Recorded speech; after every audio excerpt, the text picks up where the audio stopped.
Hello, I'm really excited to meet you here, the first of its kind, complete English grammar course.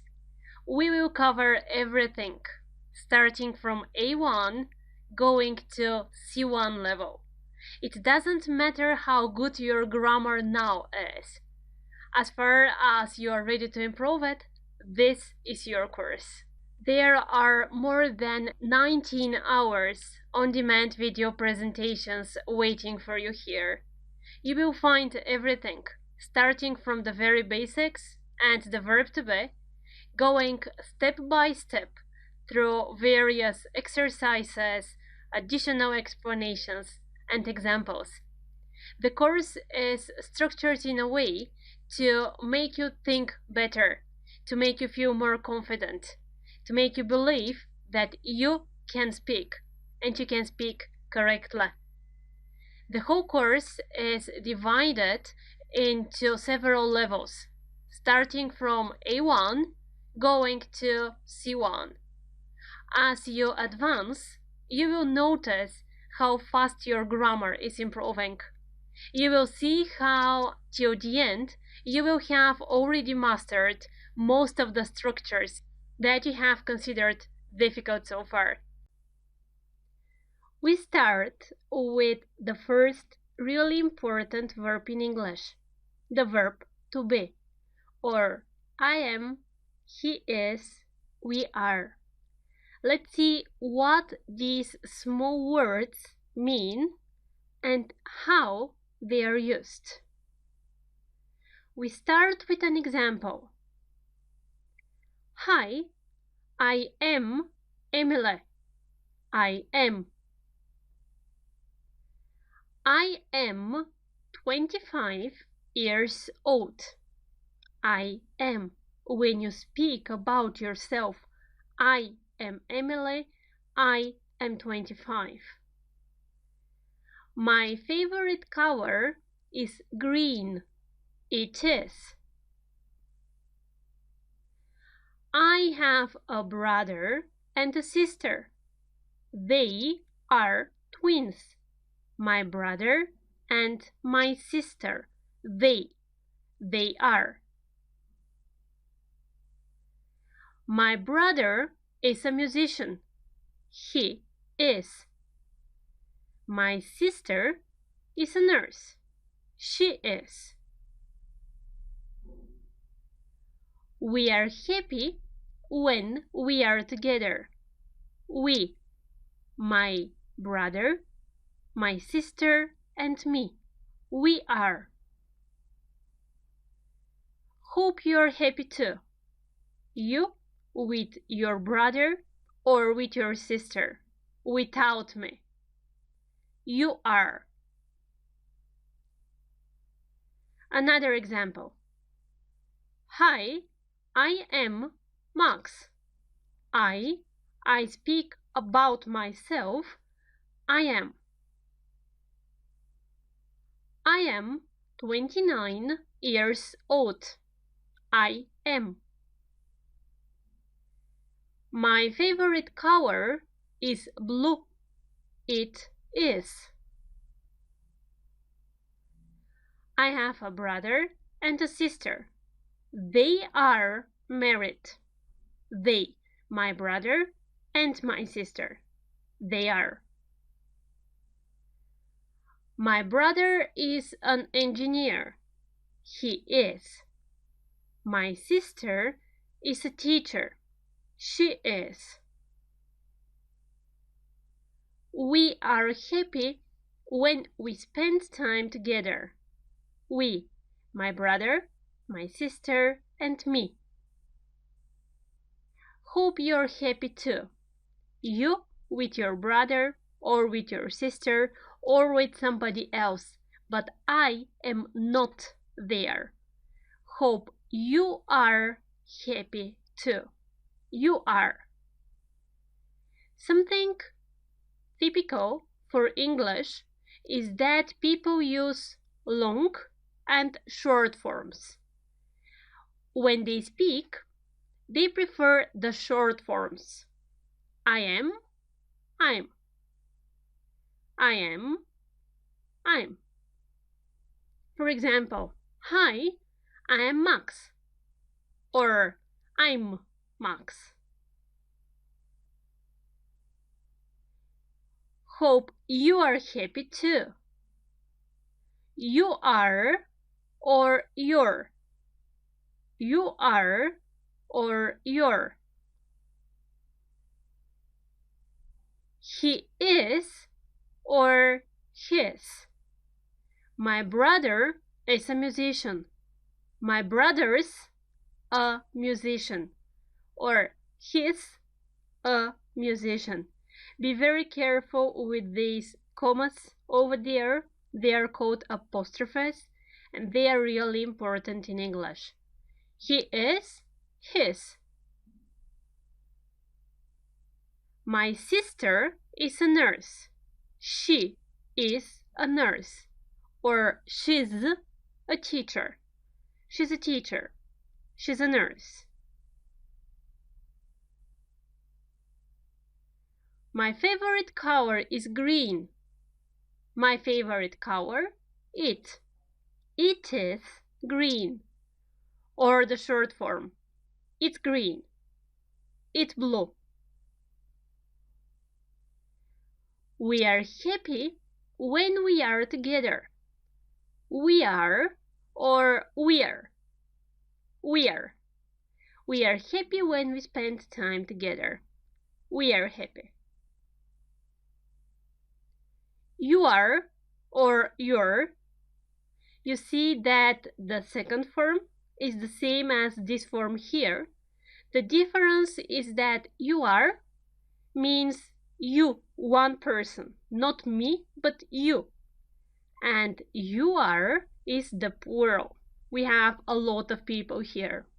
You'll understand this a little bit later, if it's not clear now. I have a brother and a sister. They are twins. They are the same as they are. As I told you in the beginning, the verb to be is really important. You use it every day. In almost every sentence, there is a form of the verb to be that you will need. So here are the forms. Try to memorize them now. I am, I'm. You are, you're. He is, his. She is, she's.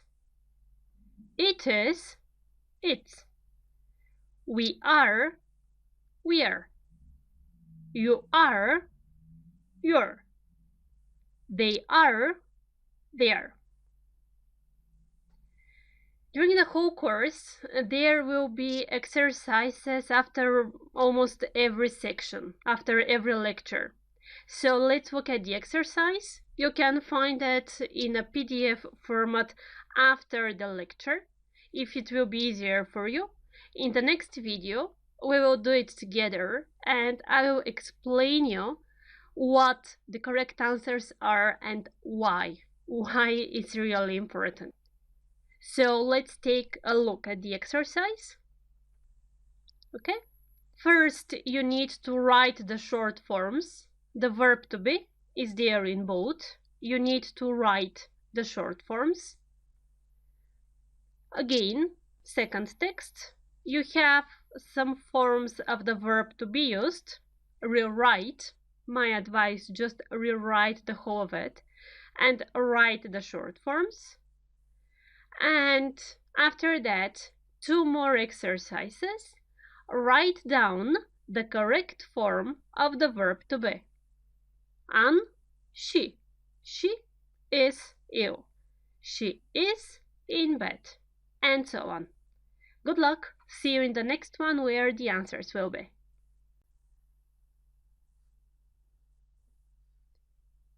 I believe the exercises were really easy.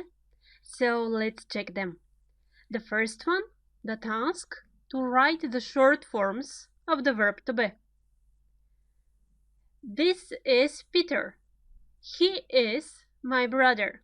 He is, short form, his. He is 11. He's 11. And he is a student. And he's a student. His favorite subject at school is maths. School is it. The short form, it is. Okay? So here you use the same logic. Schools, apostrophe s. It means school is. Please be careful with this his and pay attention on the difference, how they are written. His, the first one in red, the short form of he is, and his.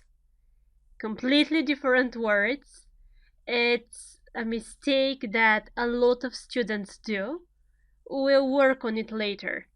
So, he is, you remember the short form, his. The second task, again, you have a short text and we need the short forms. These are my parents. My mother is from France. What about this one here? If you want to write the short form of my mother is, exactly, my mother's. Mother, apostrophe s. My mother, she's. My mother's, mother, apostrophe s. Just in English, they like short forms. So, my mother is from France and my father is from Germany, or my father's, the same logic, from Germany.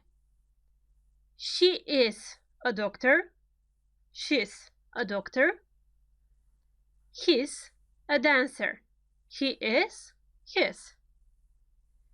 They are happy when they are together. They are there. I'm happy too. I am, I'm. Good. The second task, we need the correct forms of the verb to be. An, she. She is ill. She is in bed. I am. I am thirsty. Thirsty? I want to drink. I am thirsty. Mr. Peterson, Mr. He is a very old man. He is 93. We had such example, I am 25. Okay? I am 25. You are 27. He is 93. These chairs are comfortable. These chairs, they are comfortable. The weather, it is nice today. The weather is nice today. It is, or it's, it apostrophe s, it's warm and sunny. And the second part, Max, he is at work. Anne and David, they are friends. Anne and David are friends. My sisters, they are twins. The wind, it is. The wind is really strong today. My parents, they are. My parents are at home now. We are together. My parents and me. We are. Well done. Well done. Time for the next lesson. So we already know the positive forms of the verb to be. But if you want to say a negative sentence, if you need the negative form, that's what we are going to study now.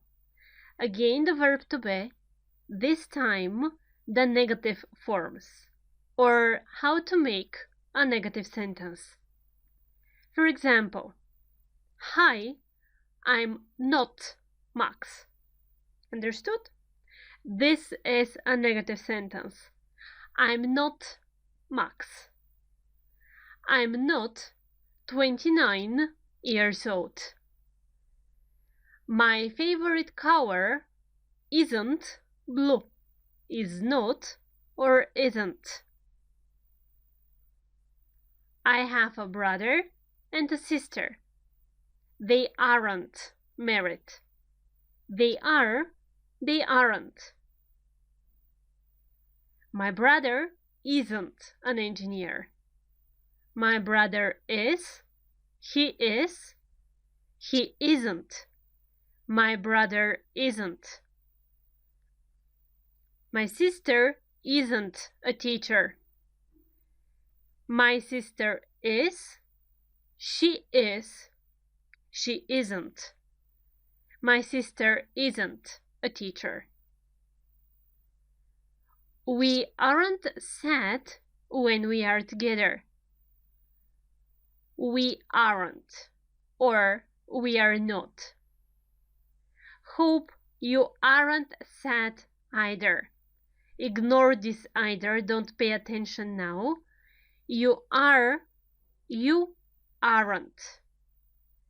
These are the negative forms of the verb to be, and you will need them quite often as well. So one more example.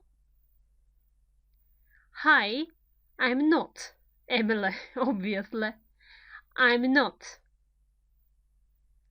I'm not 25 years old.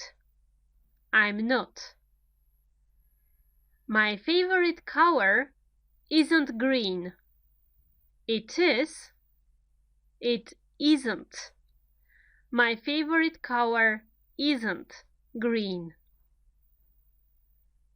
I have a brother and a sister. They aren't twins. They are positive. They aren't negative.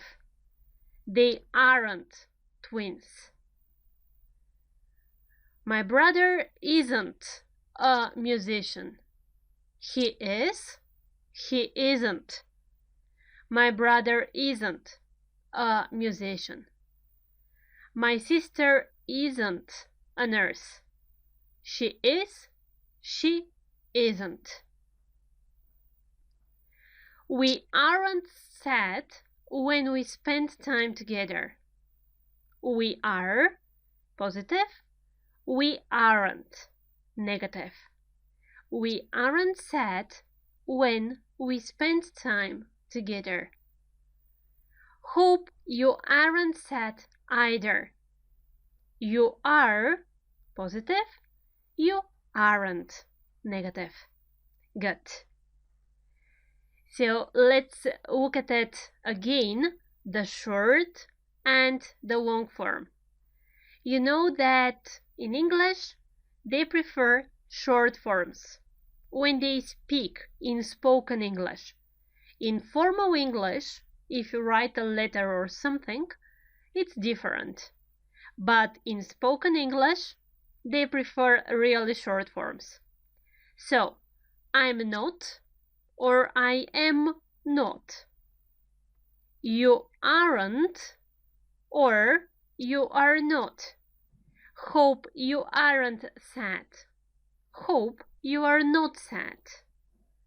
After that, my brother isn't an engineer. He isn't. He is not. Okay? When you understand the logic, it's really easy. My sister isn't, or my sister is not. She isn't. She is not. My favorite color isn't blue. My favorite color. It isn't. It is not. We aren't sad. We aren't. Or we are not. Then you aren't. You are not. They aren't. They are not. I have a brother and a sister. They aren't married. Or they are not married. Okay? So these are the short and the long forms of the negative forms of the verb to be. Again, pay attention to this. When people speak, they prefer the short forms.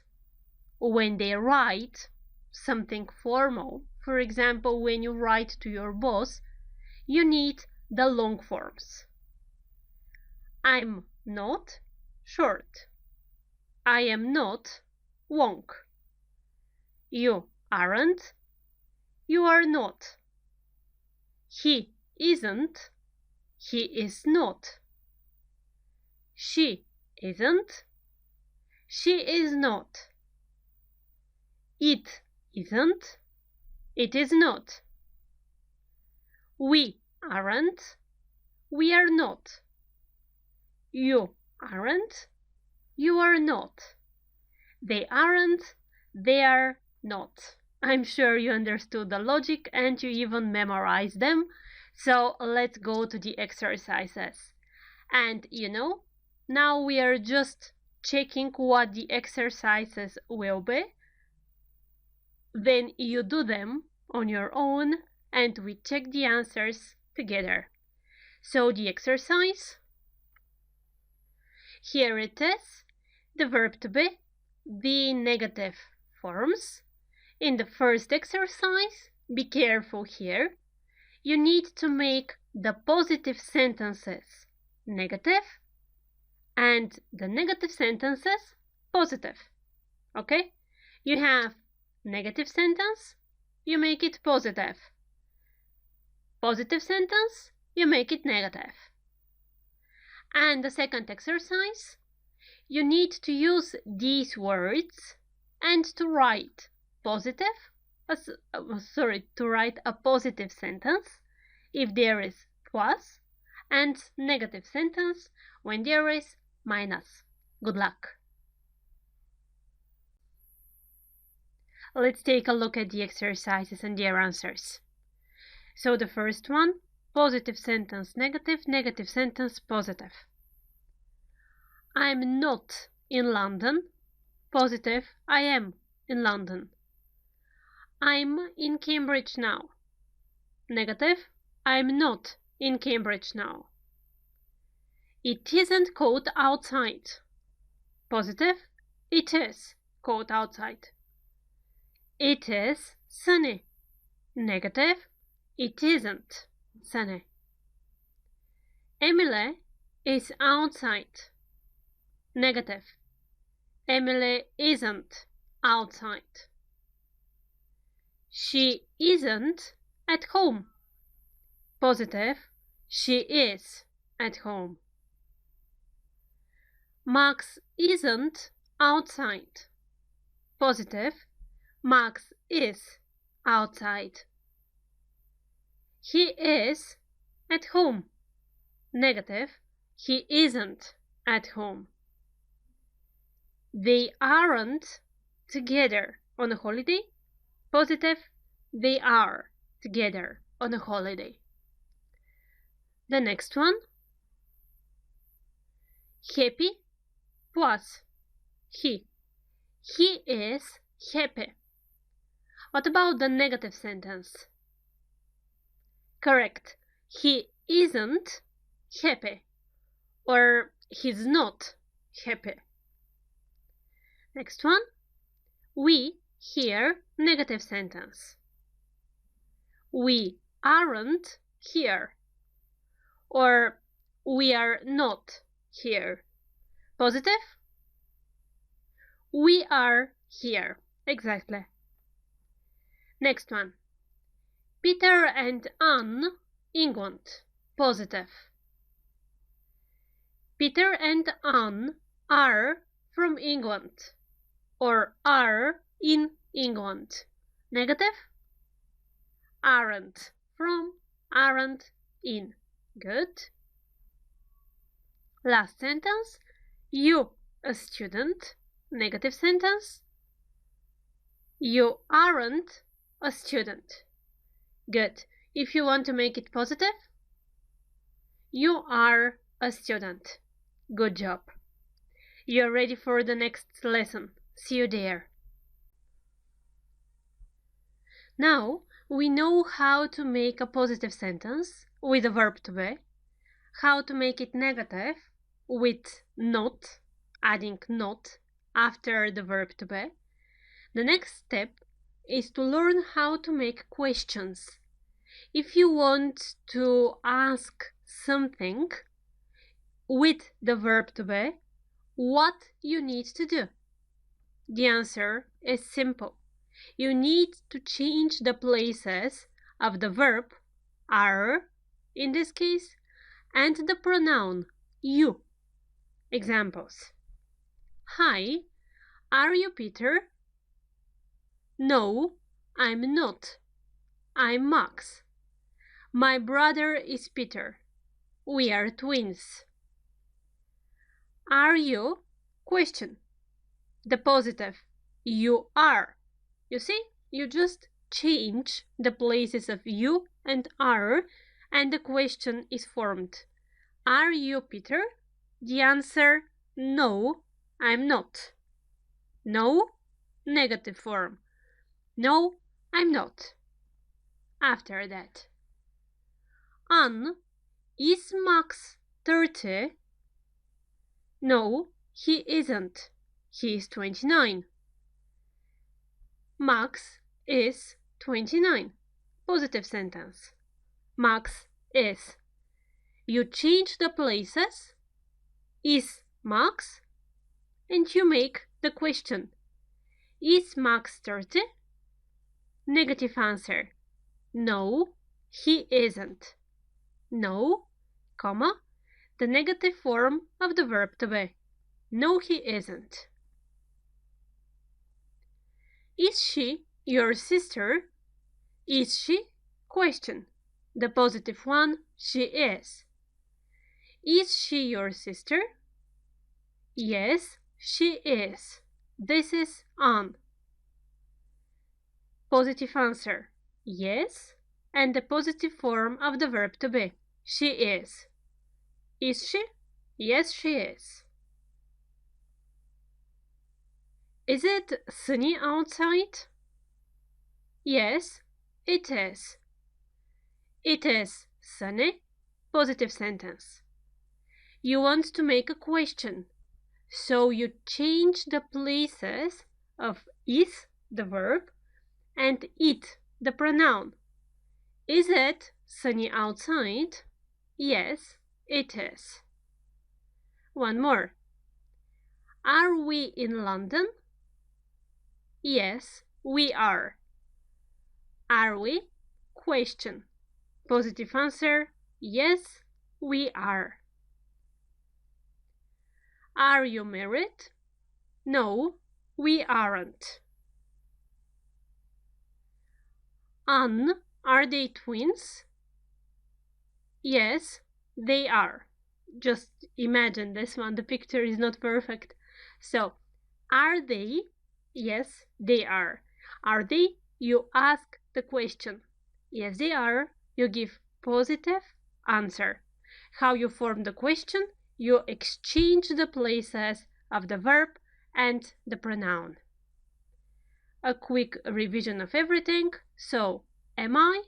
Yes, I am. No, I'm not. Are you? Yes, I am. No, I'm not. Or no, you aren't. Here it depends on the context. It depends in what situation you are going to use it. You understand this a little bit later if it is still unclear. So, are you married? You answer, yes, I am. You can't answer, yes, you are, right? So, are you? Yes, I am. No, I'm not. Is he? Yes, he is. No, he isn't. Yes, he is. Positive answer. No, he isn't. Negative answer. After that, is she your sister? Yes, she is. Is she? Positive. Yes, she is. Negative. No, she isn't. You see that every time when you want to answer positively, you use yes, you put comma, and after that, she is, the positive form of the verb to be. Yes, she is. No, she isn't. Is it sunny outside? Is it? Positive answer, yes, it is.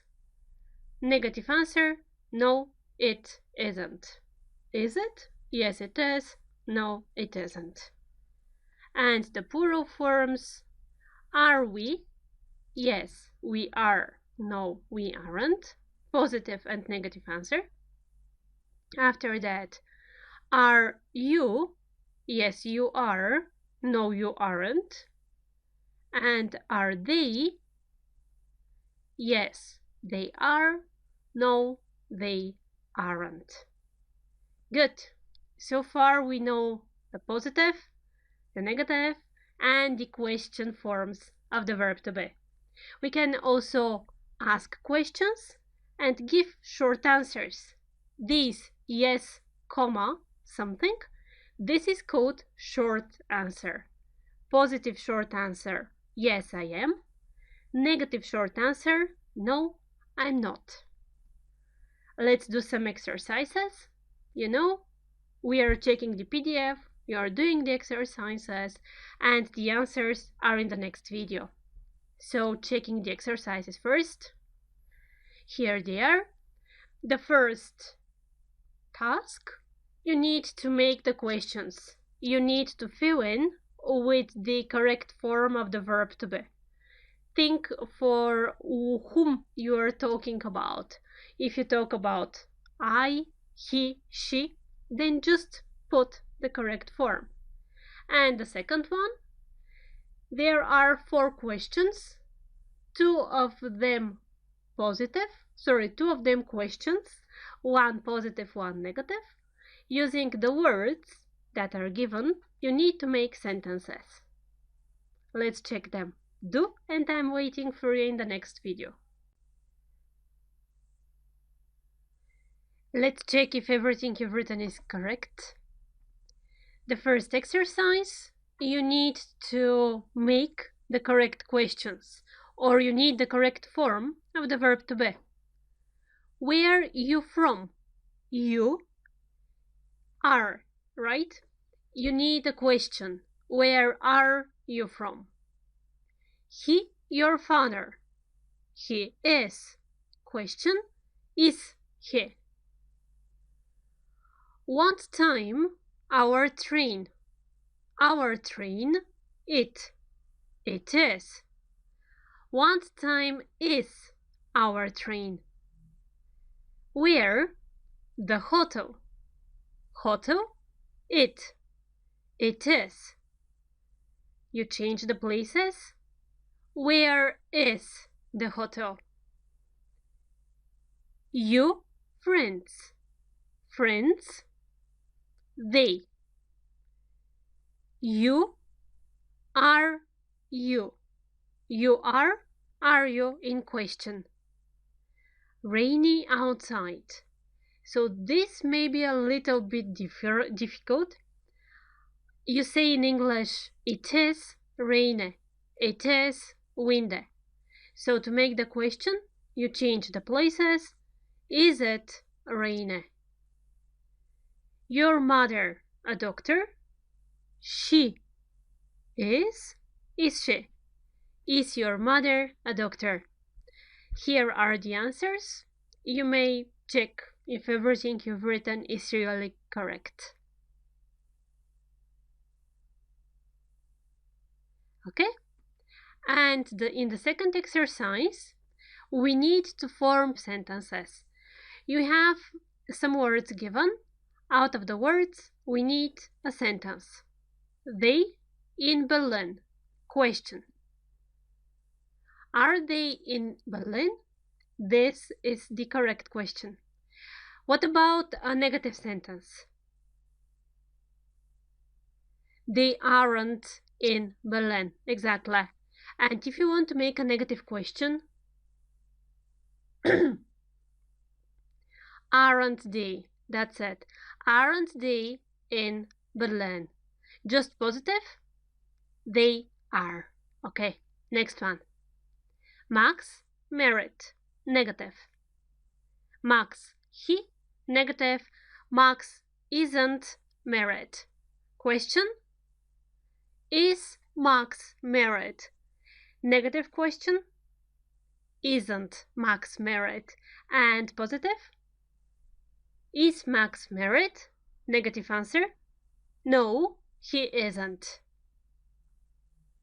Peter and Anne from England. We need a question.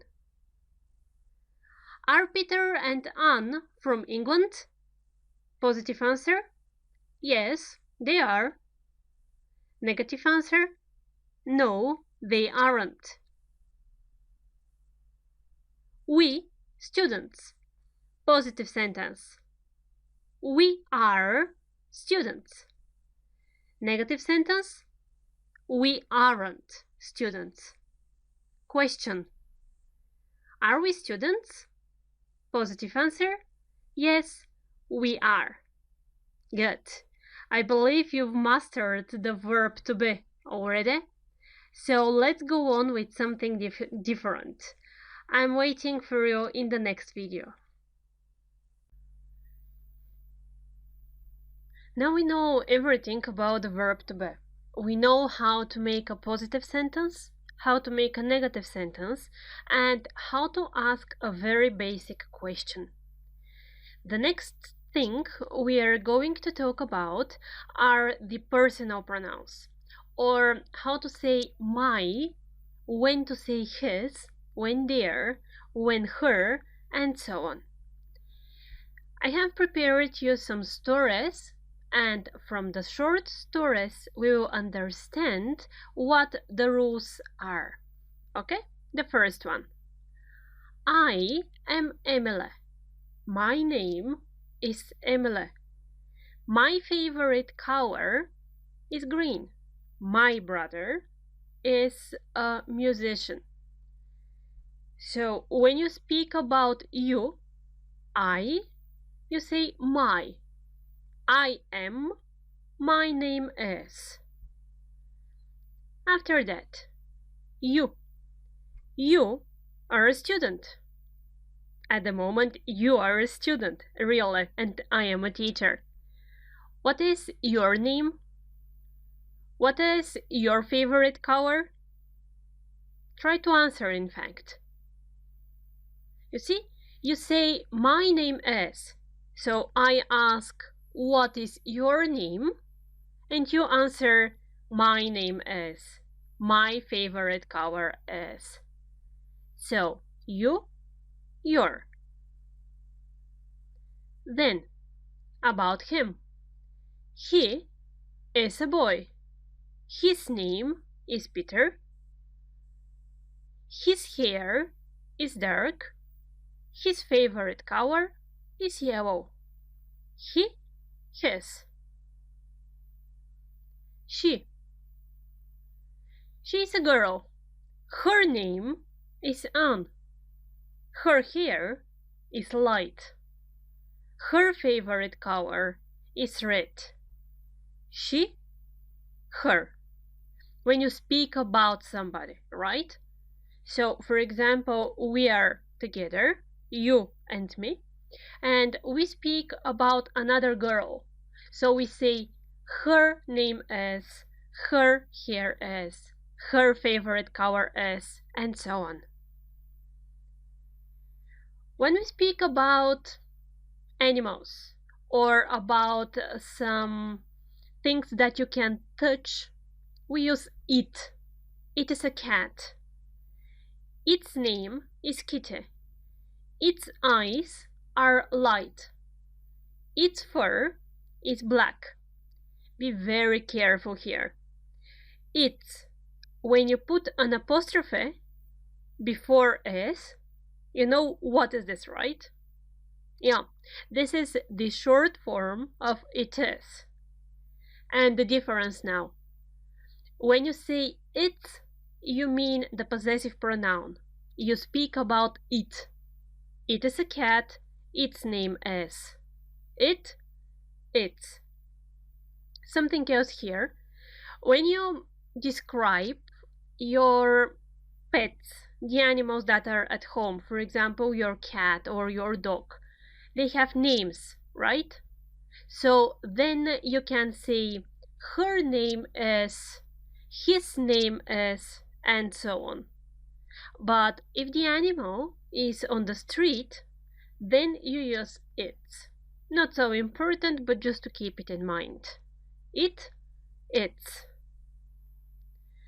Then, there are a lot of people on the picture, and I am part of these people.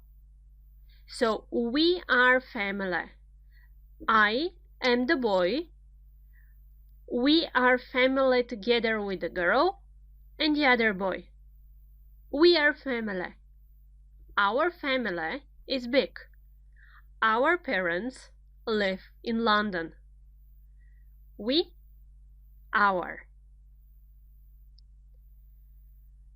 Again, a lot of people, but you speak about this group of people. You are family. Your family is big. Your parents live in London. You, your. The last situation. You speak with somebody else about a group of people. Ben, these are Pete, Max, and Anne. They are family. Their family is big. Their parents live in London. They, their. And once again, I, my. You, your. He, his. She, her. It, its. We, our. You, your. They, their. This is important, so I advise you to write it down in your notebook. This row is really important. Okay, I believe that it's time for the exercise, and you know what follows. We'll check the exercises, then you will do them on your own, the answers, in the next video. Let's check the PDF. So here it is. In the first exercise, we need to write down the correct form. We have the personal pronouns, I, you, he, she, and we need to write down the possessive pronouns, his, her, our. The same one continues on the next page. The sentences are 12. Then the mistake that I told you that a lot of people do, it's or its. Be very careful here. Think where it is the short form of it is and where we need the possessive pronoun. Good luck. See you in the answer section. Let's check your answers. The first one. Does she like job? She, her. So, does she like her job? I know Mrs. Watson, but I don't know husband. Mrs. Watson, she, her. She, her. Max lives in France. Max, he, his. His house is wonderful. We are going to have a party. We are going to invite all friends. We, our. Okay? So, our friends. Please ignore all of the words and forms that are unclear now. We have enough time and we will go in details for each tense, for each structure. For now, it's important to practice what we have learned. So, we, our. Peter is going out with his friends this evening. Peter, he, his. My friends like tennis. It's their favorite sport. My friends, not me. So it is they, their. What about my friends and I like tennis? Our, right. So we, our. This is the difference here. When you say they, you mean a group of people without you. And when you say we, you are part of this group. The next one. Is that your bicycle? No, I don't have a bicycle. So here you see I, your. But you ask a question. It is the same as in the previous lesson. We had an example. What is your name? My name is. You can't answer your name is. So you ask, is that your bicycle? No, I don't have a bicycle. If you ask, is that my bicycle? Well, it's possible in fact, but it's not that often. And you see here you have the inverted commas that identify that two people speak. Two people speak here. Is that your bicycle? No, I don't have a bicycle. I want to call Miss Peterson.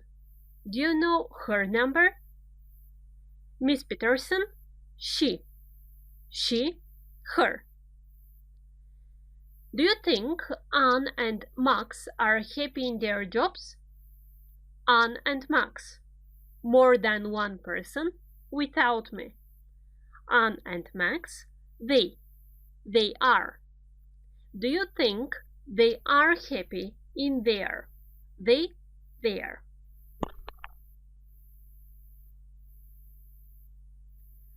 I am going to wash my hair. My. What a lovely cat. I love its fur. Cat, it, its. Max has a brother and a sister. His brother is 32 and his sister is 20. Max, he,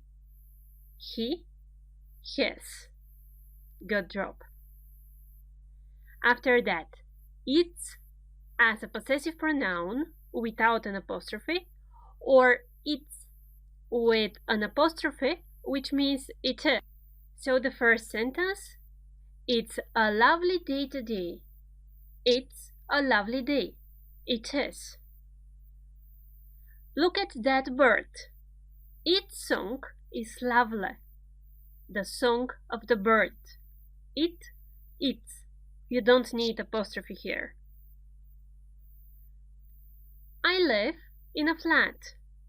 It's small. It is small. The flat, it It is apostrophe. My parents have a car. It's really fast. Its color is red. My parents have a car. It is really fast. Its color, the color of the car, is red. It's rainy outside. It is. It is rainy outside. Well done. See you in the next lesson. In our examples, you have seen these small words, and un. So now is the time to understand what is the difference between them and why they are used. Let's start with some examples. For example, he is a doctor. She is a nurse. She is a teacher. A doctor, a nurse, a teacher. Then, he is an architect. An architect. He is an engineer. An engineer. He is an actor. An architect, an engineer, an actor.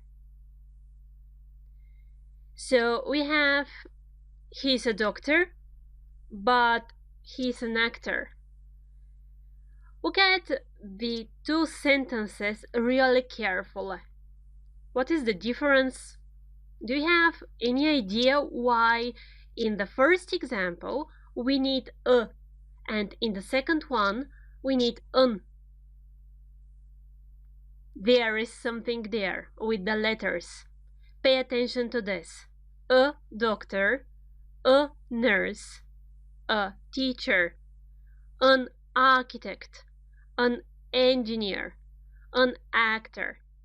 That's it. So when we use we use a when the next word, which is a noun, starts with a consonant D, N, T, B, C, and so on. We use an when the next word starts with a letter which is a vowel. The vowels in English are 5. So what you need to do is to remember them, and not in 100 but in 90%, these are only the situations in which you need an. So you remember A, E, I, O, U.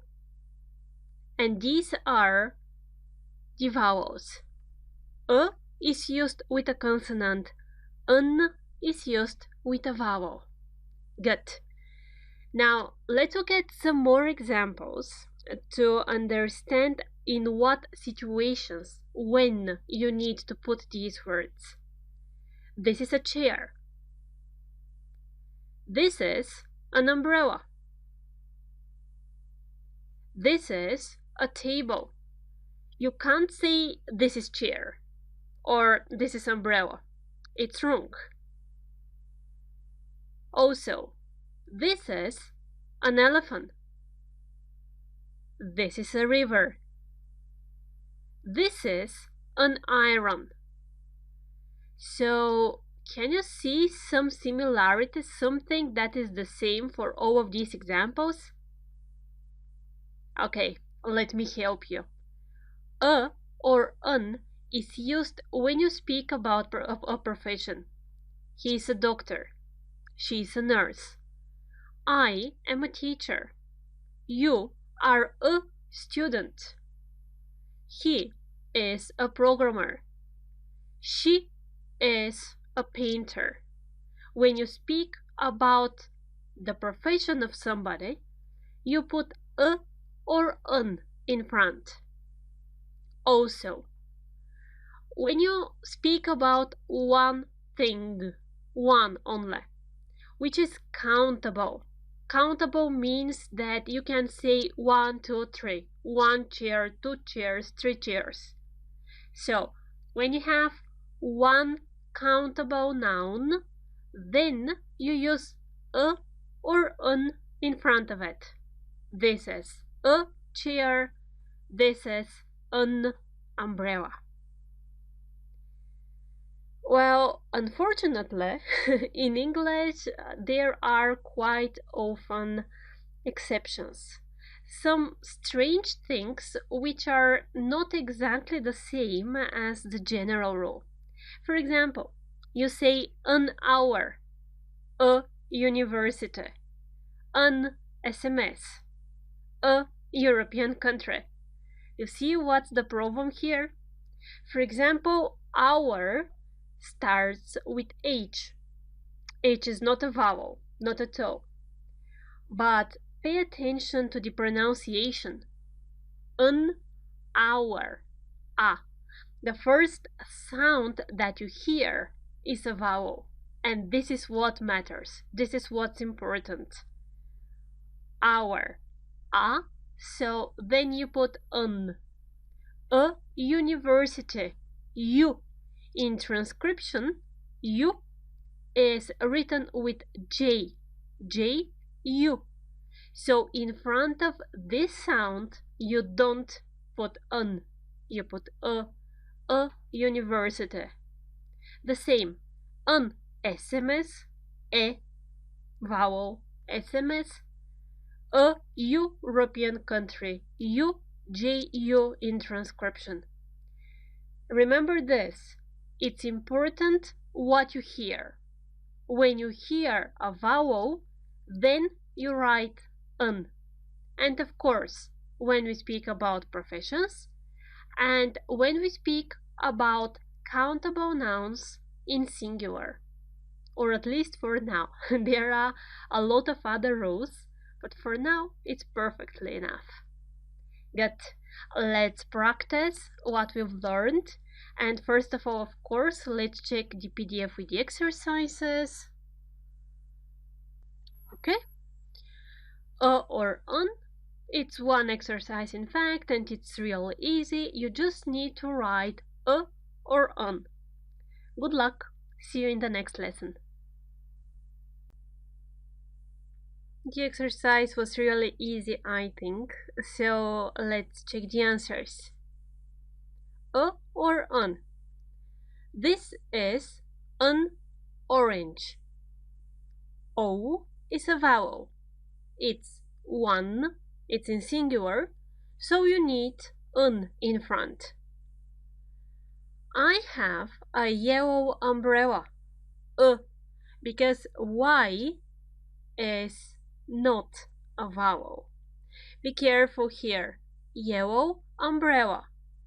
If the sentence was I have umbrella, then what? An, right? Because umbrella, the first sound that you hear in this situation is a vowel. So I have a yellow umbrella. I have an umbrella. When there is an adjective, yellow is an adjective, in front of the noun, the adjective is important. You pay attention to the adjective. Good. Matt is an actor. Actor starts with a vowel, A, and it means profession. You know that when the word starts with a vowel, and when it expresses profession, you use an in front. Is this a desk? Because the noun starts with a consonant and it means something in singular. So, a desk. This is an interesting story. Interesting adjective, right? So be careful here. Story is the noun and it starts with the consonant. The consonant is S. But in front of the noun we have an adjective. Interesting. So because of the adjective interesting, which starts with I, and I, you know this one, is a vowel. So you put an. This is an interesting story. Then, my mother is an architect. An, why? Because first you speak about profession, so you need either a or an. And after that, the word starts with a, which is a vowel, so you put an in front. Good job. I think you are ready for the next lesson.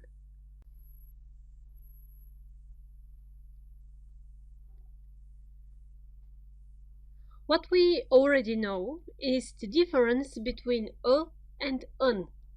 When to use the first one and when to use the second one. You're careful about the word if it starts with a vowel or with a consonant. And, of course, if it is a countable noun. But this is just the very beginning of the story. Now, let's look at the difference between a and an and the. And we'll talk after that again. Okay, so let's get started with some examples. I want an apple. I want the apple. So in the first situation, we have a lot of apples. There are a lot of apples there. We want just one. In the second situation, there is only one apple. We want this apple. Or, can I open a window? There are a lot of windows. I just need to open one. Doesn't matter which one. Can I open the window? There is only one window. I need it opened. I need to open this window. I have a question. It's not specified. I just have one question. Can you repeat the question?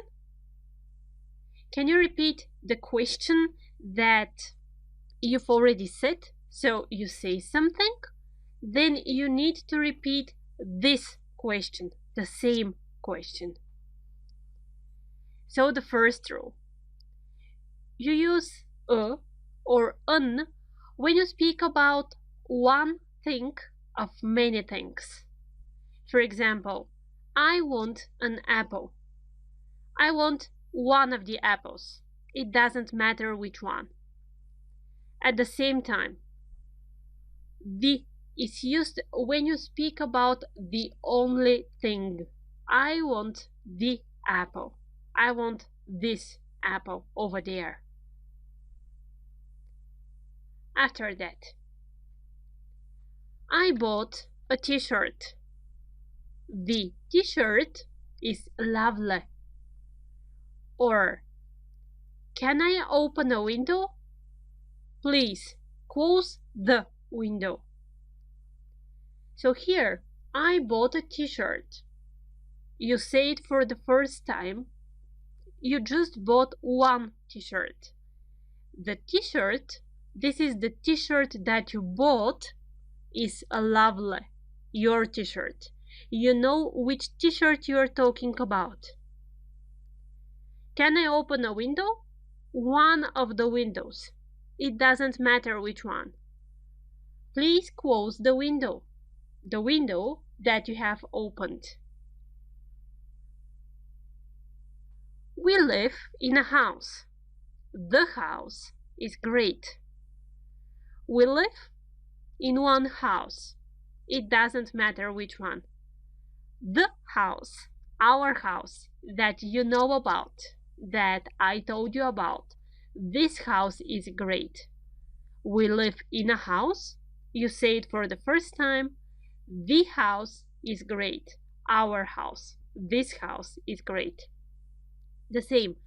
I have a new bike. I say it for the first time. I like the bike. I like the bike that I have. I like my bike. So I speak exactly about this bike that I bought. A or un is used when you mention something for the first time. The is used when you mention something more than once. I live in a house. You mention it, you say it for the first time. I live in a house. I live in a flat. For the first time. After that, the house where I live is wonderful. The house. The house that I have already mentioned. Good.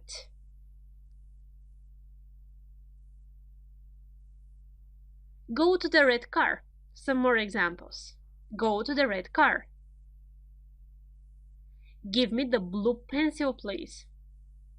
So what we have here, there are a lot of cars. Green car, red car, blue car. But there is only one red car.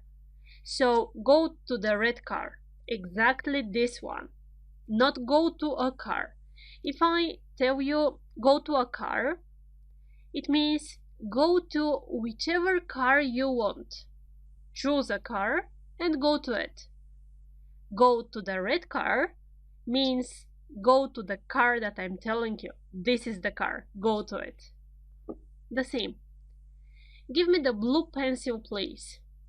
The blue pencil. There is only one blue pencil, right? So give me that. I don't care about the others. Give me that one.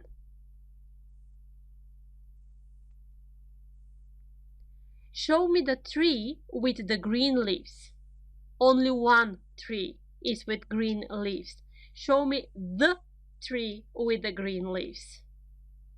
Or, do you see the hen? There are 3 chickens and 1 hen. So, do you see the hen? This hen? Which means that when we speak about something which is one of its kind, which is unique, then we use the again. The example that you need to remember, go to the red car, not go to a car, whichever you want.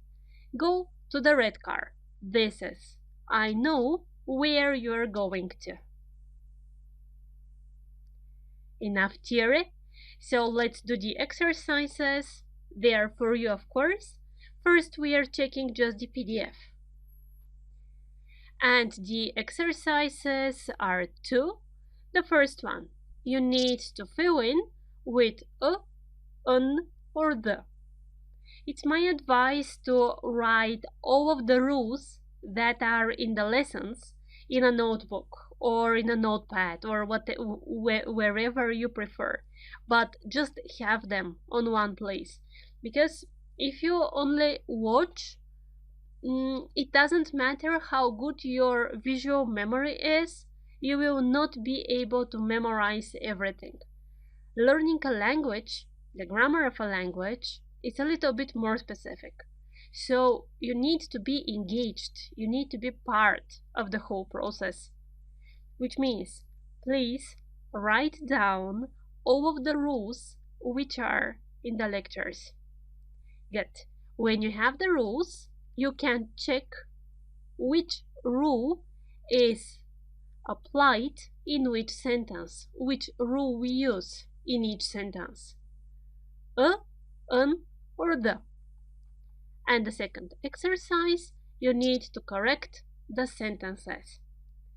Something else that I told you at the very beginning. It is not a problem if you don't understand everything. What you need to be careful about is to understand the most important, to understand the basic, okay? And I'm sure that you can do it. Good luck, and see you in the answers section. You know the rules. You know when to use a, an, and when to put the.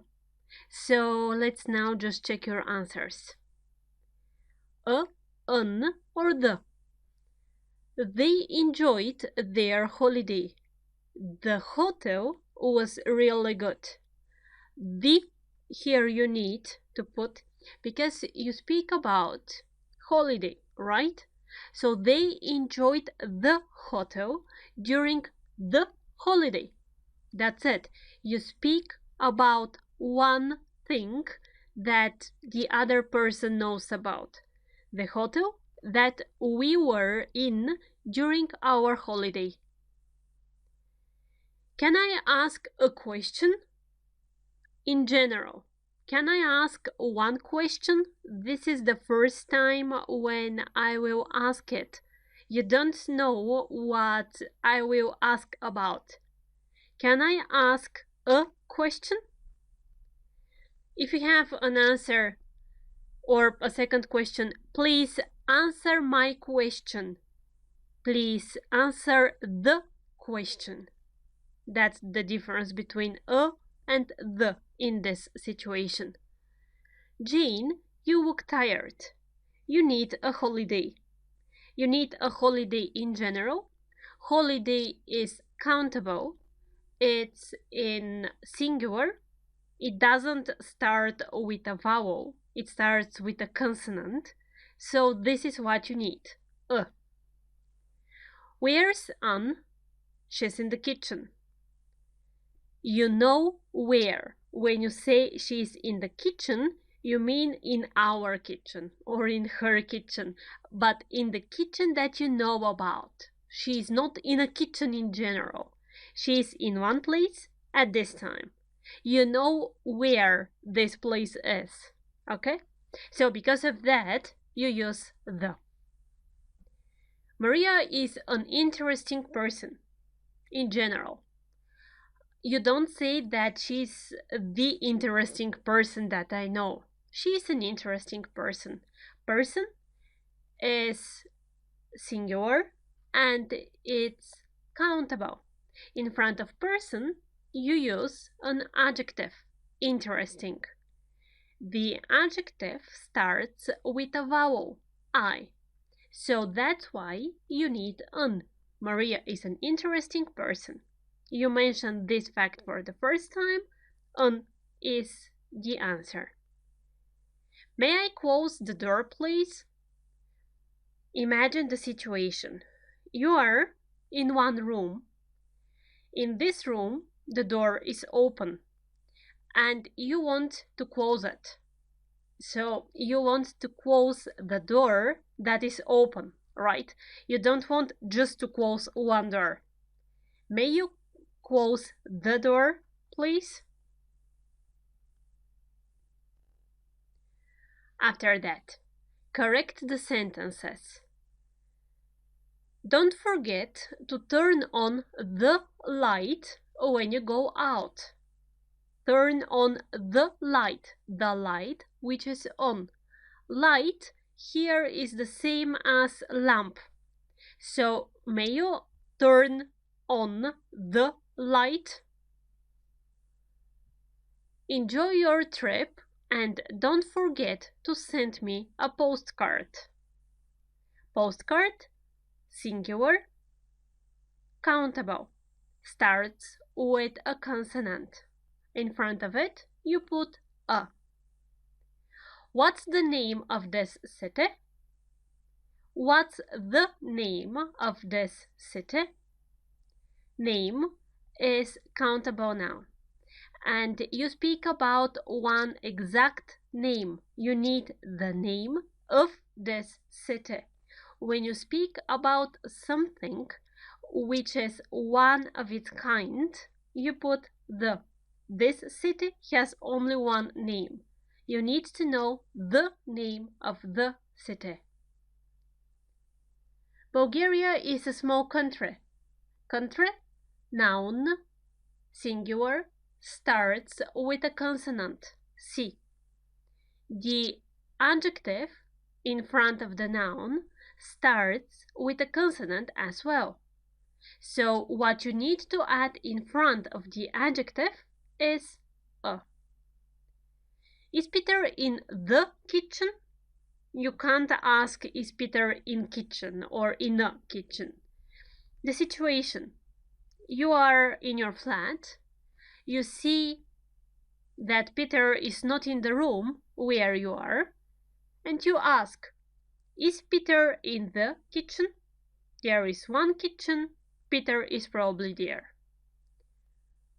One day I will study at a university. University, singular, countable. You need something in front. Why not an?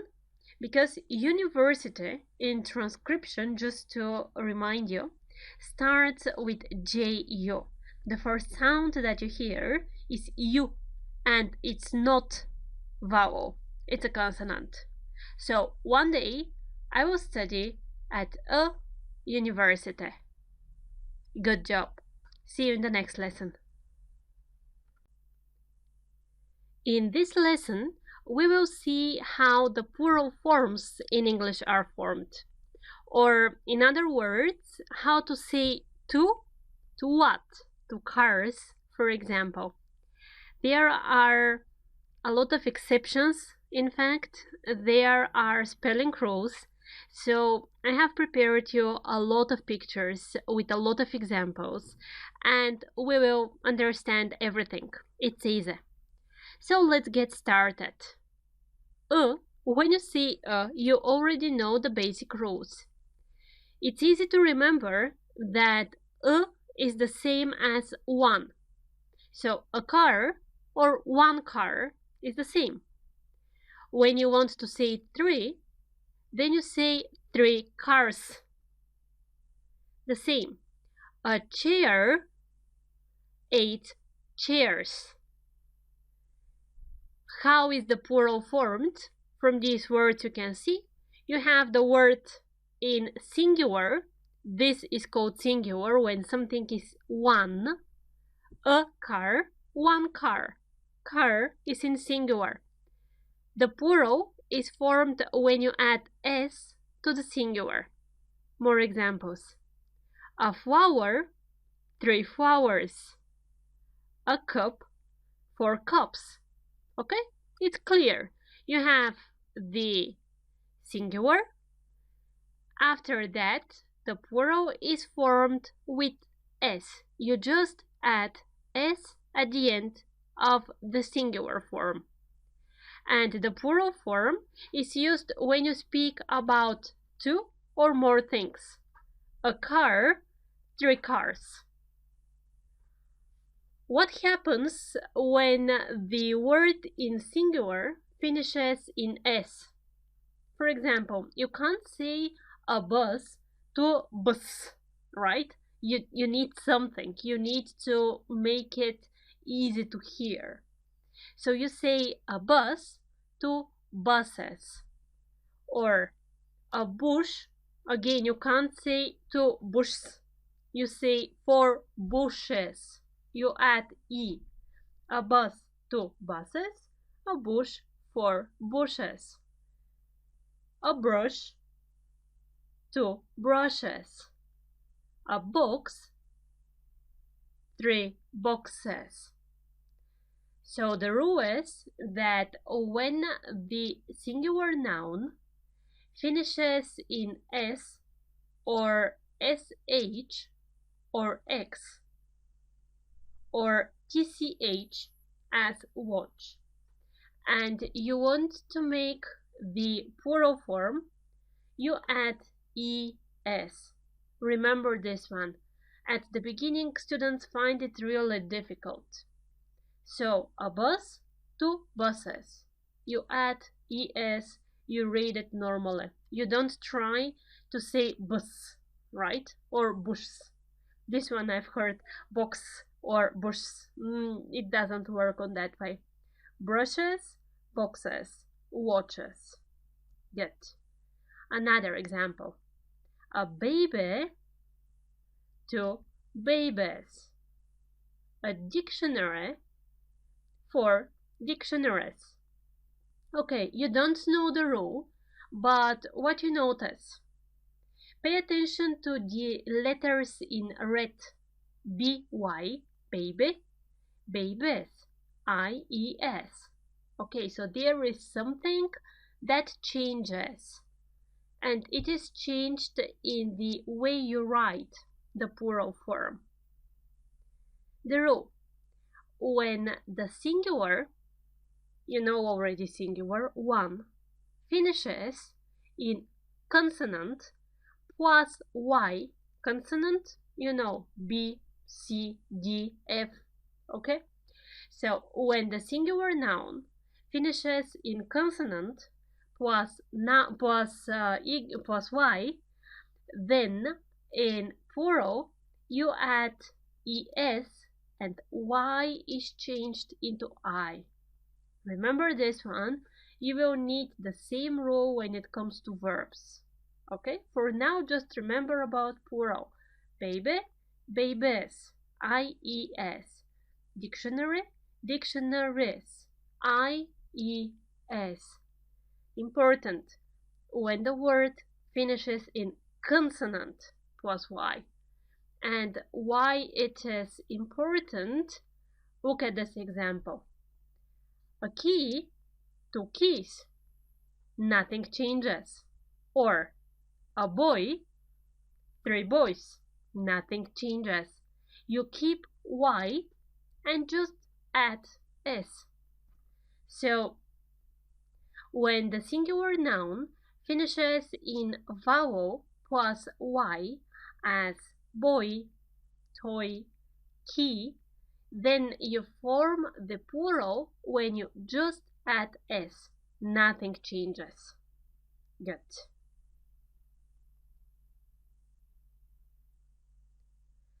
Scarf, scarves. Thief, thieves.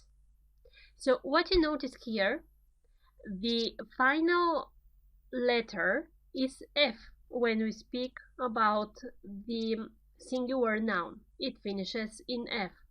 In plural, F is changed into V-E-S. A scarf, two scarves. A thief, two thieves. This is the rule, and it is the same in these examples. Wife, two wives. Knife, two knives. Which means when the noun in singular finishes in F as scarf or FE as knife, then in plural you change F with VES. One scarf, five scarves. One knife, three knives. And we are almost over, but almost. I told you that there are a lot of exceptions in English. That's it. The first place when you really need to memorize these words. A man, two men, not men's. A man, two men. A child, one child, two children. Be careful here. A child, two children, not children, as people sometimes pronounce it. Or a woman, for women. Difference in the pronunciation. Woman, women. A foot, two feet. Now is the time to start writing in your notebook or notepad or whatever. These pairs of words are important. So, woman, women, foot, feet. Tooth, teeth. A tooth, two teeth. A mouse, two mice. And it's enough almost with the examples. Okay, two more I prepared. A sheep, two sheep. Here be careful. When you use sheep in plural, you don't add anything, you don't change anything. It's the same word, just used in different context. And because it's in different context, you need to be careful. What about when we start studying the verbs we will understand? But just remember for now, a sheep to sheep, no difference in the form. The same here, a fish to fish, that's it. You don't say two fishes in the general case. Again, exception, but this is a long story. Yet, so far it was enough with the exceptions, with the rules, and so on. Please watch it again if you need. Write down all of the spelling rules because they are basic and they are really important. You will understand this one when we start studying the verbs, and as soon as you remember them, it will be easier for you. Just try to memorize everything now, then it will be really easy. Exercises, let's check the PDF. The first exercise, you need to write the plural. The words are in singular, you need to write the plural. And the second exercise, there are mistakes in the sentences, you need to correct them. So in the next lesson, you will find the answers, and we will also make a revision of the rules. See you there.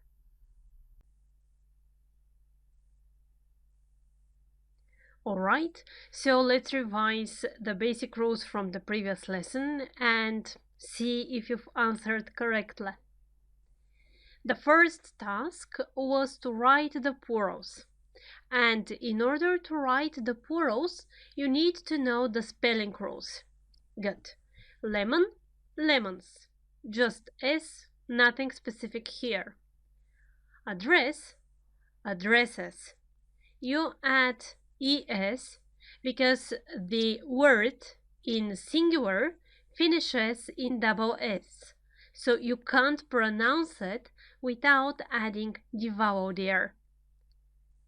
Sandwich, sandwiches. The word in plural finishes in ch, so to make it easy to pronounce and correct, you need to add es. Body, bodies. Y is changed into ies because the word in singular finishes in y plus a consonant before that. Body, bodies. City, cities. Same logic. City finishes in t, which is consonant, plus y. Cities. ies in plural. Woman, women. An exception in plural. You just memorize this one. Child, children. Same story. You just learn it. No logic here. You just memorize these words. Holiday, holidays. You only add s. Why? Well, the word finishes in y, but there is a vowel before that, a. In this case, you know, you only need to add s at the end of the plural. Family, families. Here is the difference. Family finishes in ly. L is a consonant, plus y. So when you form the plural, y is changed into ies. Bus, buses. Bus in singular finishes in s. And you know it. When the word finishes in s, in plural, you need es. Sheep, sheep, one of those specific words again. Sheep has the same form in singular and in plural. Good. The second exercise, correct the sentences. There are a lot of men's in the room. Men's? So the singular is man, The plural is men. I have 3 dictionaries. Spelling. The word finishes in Y plus consonant before that. So when you change it to plural, you need to transform Y into I, E, and to add S. Your children is lovely. Your children is in plural. So you need to change the verb. Your children are lovely. Or the other way you can do the sentence, your child is lovely. Both of these are correct, just the meaning is different. I like all your scarf. All your means that you speak about more than one. When you speak about more than one of something, you need the plural form. So, I like all your scarves. After the whole day, my 2 foot hurt. 2 foot. Foot is one of those words which have specific forms for plural. So 1 foot, 2 feet. My 2 feet hurt. There are a lot of sheep over there. Same. Sheep in singular, sheep in plural. My boy are twins. Well, when they are twins, obviously they are 2. So you need the plural form. Boys, it just forms the normal plural. You only add S. Good. I'm sure that everything was correct. So see you in the next lesson. In this video, we'll talk about the differences between this, that, these, and those.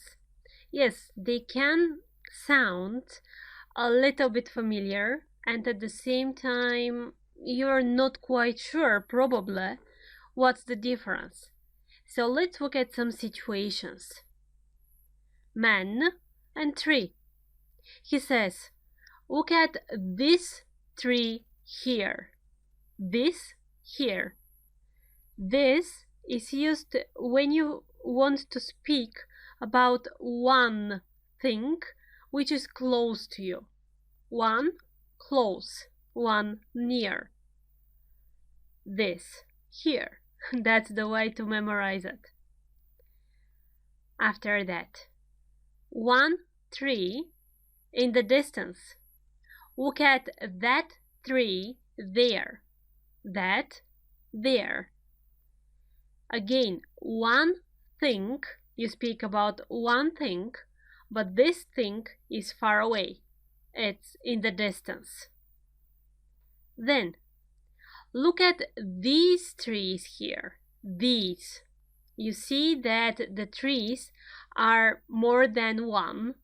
So in this situation, when you speak about something which is near you, and at the same time there are 2 or more, you use these. Look at these trees here. The last situation, look at those trees there. Those there.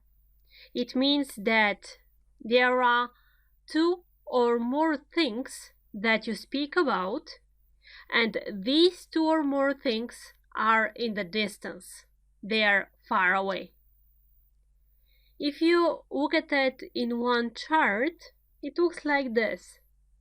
When you speak about one thing near, you use this. 2 or more things near, these. One thing far, that. 2 or more things far, those. This, that, these, those. This chart in your notebook or your notepad or whatever. Okay, you know it. So let's see if you've understood the difference, because Theoretically speaking, it's clear, I think. Exercises, we are taking the PDF. Okay? So the first task, you need to write this or these. The second one, that or those. In fact, the only thing you need to be careful about here is whether we speak about something in plural or something in singular. Okay, see you in the answer section. Alright, a quick revision of what we speak about first. This, that, these, those. This, one thing near. That, one thing far. These, two or more things near. And those, two or more things far. Let's check the exercises. This or these is the first question. Boxes, plural, these. Ship, singular, this. Man, singular, this. Children, plural, these. Feet, plural, these. Women, plural, these. Trains, again, plural, these. Cook, singular, this. Trees, plural, these. Food, singular, these. Sorry, this. Food, singular, this. Okay, a quick revision of the irregular plural. I'm telling you the noun in singular. You think and pronounce the noun in plural. Ready? Start. Child, children. Man, men. Woman, women. Sheep, sheep. Foot, feet. Tooth, teeth. Mice, okay, mice, the singular is mouse. Good? The same words, just this time we need that or those. The difference again, that, one thing near, those, two or more things far. Those boxes, that ship, that man, those children, those feet, those women, those trains, that cook, those trees, that food. Well done. See you in the next lesson.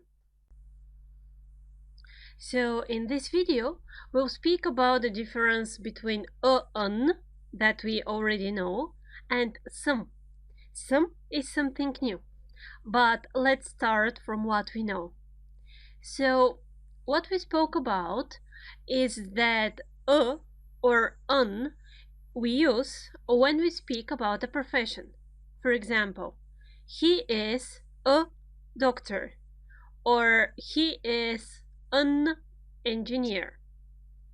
The other situation, we use a or an with countable noun, which is in singular, with one countable noun. For example, this is a chair. Good. But what will happen if we want to speak about uncountable nouns? Right? There is some logic. So till now, we spoke about countable nouns. One chair, one desk, one table. But there are some things that you cannot count. For example, water, music. You can't say one water, one music, two musics. No, it's not natural in English. It's not correct. Well, in this situation, we will need some. And let's see what we mean. So, we say a glass of water, some water. You see the difference? I want a glass of water. Please give me some water.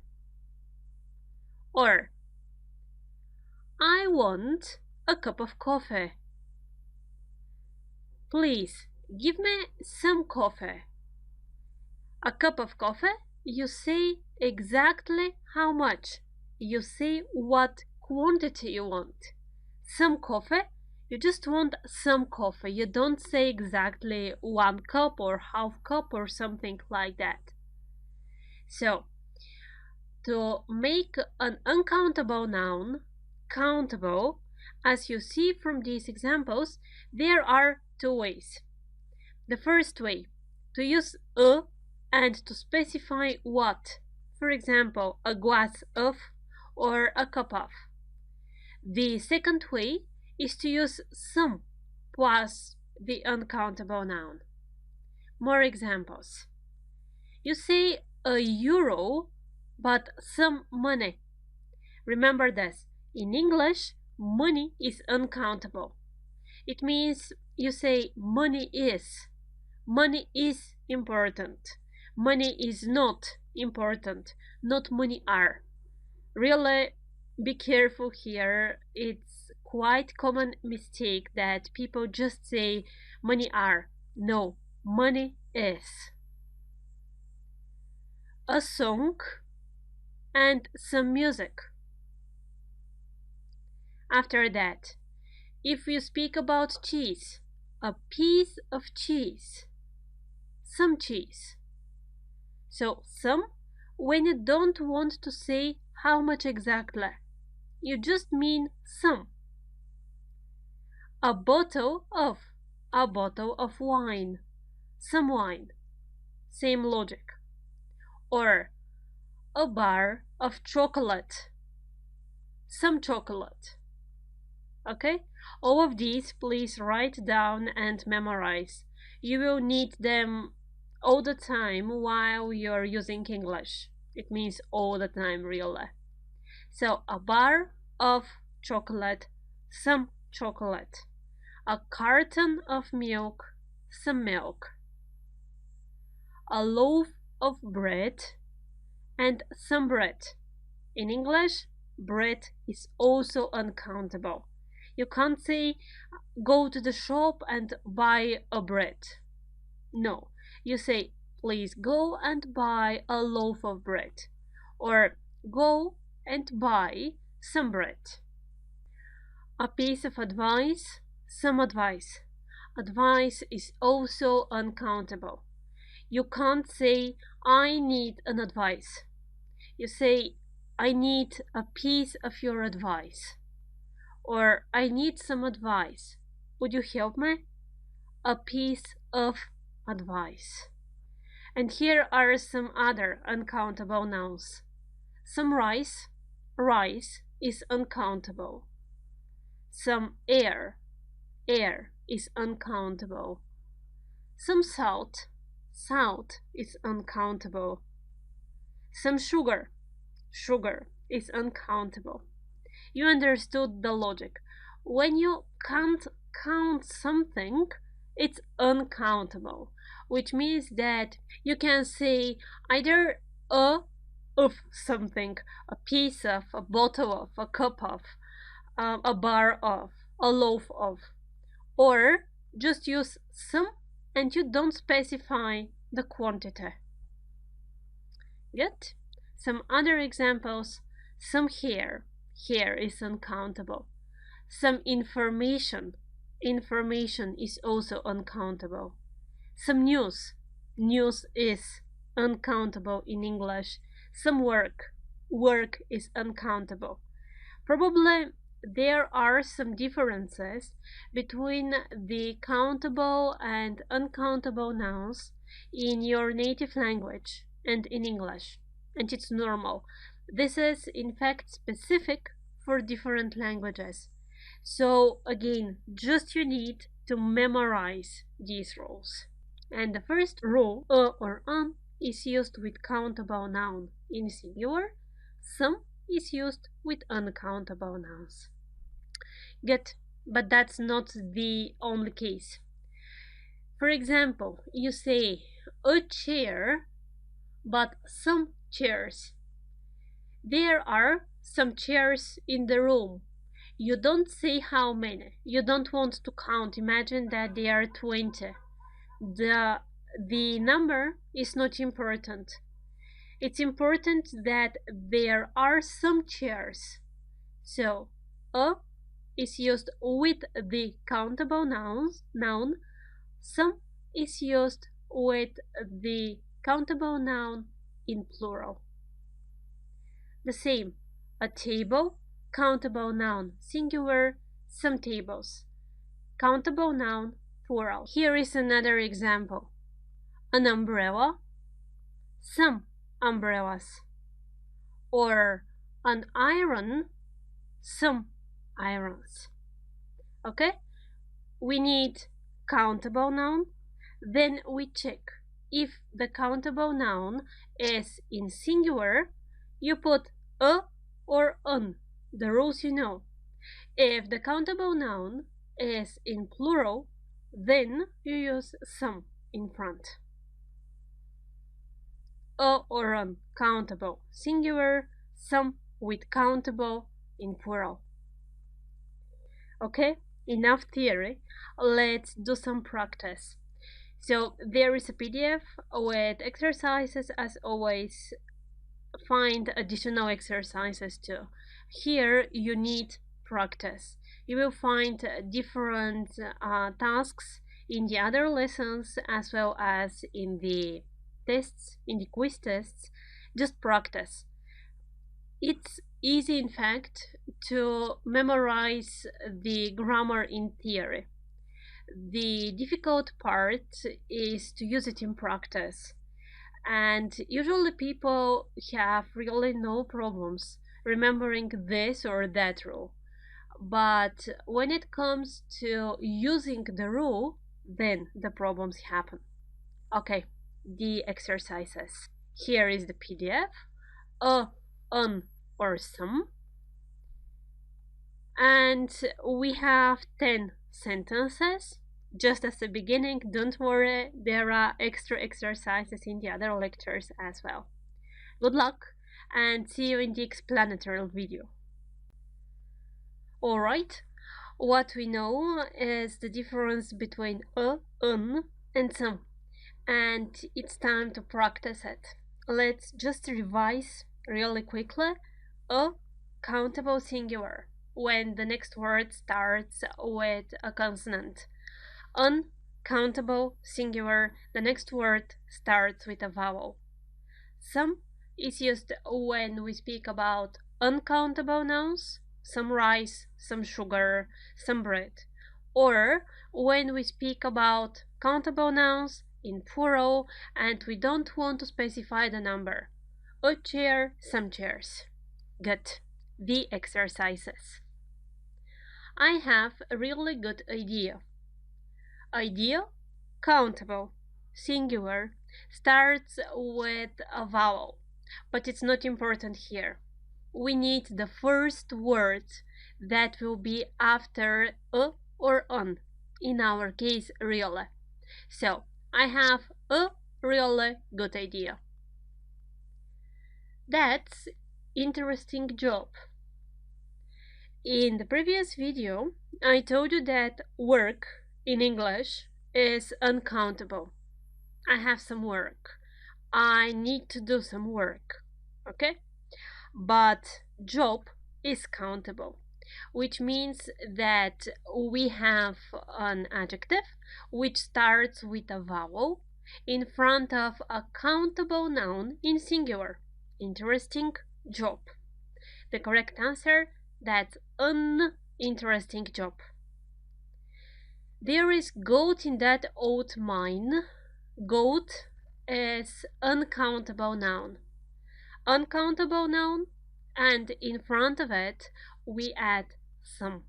There is some goat. Do the Smiths have yellow car? Yellow. Y is a consonant, so we add a. Do the Smiths have a yellow car? Car, singular noun, countable. Look, there are sandwiches over there. Sandwiches, countable noun, plural. So what we need is some. There are some sandwiches. He wants chocolate. Chocolate is uncountable noun in English. It's not bar of chocolate. If the sentence was he wants bar of chocolate, then we need a. But in our situation, he wants some chocolate. I have homework to do for tomorrow. Homework and housework in English are uncountable nouns. You see, work is the second part. Work is uncountable. That's the logic. So, uncountable noun, we need some in front.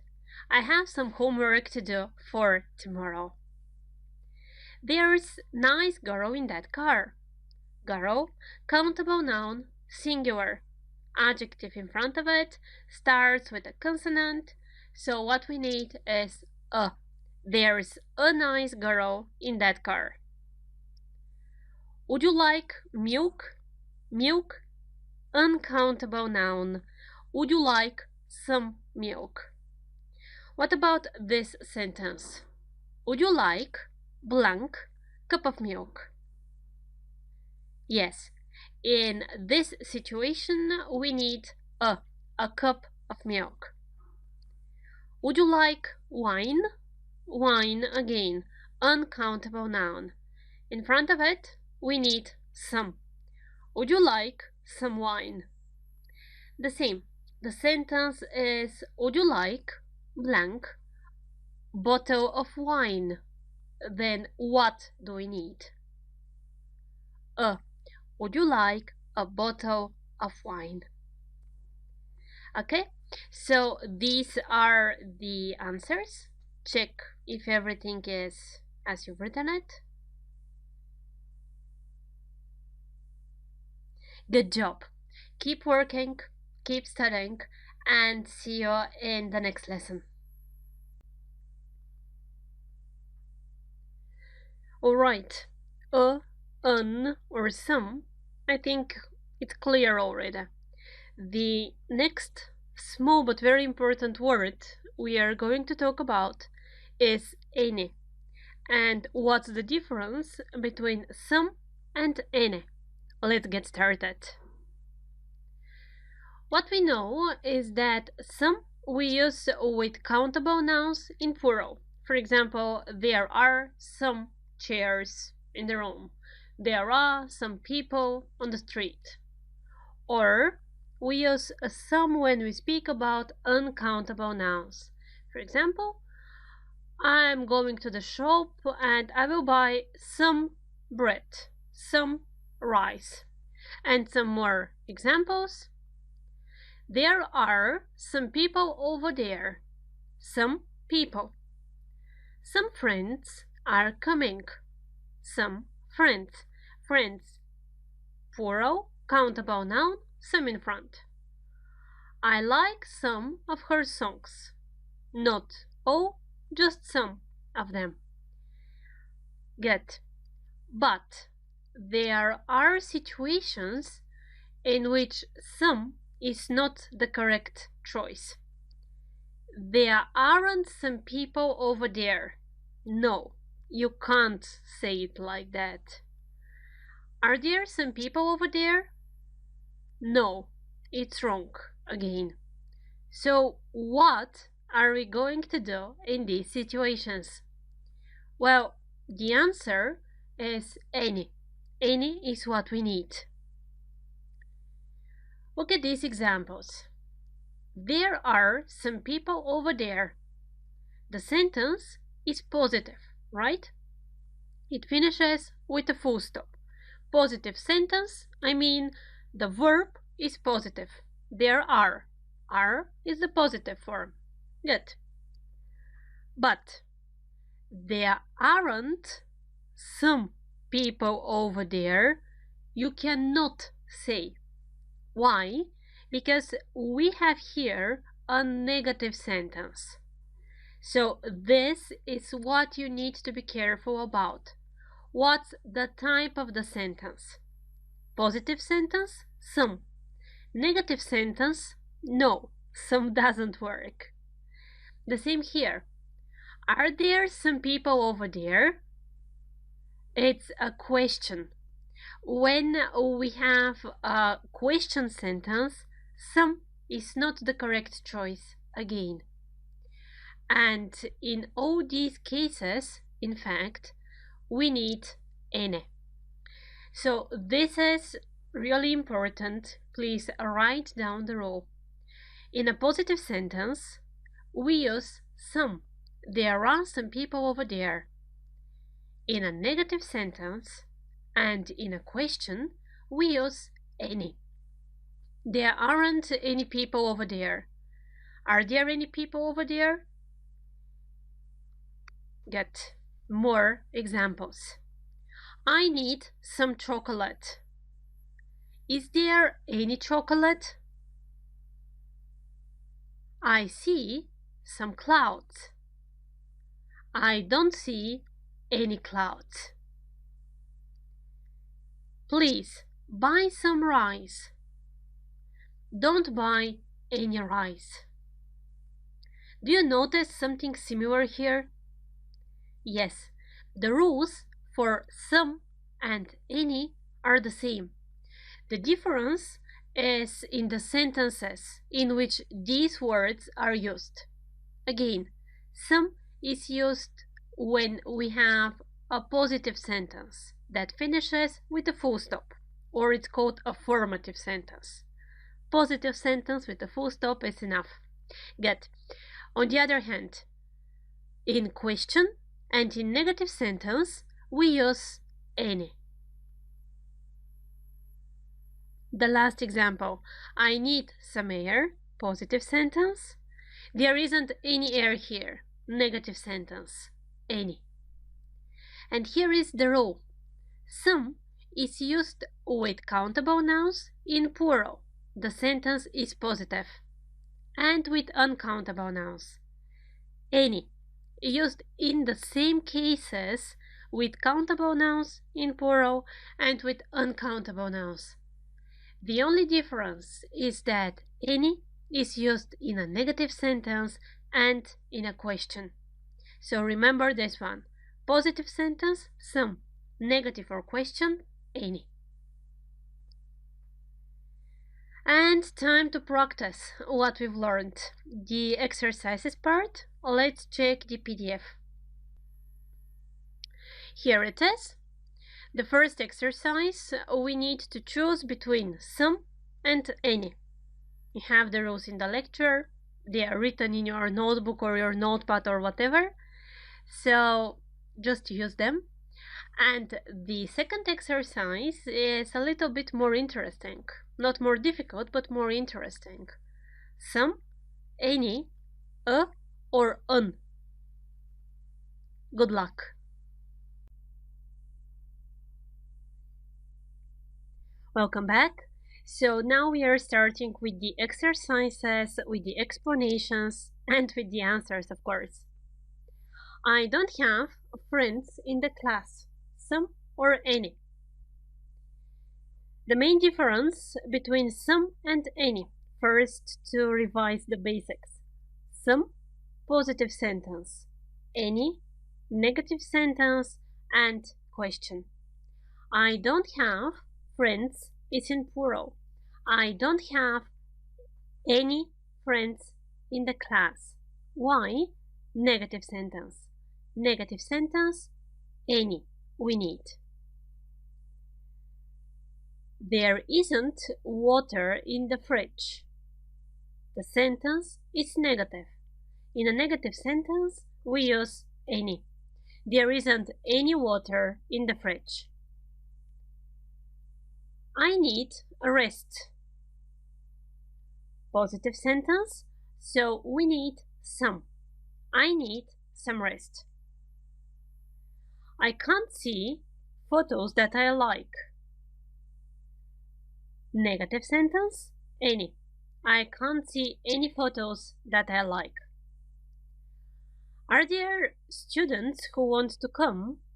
Question. In a question sentence, we need any.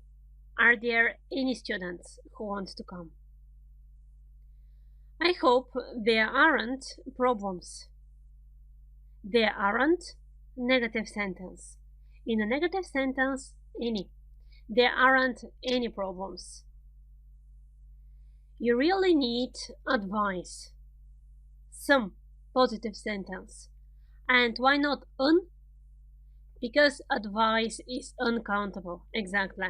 If you want to put a in front, you need a piece of. You really need a piece of advice. Can you give me advice on that? Question. In a question sentence, we need any. And here are the answers to check.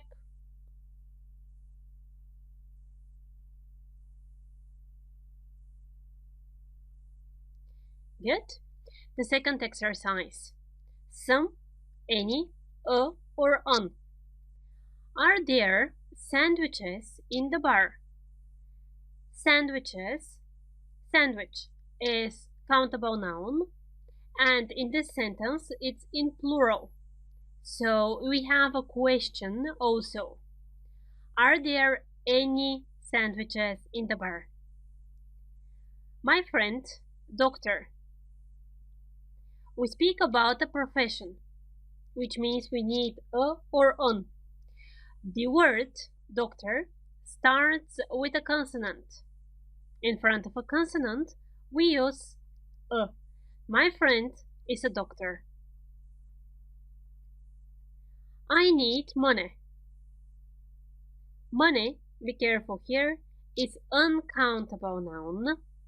So the sentence is positive, which means that in this case we need some. I need some money. My mother is engineer. Profession. The word starts with a vowel. Un. My mother is an engineer. They want to buy lemons. Lemon. Countable noun. Plural. Positive sentence. Exactly.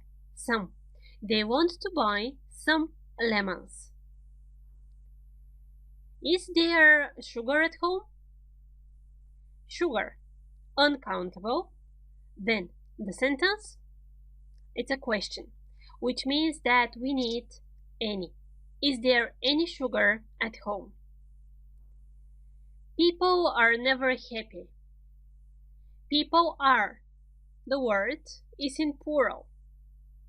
The sentence, it's positive, so we need some. Some people are never happy. And here are the answers. Well done, guys. I hope you're getting better and better. So keep on practicing and see you in the next lesson.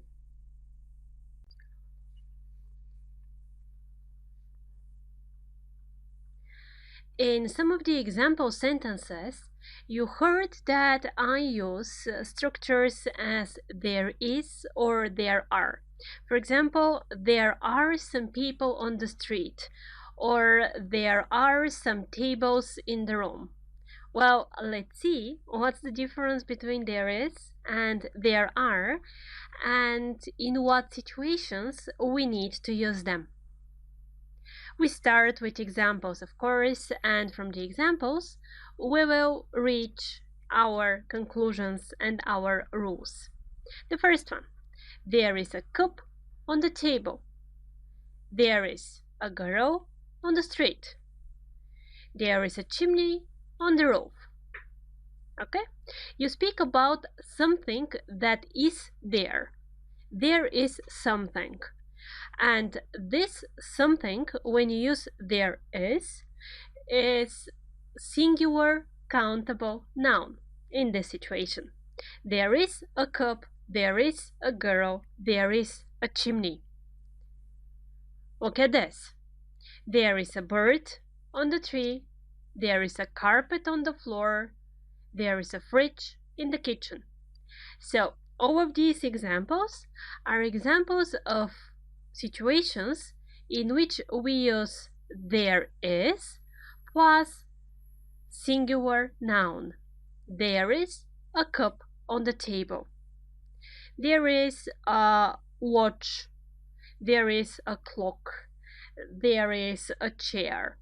When you describe a room, for example, one of the most common examples that you will see in different textbooks and in general in different classes is describe your room with sentences that start with there is or there are.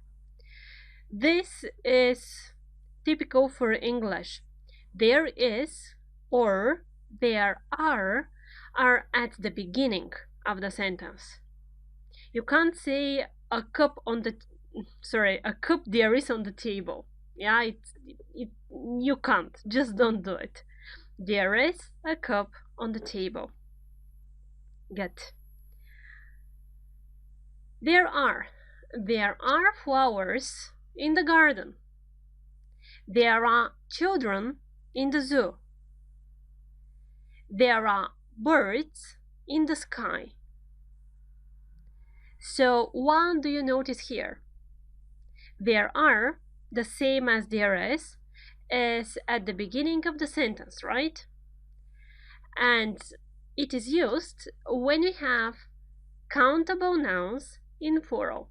There are flowers, there are children, there are birds. Just a quick revision because I saw children. So 2 children, 1 child, 2 women, 1 woman, 2 mice, 1 mouse, a lot of people, 1 person. Get. Some other examples. There are children outside. There are clouds in the sky.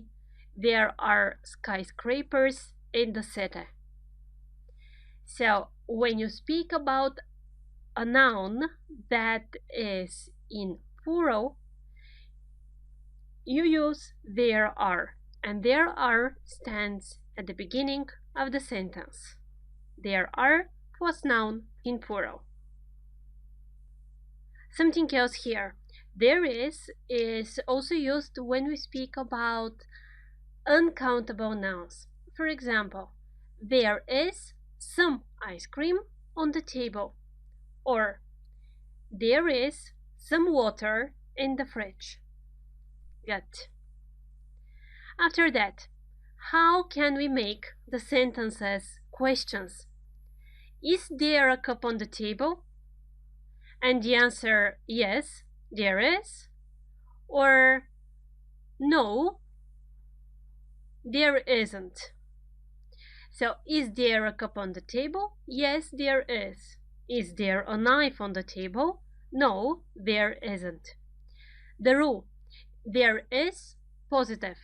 You change the places of is and there and you form the question. Is there? Yes, there is. Positive answer. No, there isn't. Negative answer. More examples. Is there a girl on the street? Yes, there is. Is there a dog on the street? No, there isn't. Okay? Question. Positive answer, yes, there is. Negative answer, no, there isn't. Is there a chimney on the roof? Positive answer, yes, there is. Negative answer, no, there isn't. Is there a bird on the roof? No, there isn't. So, is there is used plus singular, and the answers are yes, there is, and no, there isn't. The next case, plural. Are there flowers in the garden? Yes, there are. After that, are there birds in the sky? No, there aren't. The logic is the same. There are positive. To make it a question, you exchange the places of there and are. Are there birds? Are there flowers? Positive answer, yes, there are. Negative answer, no, there aren't. More examples. Are there children in the zoo? Yes, there are. Are there monkeys in the zoo? Negative, no, there aren't. And the last example, are there birds in the sky? Yes, there are. Are there clouds in the sky? No, there aren't. Good. The rule, are there plus the noun in plural. Examples of the answers, yes, there are, positive answer, no, there aren't, negative answer. Negative sentences. There isn't a flower in the garden. There isn't a cat on the carpet. There isn't a TV in the kitchen. So, there isn't. When you want to say that something is not there, something is not in the room, or something is not in the garden. There isn't a flower, there isn't a cat, there isn't a TV. The rule, there isn't, goes with the singular noun. There aren't parents outside, same logic. There aren't birds in the sky.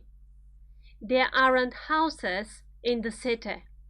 There aren't is the negative form of there are, and it is used with plural nouns. The rule, there aren't plus plural.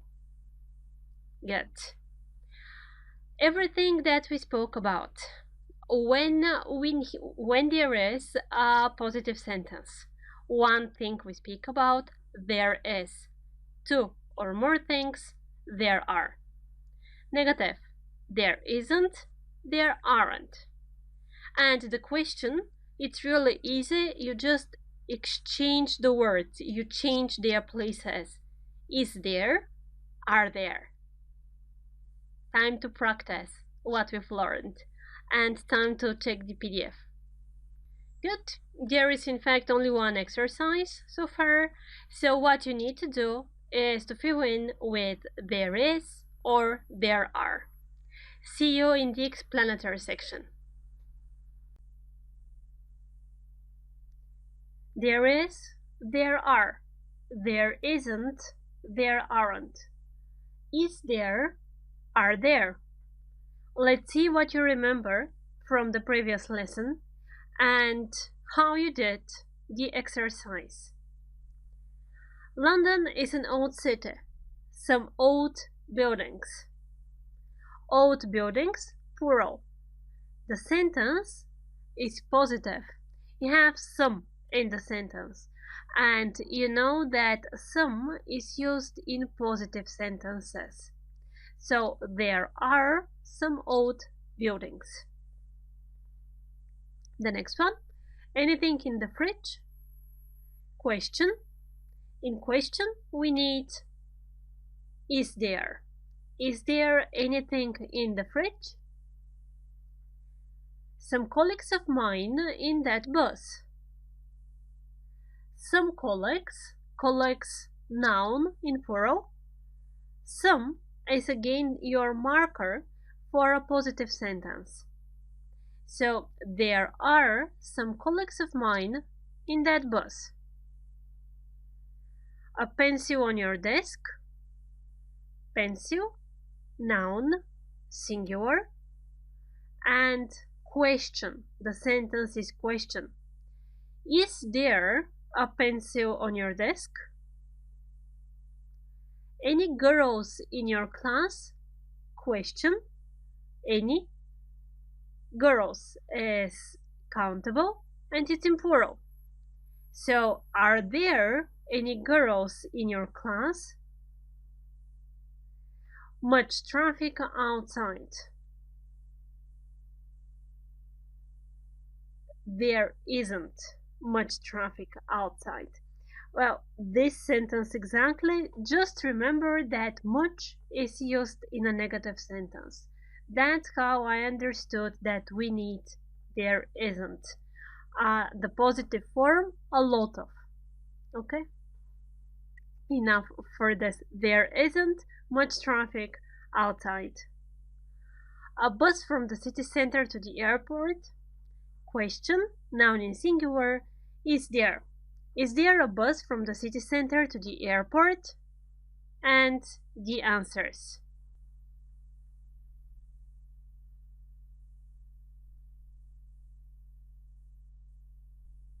Well done. Well, it's time to start with the tenses.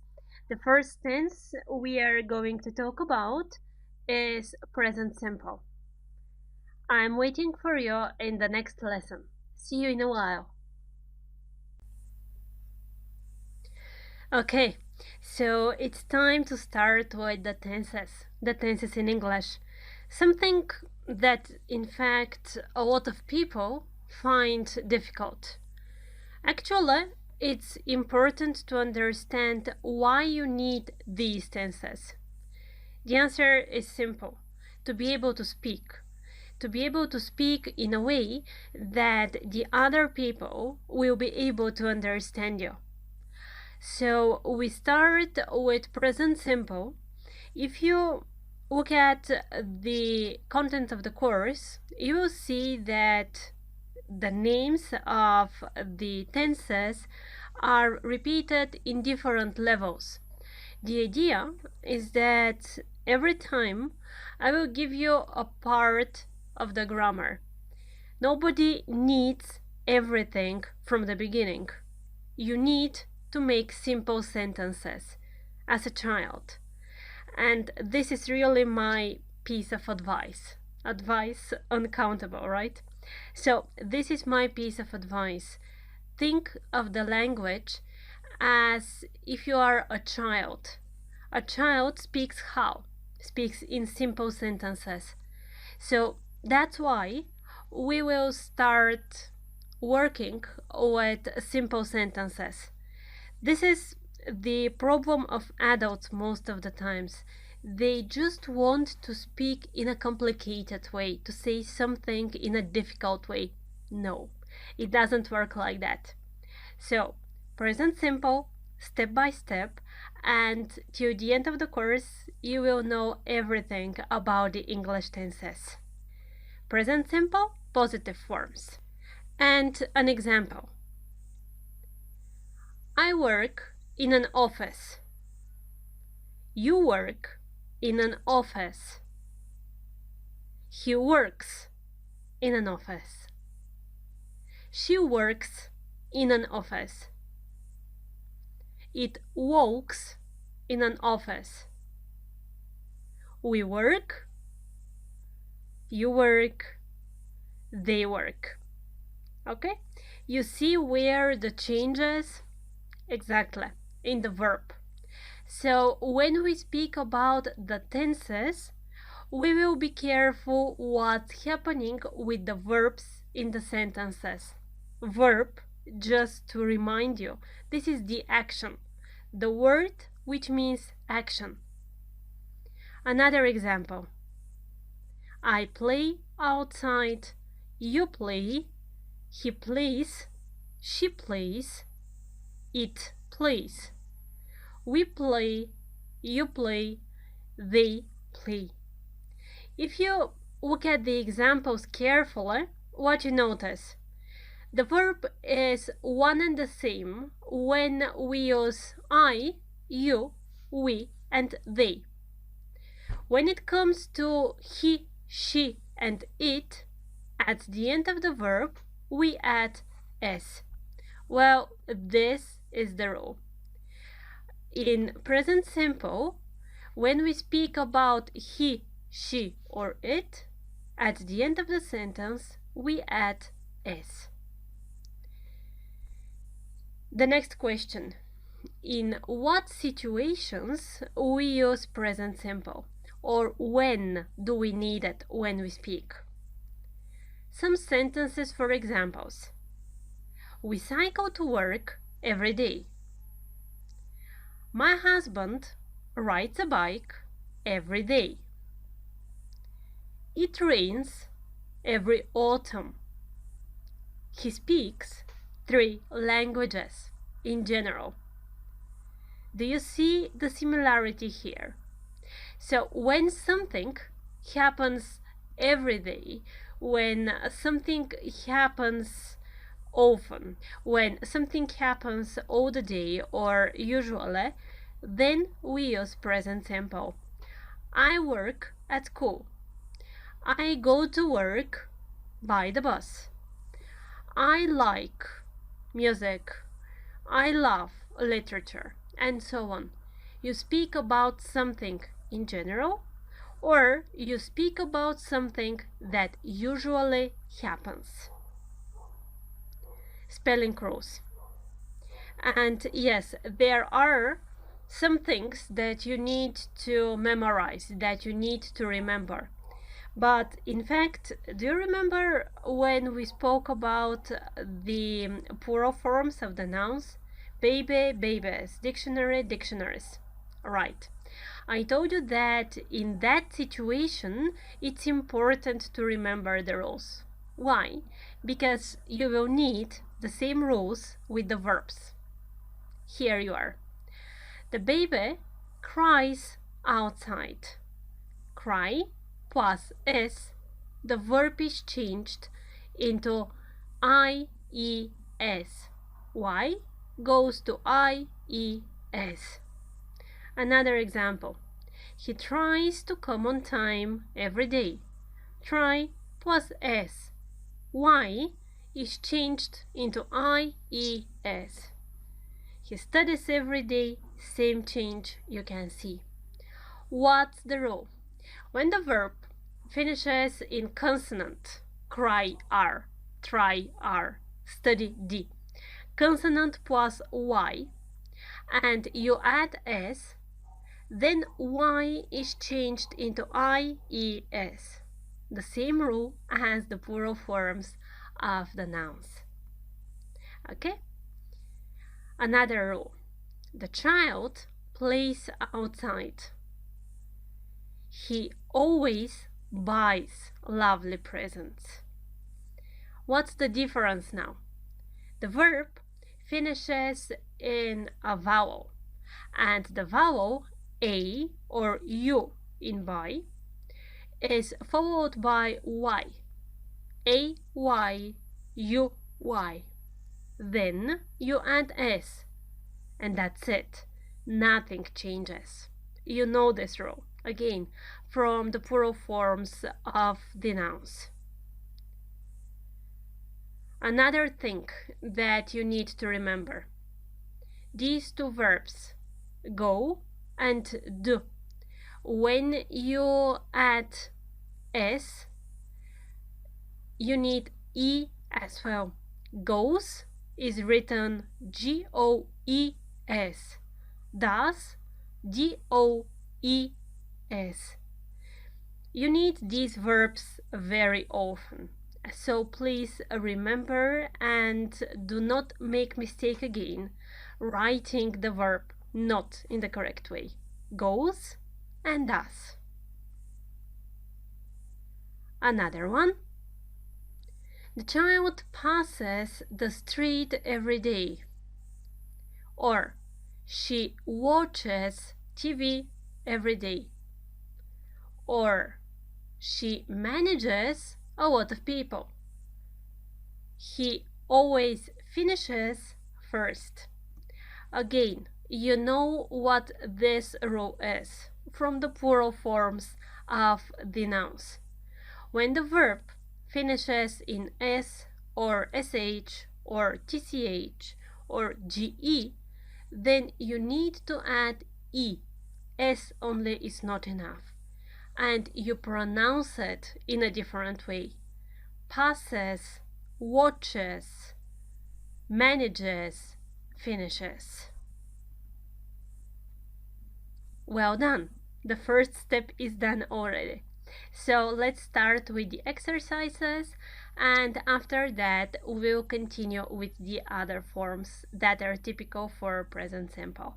The PDF. 2 exercises are waiting for you here. You need to open the brackets. This is an exercise that you will have very often during the whole course. So you need to open the brackets and to fill in with the correct form in present simple. Be careful with the spelling. Time to check the exercises. So, we walk to work every day.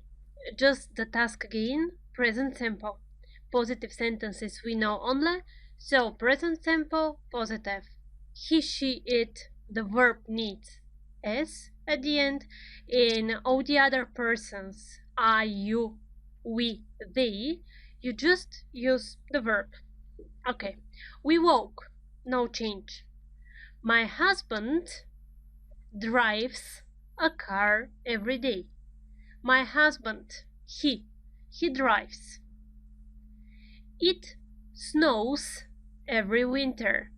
It. I speak, no change here. I speak 4 languages. My dog plays in the garden all the time. My dog, it plays. They live in a house. No change here. My sister lives in a flat. My sister, she lives. The answers. Good? Here, be careful for spelling. Once again, I'm telling you, and let's start. Anne teaches. ES you need because the verb finishes in CH. Anne teaches, she teaches English. My dog loves meat. My dog, it, loves. Pete washes his hands very often. Washes, the verb finishes in SH. Anne and Pete study at the same class. Anne and Pete, they study. No change. Mark works in a big company. Works, only S. He works. My wife gets up very early. Get up, this is one more specific verb. It is called phrasal verb. And the change here is only in the first part, in get, because I have seen it in fact quite often at the beginning. People write gets ups. The verb is get. So my wife gets up very early. Pete watches TV every evening. Watch, TCH. So you add ES and make the correct form. And here are the answers. Good job. Well, we are ready with the beginning of present simple. Let's go on and see what we are going to talk about in the next video. So, as we understood how the positive form of present simple is formed, let's look at the negative one. Or how can you say that you don't do something? I don't work, he doesn't work. Some examples. I like football. You don't like football. I have a brother. I don't have a brother. like, don't like, have, don't have, I. The other example. He rides a bicycle. She doesn't ride a horse. He rides a bicycle. She doesn't ride. He lives in a house. She doesn't live in a house. Do you see the difference? I have, you don't have. He rides, she doesn't ride. More examples. I work in an office. I don't work in an office. You work, you don't work. He works, but he doesn't work.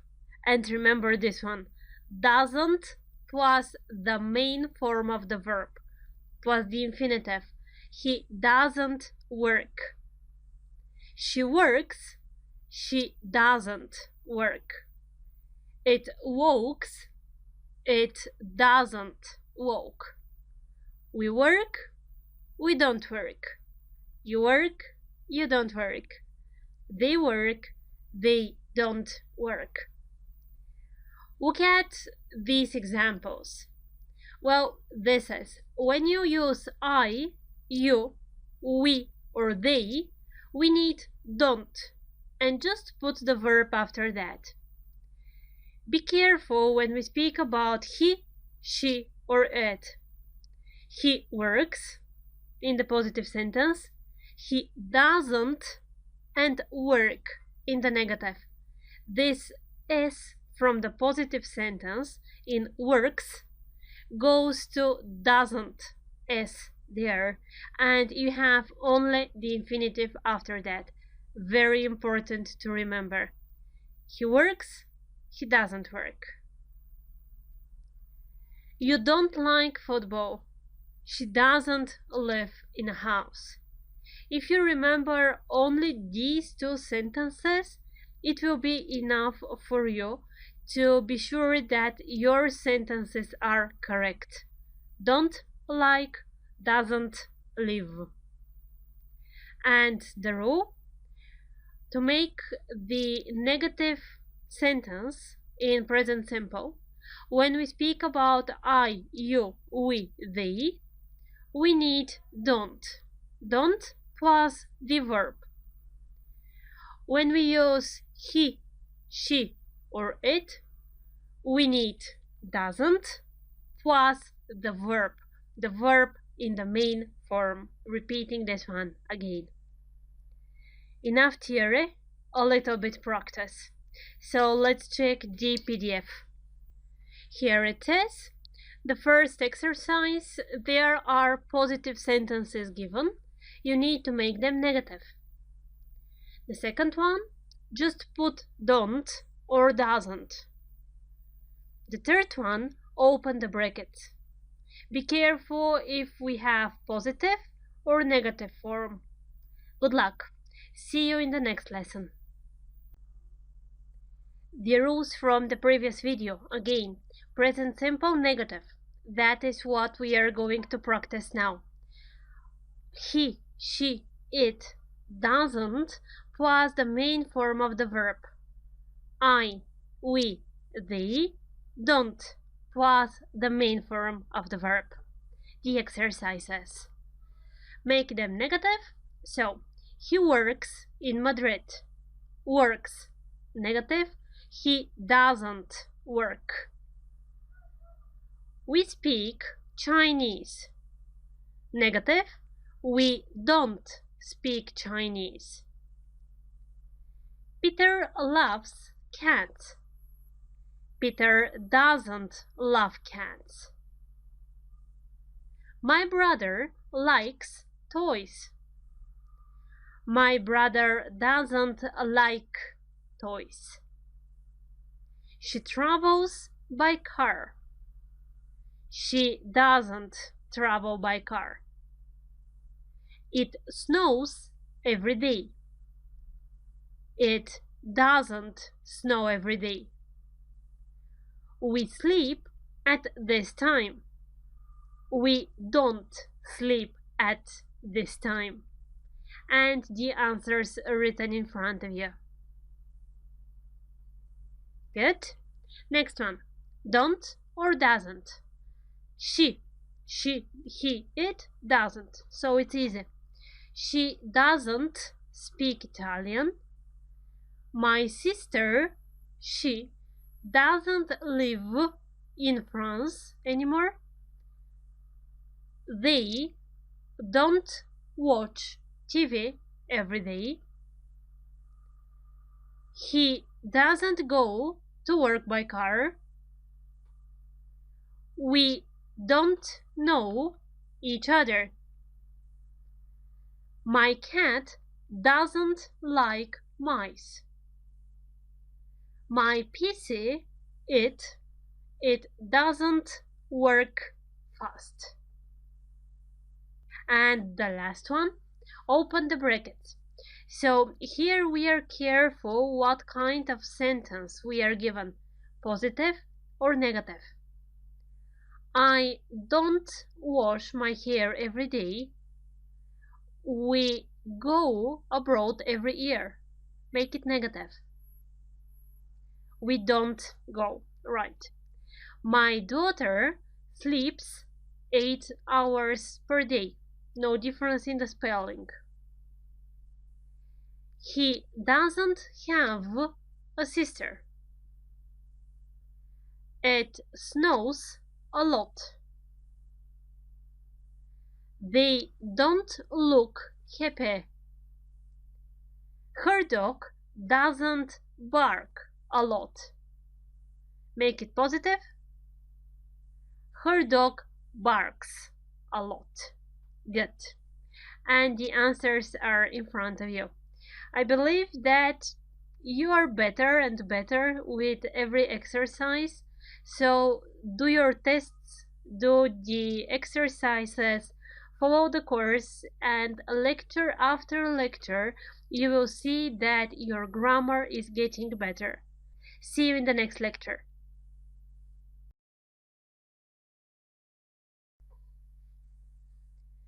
Positive, negative. It's time for the questions in present simple. How they are formed.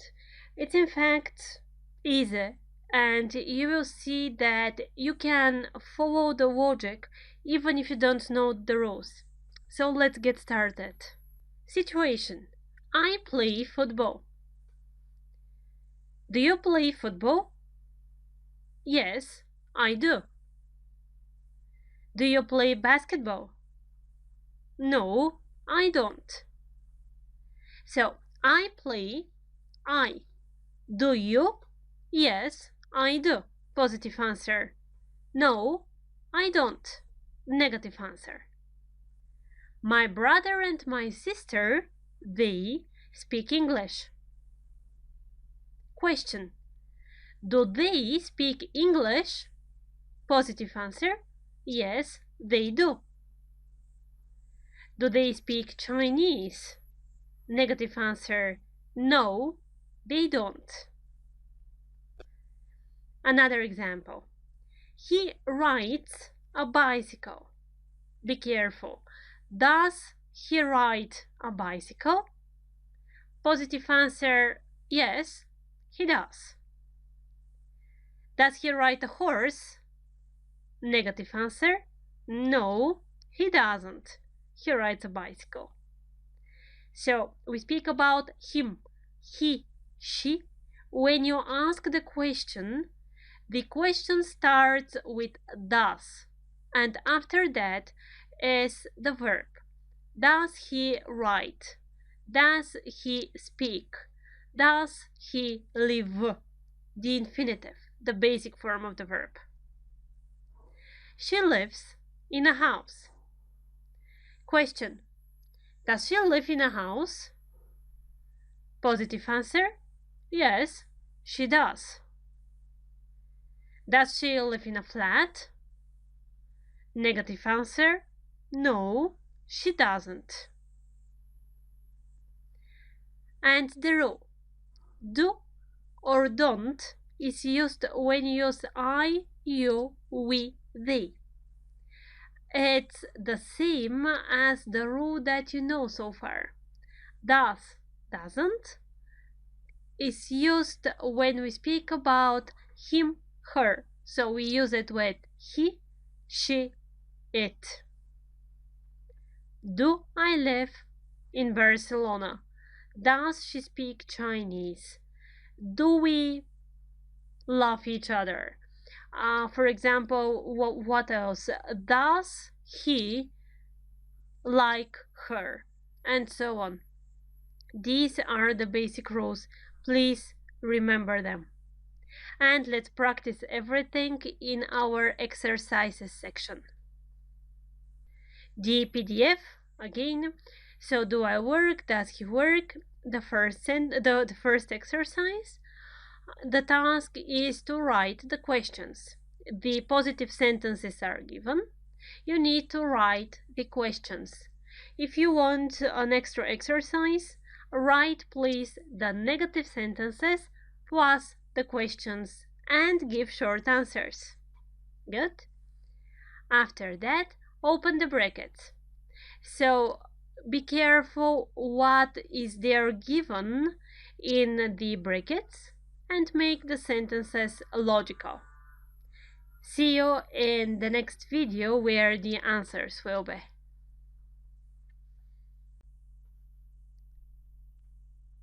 How was the exercise?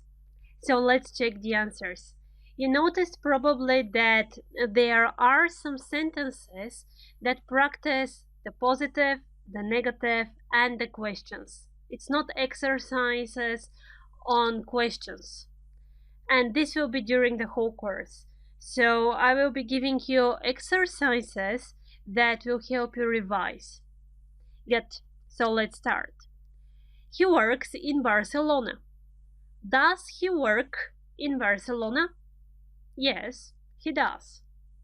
He doesn't work in Barcelona. So I will just tell you all of the options. I hope that you wrote them down. We speak English. We don't speak English. Do we speak English? Yes, we do. Peter loves dogs. Peter doesn't love dogs. Does Peter love dogs? My brother likes ice cream.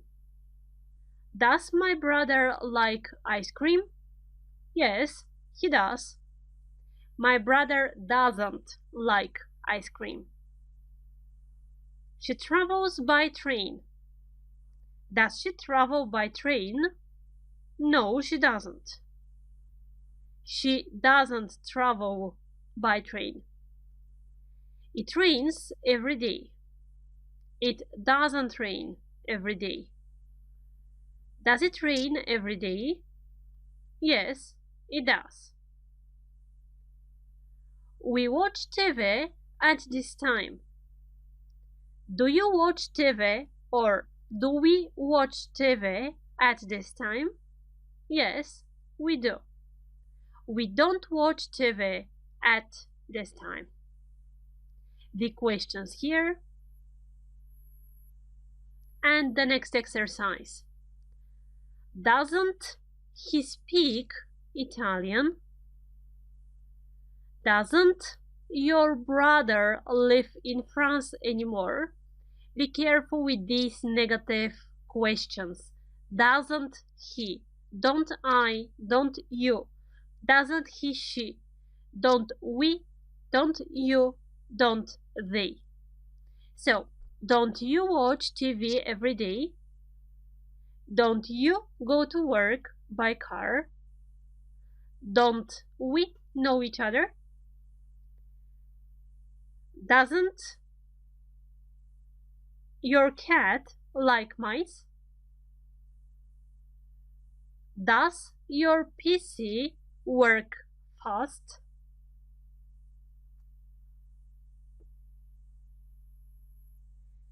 And summary. because that was the end of the first tense. You see, they are not difficult at all. It's just important to understand the logic. After that, it's only practice. And you will see that at one moment you will not think about the tense. You will just speak. Get I speak, I don't speak, do you speak? He speaks, he doesn't speak, does he speak? Important to remember. When there is he, she, it, you need s at the end of the verb. When there is a negative sentence, you use doesn't plus the main form of the verb.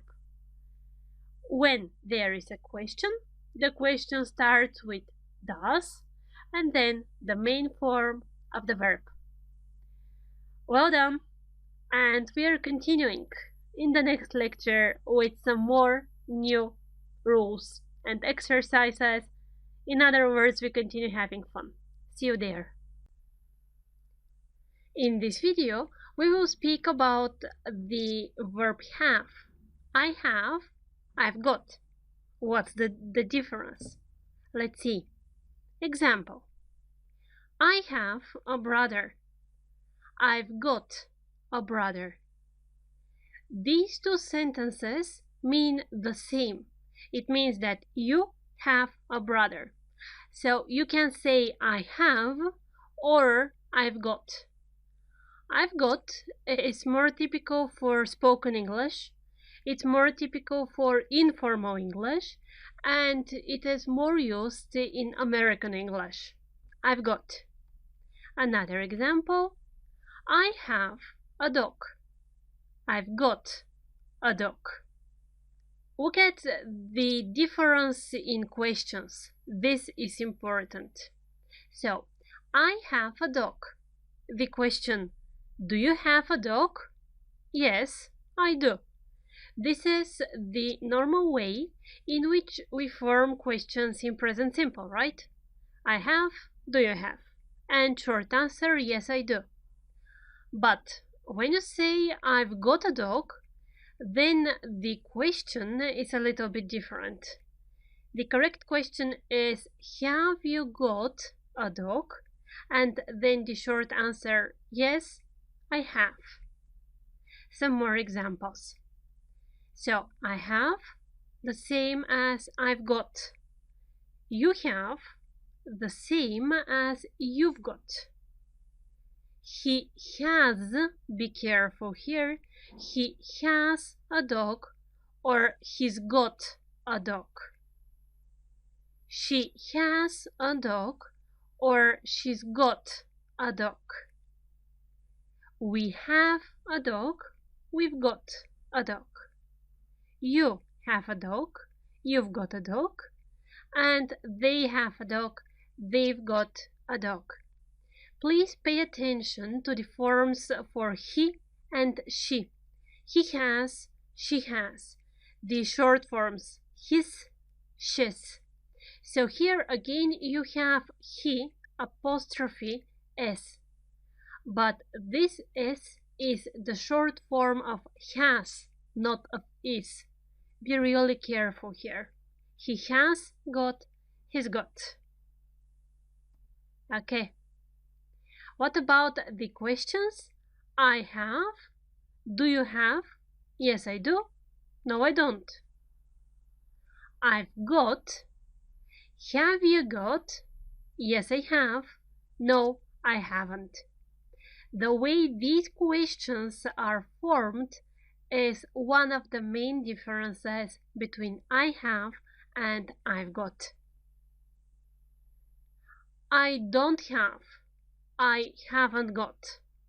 Again, pay attention. Negative forms. I have. I don't have. The normal way you form a negative sentence in present simple. I've got.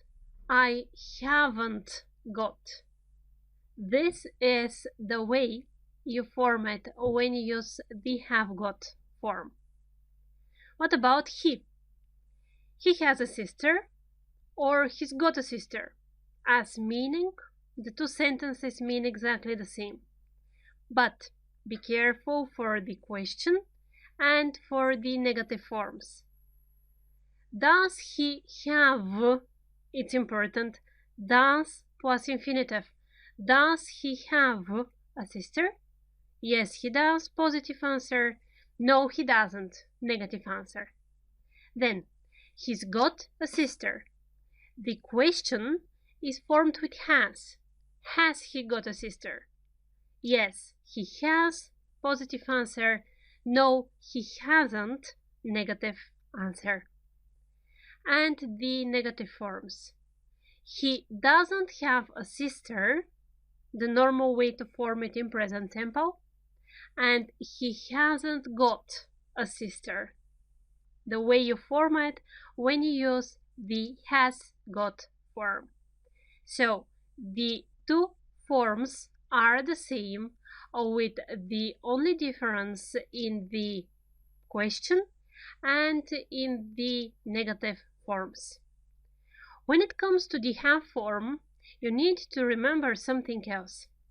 There are some situations, some sentences, some structures in which you can use only have. For example, I have breakfast. I have a holiday. Tom usually has a shower. Why? Well, let's say I have a car, okay?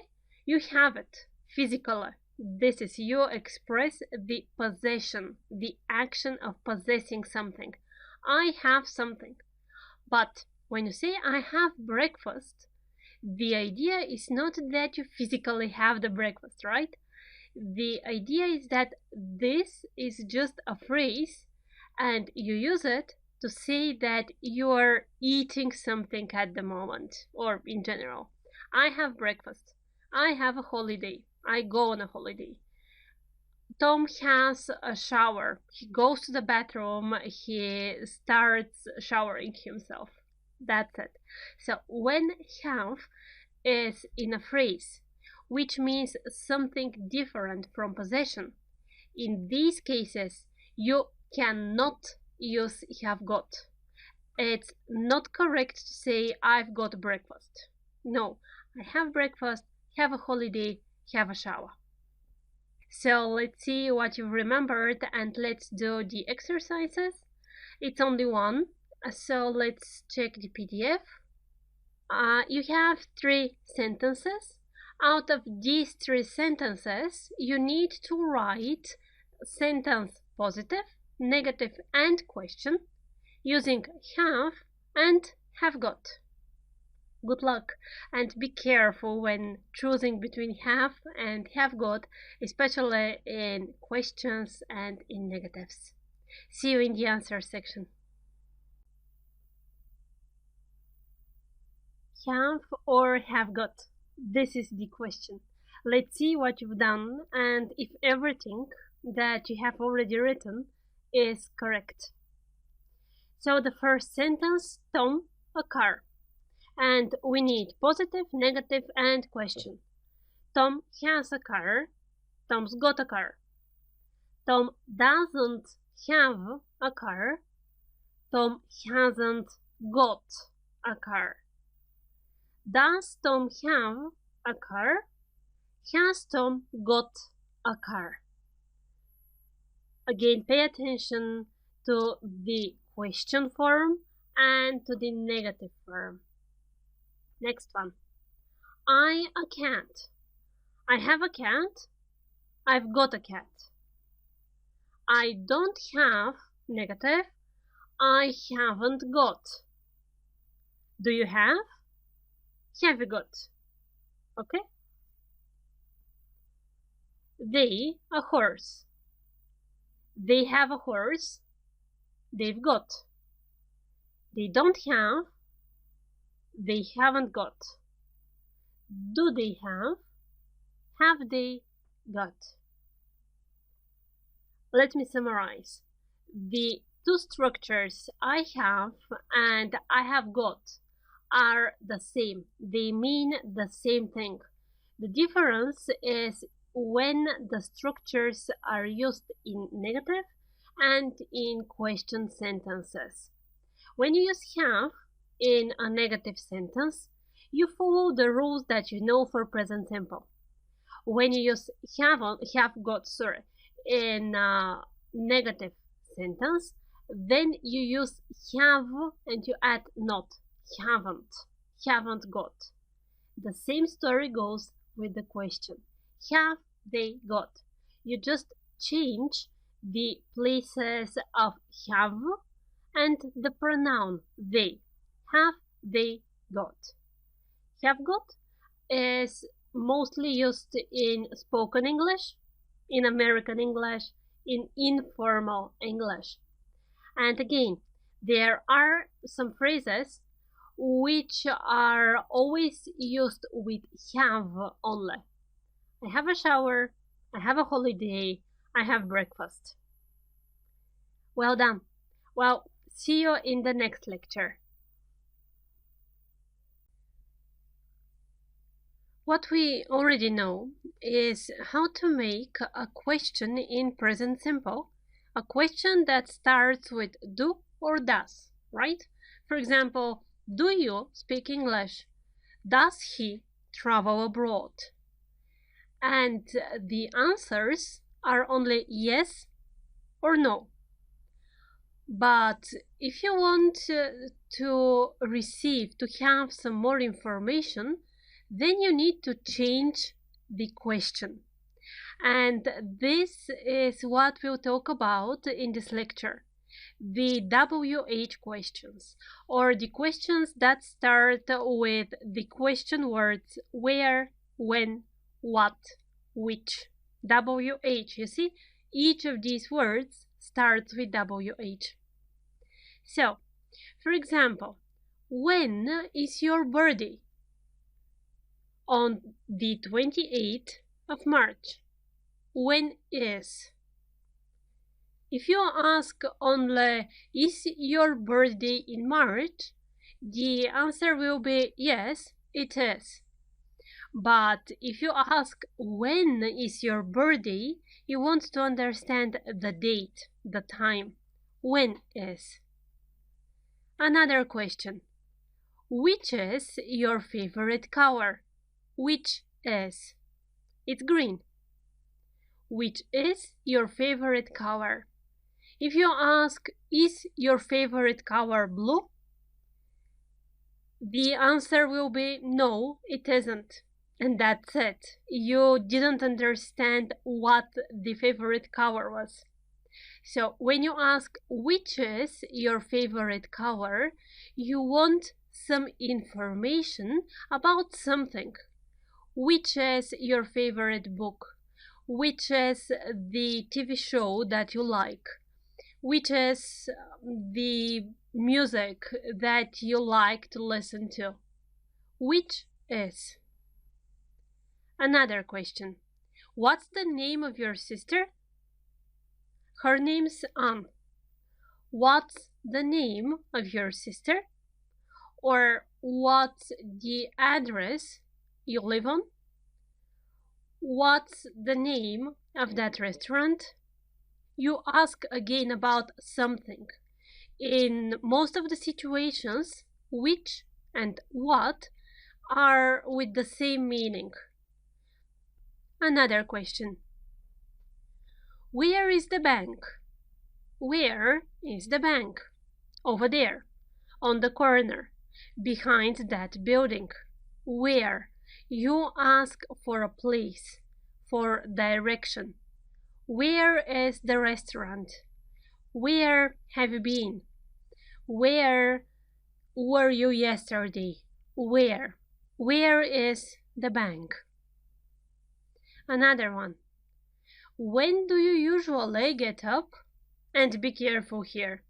When do you usually get up?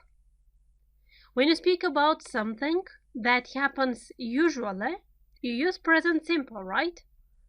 And if you want to make a question in present simple, you add do in front, do at the beginning of the sentence. For example, I usually get up at 6. Do you usually get up at 6? Yes, I do. In our situation now, we want to receive some extra information, right? And the question starts with the question word when. When do you? When after that is the auxiliary or the do verb. When do you usually get up? The answer at 6:30. One more. Which one do you prefer? To live in a house or in a flat?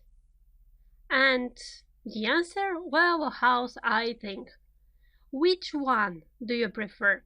Remember about these question words that they almost always stay at the beginning of the sentences. At the same time, after them, the questions are formed on the normal way. You know, for example, a question like, is there a bank? Then the other question will be, where is the bank? Which one do you prefer?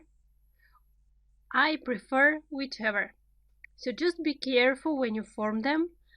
For now, at least, the question words will be always at the beginning. At one moment, we'll speak about another type of questions, but it's early still. So the question word at the beginning. After that, you make a question in the normal way. What do you do at weekends? See, do you do at weekends? This is the typical structure for present simple. For example, do you do yoga at weekends? And with the question word, what do you do at weekends? You receive the extra information. Most of the times I go to the countryside. What do you do? Or where do you live? Where? Again, where is a question that needs information for place. Where? Do you live in Madrid? Is the normal way to ask in present simple the yes/no question. Yes, I do. No, I don't. Before we start with the exercise, let's summarize. Till now, we know two types of questions. The questions that are with yes or no answers. For example, do you speak English? Yes, I do. No, I don't. Is there a bank next to your flat? Yes, there is. No, there isn't. This is the first type of questions. The second type of questions is a question which starts with the question word.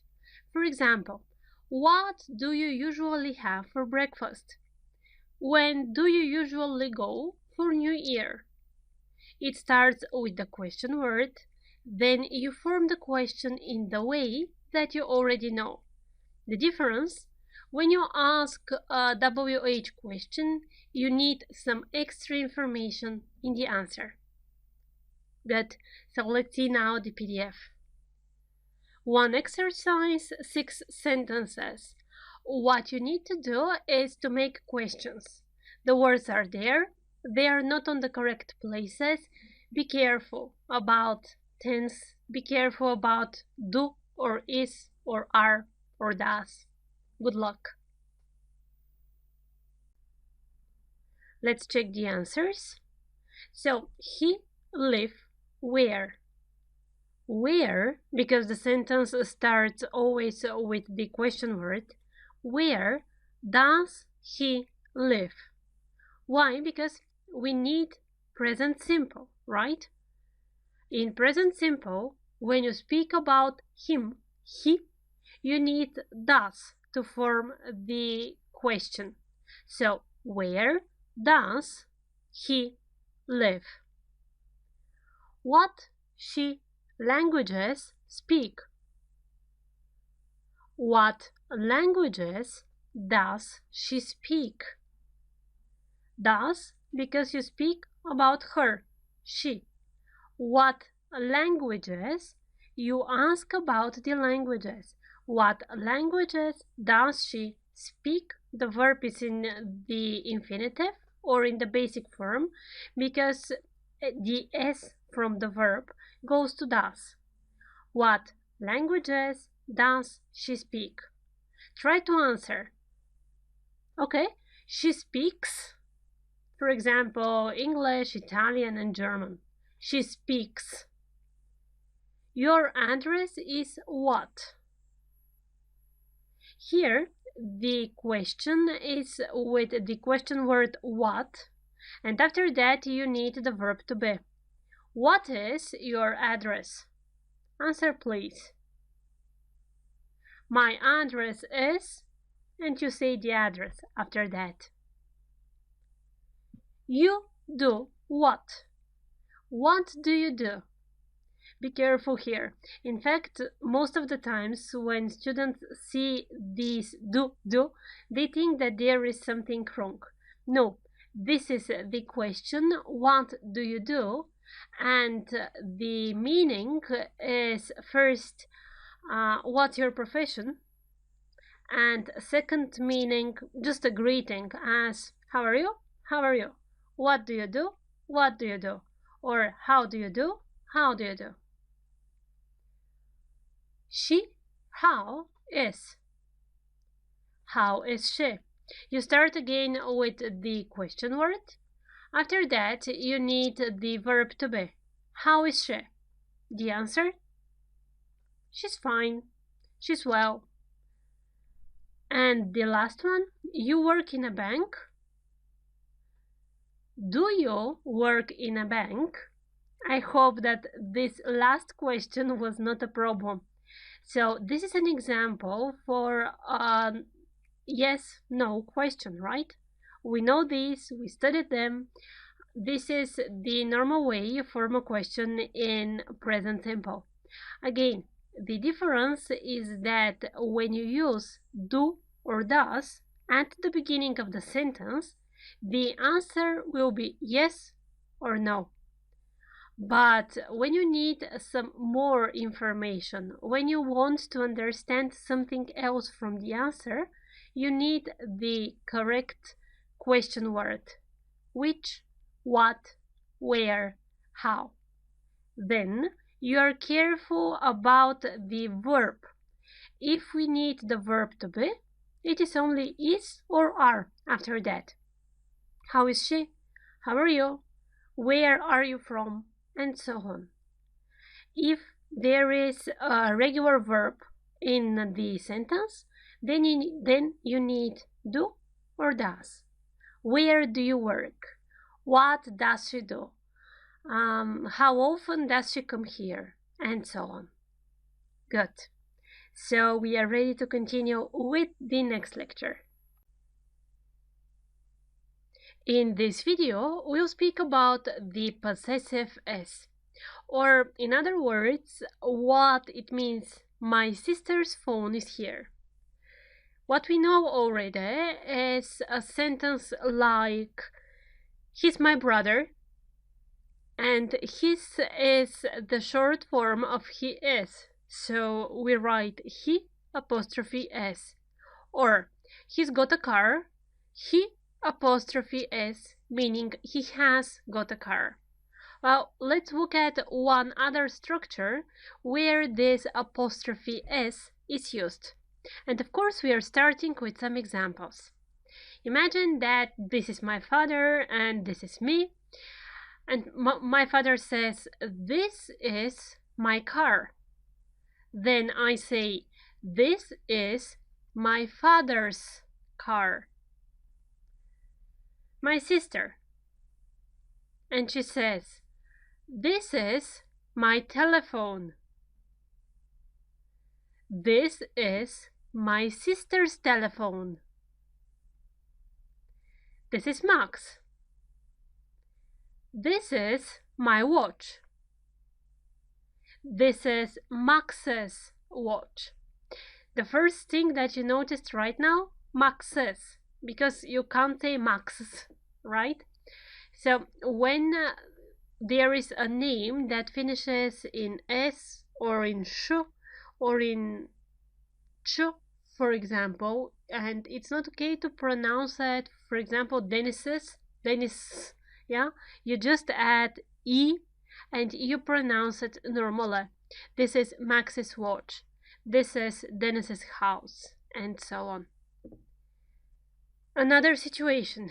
My friend and me. This is my house. This is my friend's house. Perfect, right? When we speak about somebody who has something or who kind of possesses something, then we write apostrophe s after the noun. It means that this something belongs to somebody. This is my friend's house. This is the house of my friend. But my friend is one, and this is the important part here.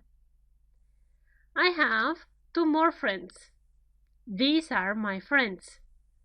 And they say, this is our house. Be careful.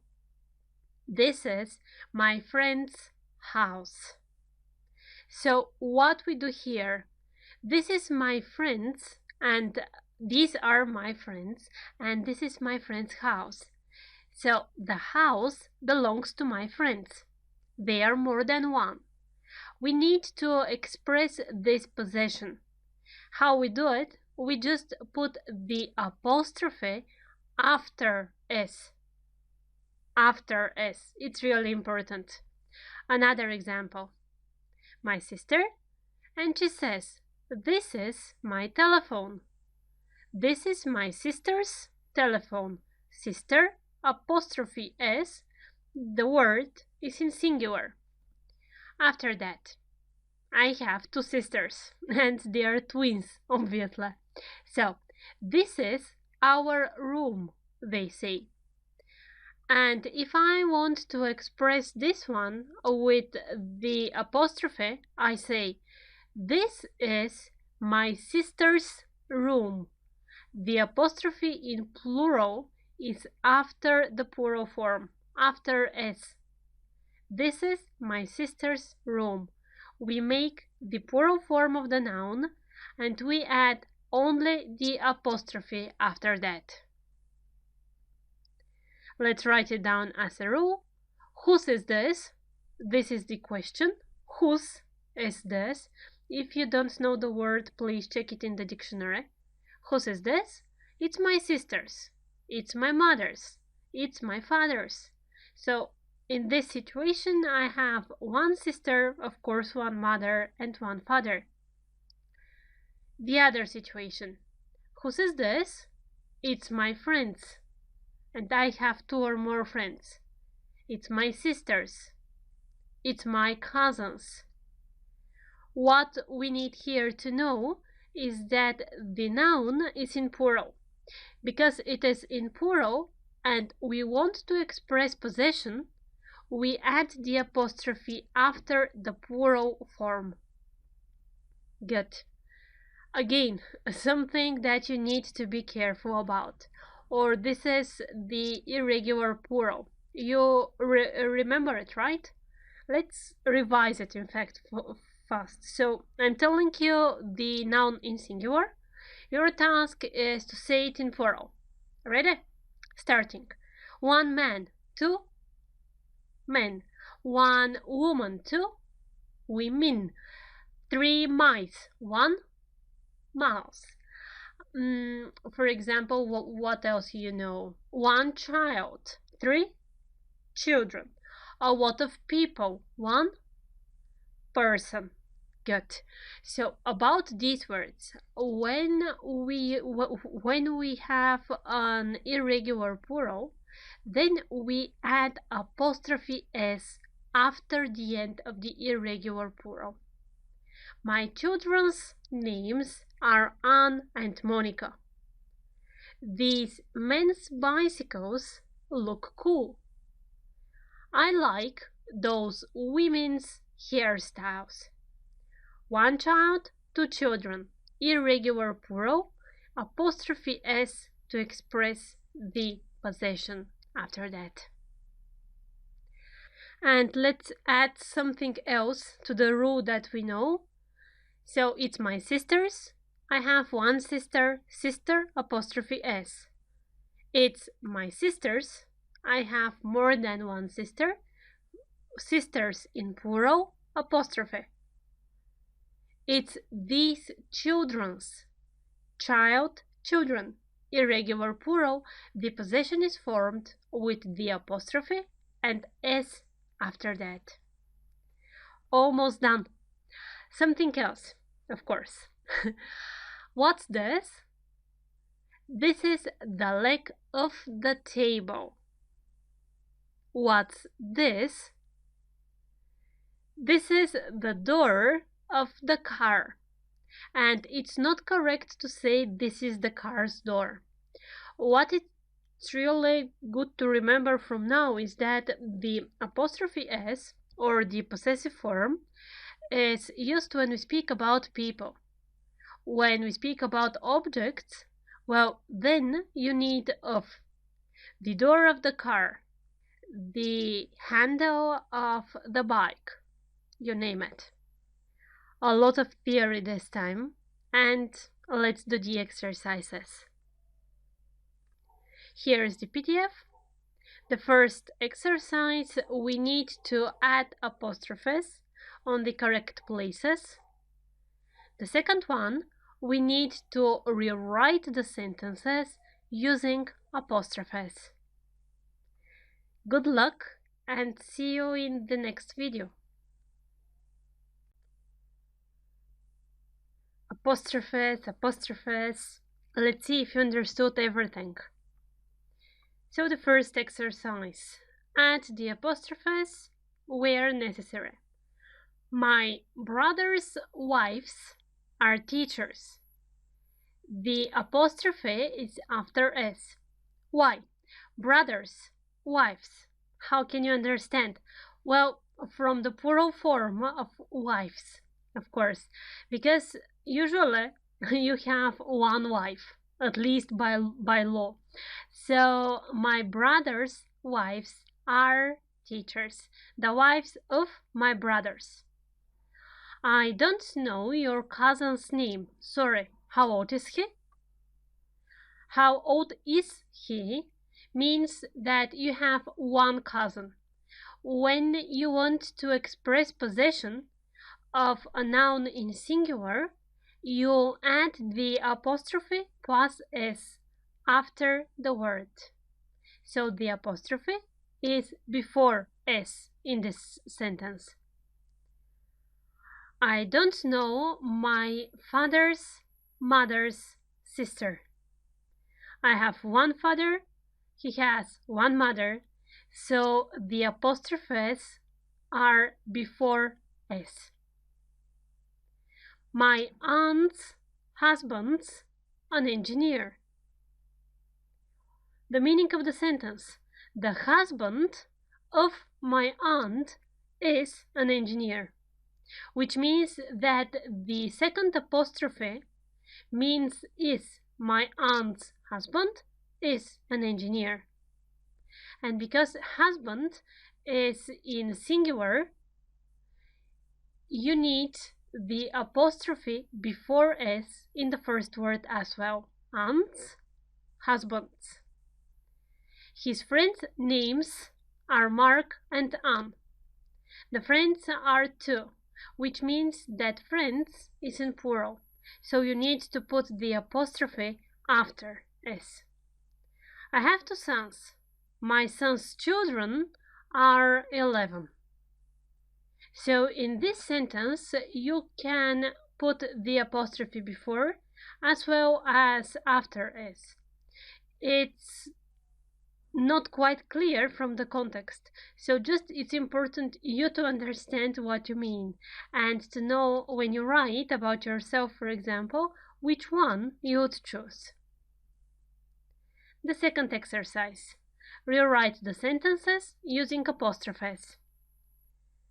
This is the flat of my mother. One mother, flat.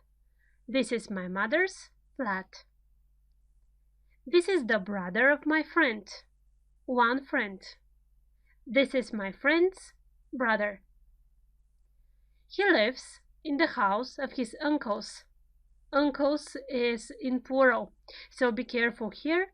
He lives in his uncle's house. The apostrophe is after s. I need the car of my sister. I need my sister's car. One sister.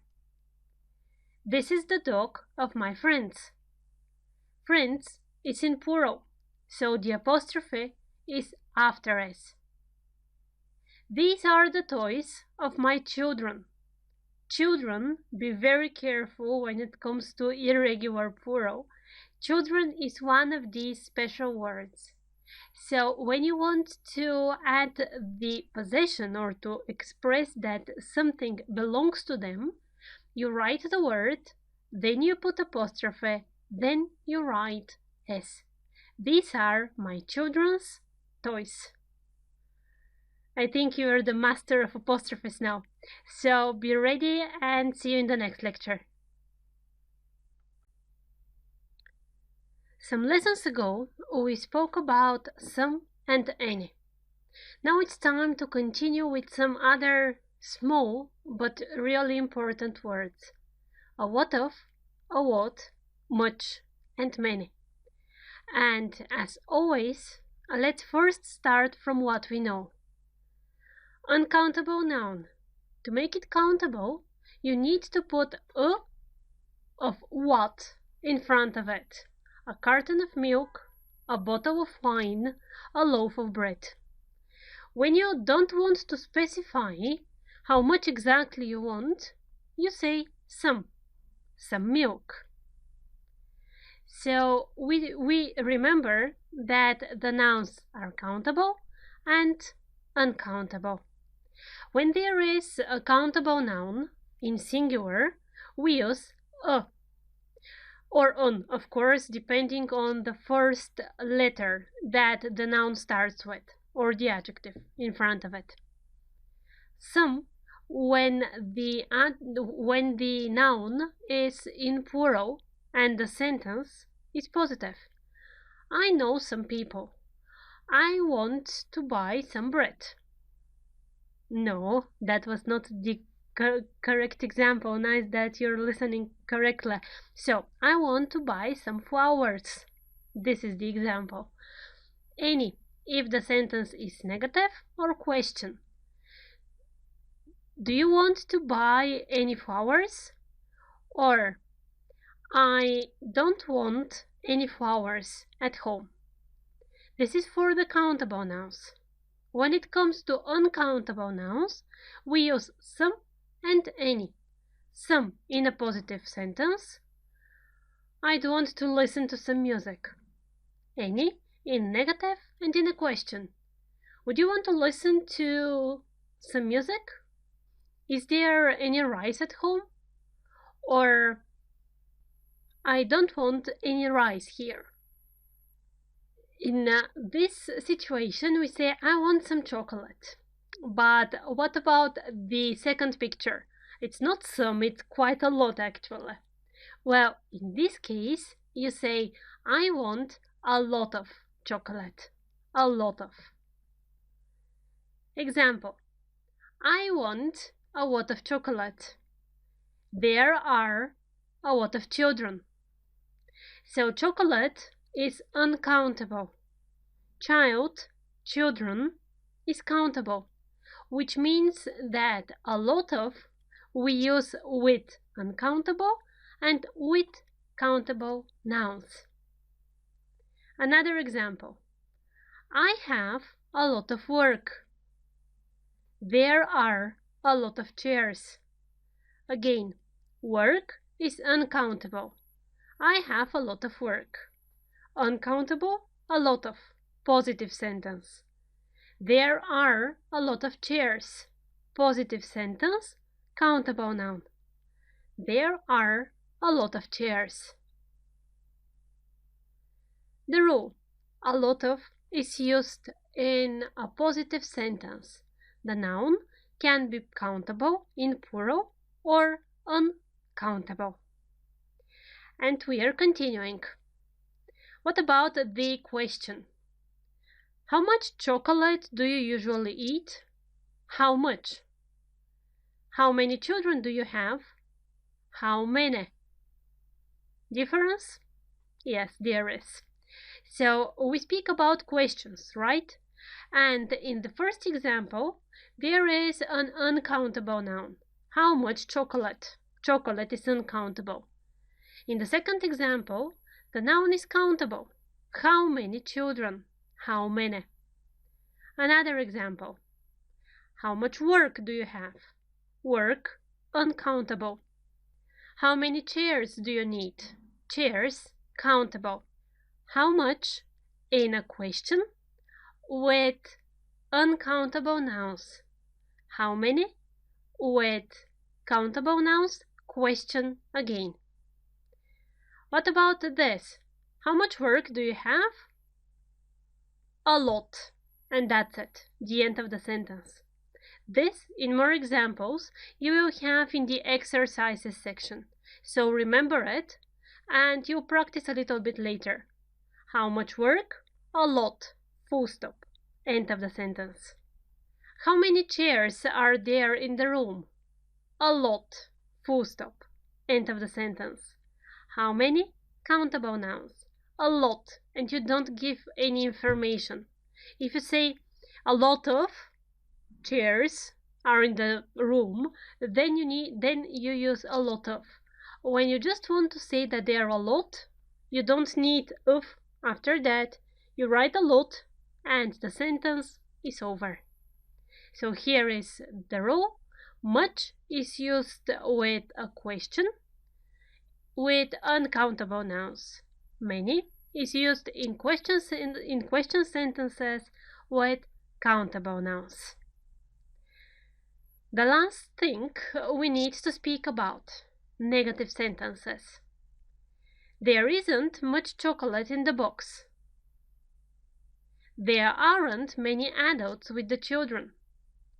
There isn't, negative. There aren't, negative. Good. So, there isn't much chocolate. Chocolate, uncountable. When the noun is uncountable and the sentence is negative, you need much.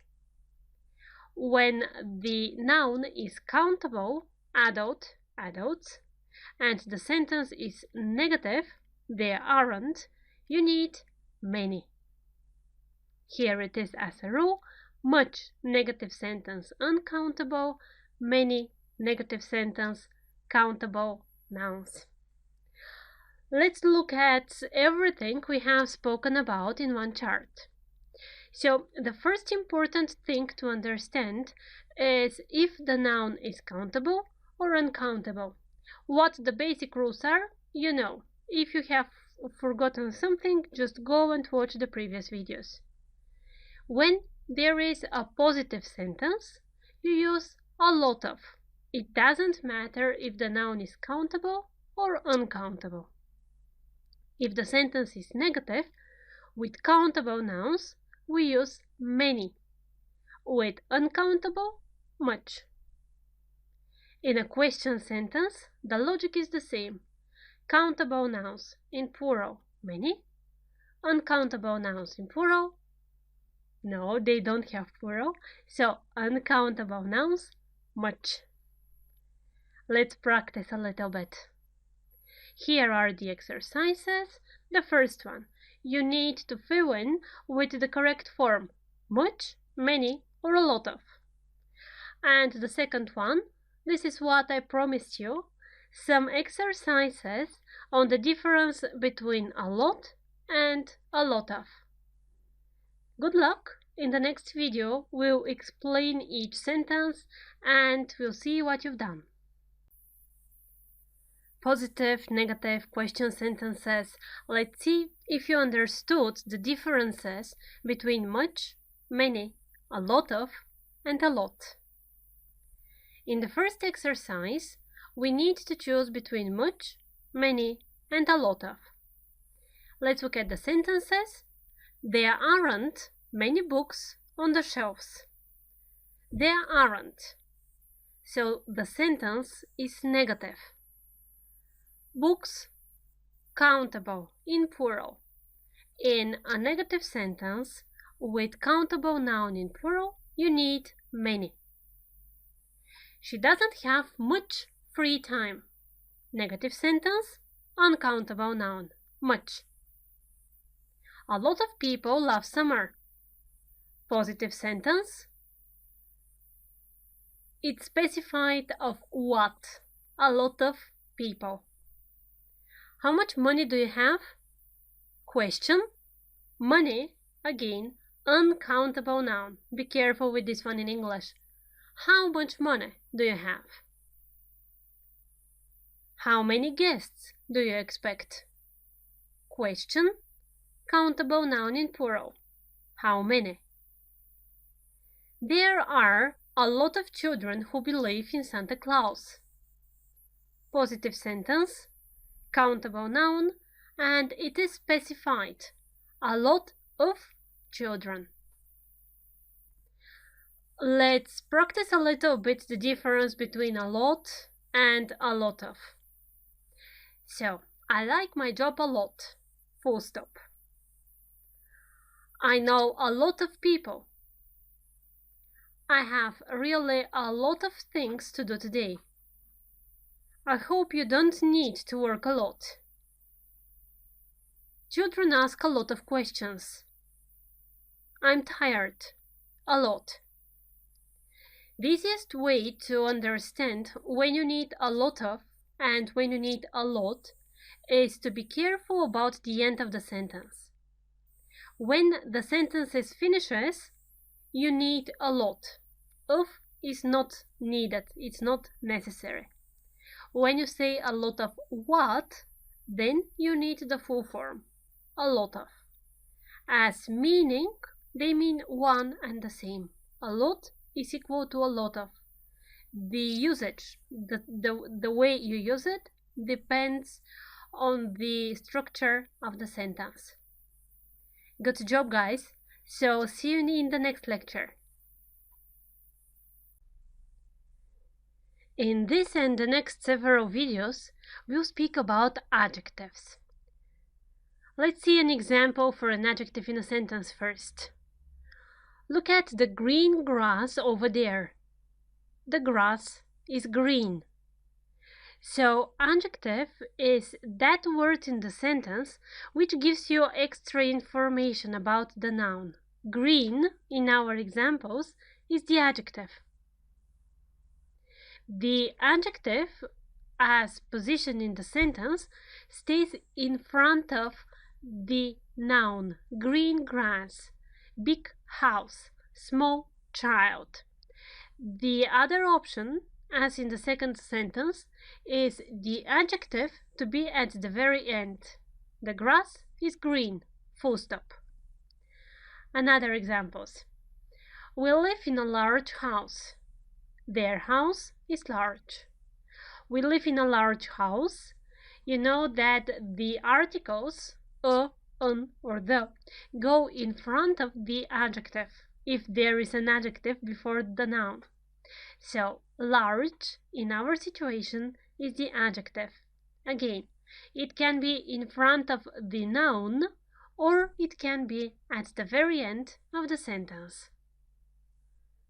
My father is tall. My father is a tall man. Here is something else to remember. If the sentence finishes in an adjective without a noun after that, you cannot put a. My father is tall. That's it. You can't say my father is tall. A in front of an adjective is possible only when there is a noun after that. So the rule, the adjective goes with the noun. We live in a large house in front of the noun itself. And when we write a sentence that finishes in an adjective, the adjective is without a, an, or the in front of it. The grass is green. Easy. Remember that this is only the introduction, so there will be more information in the next videos. But before that, let's practice how to Make sentences with adjectives. And let's check the exercise, of course. So here is the PDF. What we need is just to order the words. Again, the rules. Remember that if in the sentence there is a definite or indefinite article, which means an, or the, they stay in front of the adjective. The order is a, then adjective, then noun. If the sentence finishes in the adjective, then we don't need a, or an in front of it. Good luck.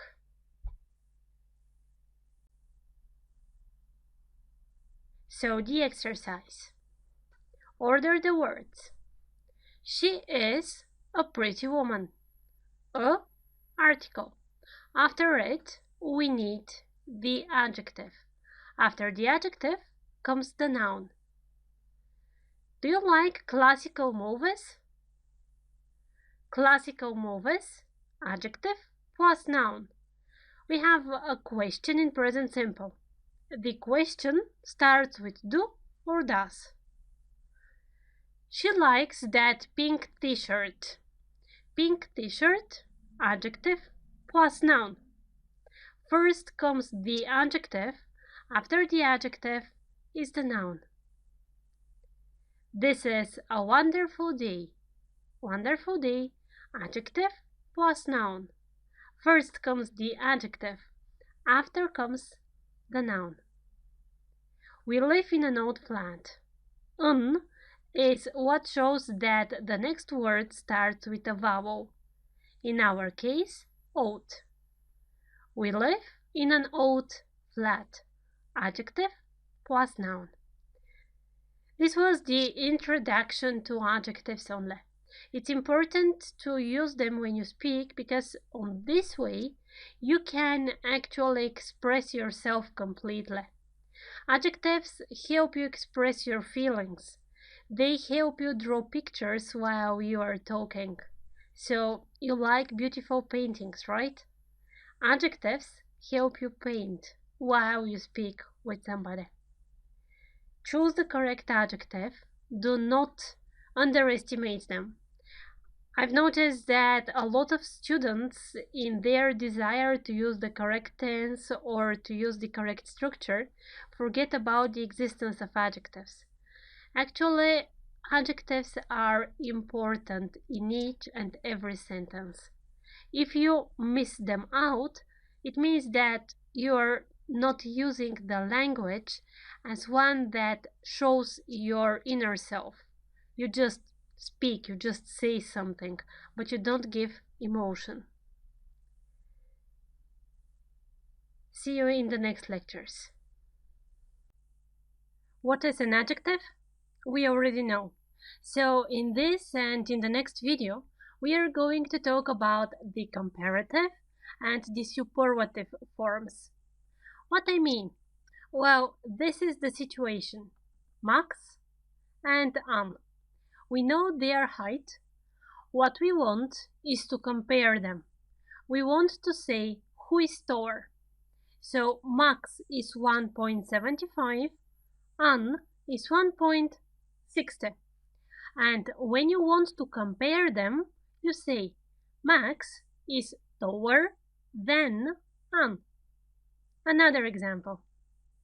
Tom, 80 kilos, Peter, 60 kilos. Again, you are comparing. Tom is fatter than Peter. Anne and Monica.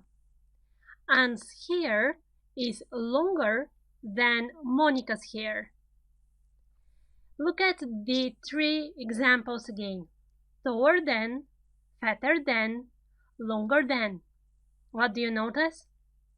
Yes, to compare two adjectives, we add er at the end of the adjective and then after that. But does this rule work for each and every adjective? No, I don't think so. Look at this example. My book, your book. My book is more interesting than your book. Or Betty is more careful than Amy. Another example, Anne and Monica. Monica is more successful than Anne. The three sentences again. More interesting than, more careful than, more successful than. Then is the same. In the first examples as well as in the second ones, we use than. But what's the difference? How do we understand when to put more and when just to add er after the adjective? The rule is simple, in fact. When we have a short adjective means adjective with one syllable. Tall, fat, long, it's one syllable. So when the adjective is with one syllable, we just add er at the end of the adjective plus than. The other case, the adjective is more than one syllable. Interesting. How many? 4 syllables here. So it's more than one. When the adjective is long, we need more, then we add the adjective, and then we add than. More successful than, more interesting than. More examples. High, big, quick, cheap. All of these are the short adjectives. So the correct forms would be higher than, bigger, quicker, cheaper, expensive, careless, beautiful, boring. You can't say it even expensiver, right? So more expensive, more careless, more beautiful, more boring. There are some spelling rules that you need to memorize. For example, this one. When the adjective finishes in y and you add er, the first important thing, y is changed into I, and after that you add er, happier. This happens only when there is consonant in front of y. And you know this rule, in fact. The other rule, the other spelling rule, my home is bigger than your home. Big is a short adjective and it finishes in a consonant. Before that there is a vowel. Before that there is consonant. So the rule, when the adjective, it doesn't matter if it is short or long, finishes in consonant, vowel, consonant, and you add er, the last consonant is doubled. Big, bigger. Consonant, vowel, consonant. This is important. Do you notice something strange about the first example? Exactly. Happy is not a short adjective because it has 2 syllables, right? Happy. Good. But when the adjective finishes in y, it doesn't matter if it is short or long. It takes the forms of the short adjectives. So the correct way to say it is happier. I'm happier than you, not I'm more happy than you. And some more examples here. Pretty, happy, heavy, early, easy. Prettier, happier, heavier, earlier, easier. You see where the stress is in all of these adjectives? On the first syllable. That's the other really important part of the rule in order you to add IER.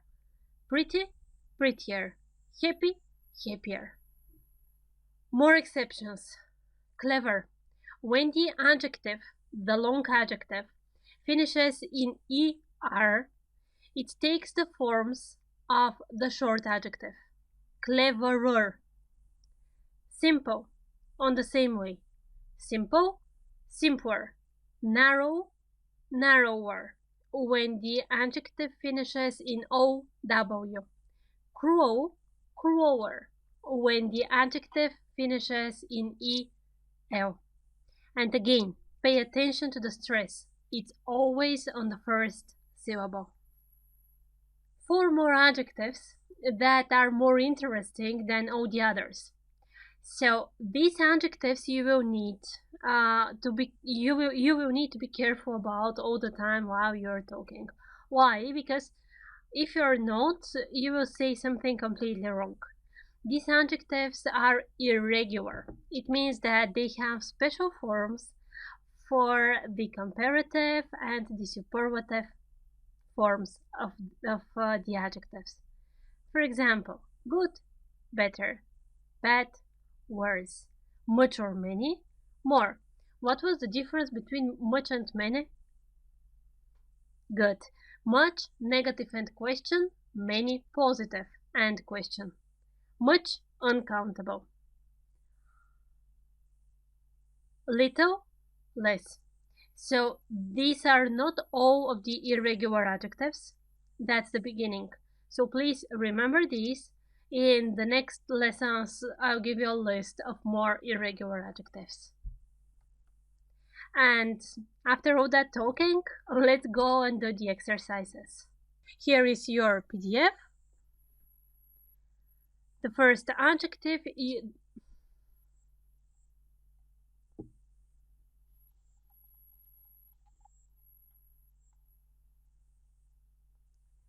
The first exercise, you need to write the comparative form of the adjectives. Just the comparative form.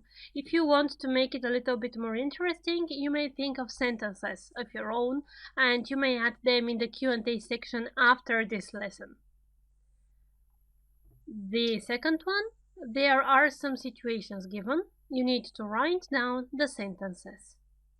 Good. So see you in the next lesson.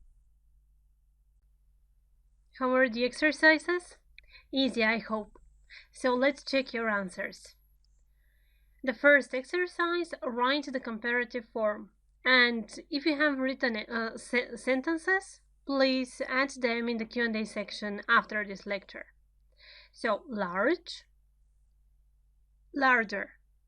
Hot, hotter. Be careful with spelling. Interesting, long adjective, more interesting. Surprising, more surprising, long adjective. Handsome, more handsome, long adjective. Pretty, prettier, long adjective, but it finishes in Y. Ugly, long adjective, but it finishes in Y. Uglier.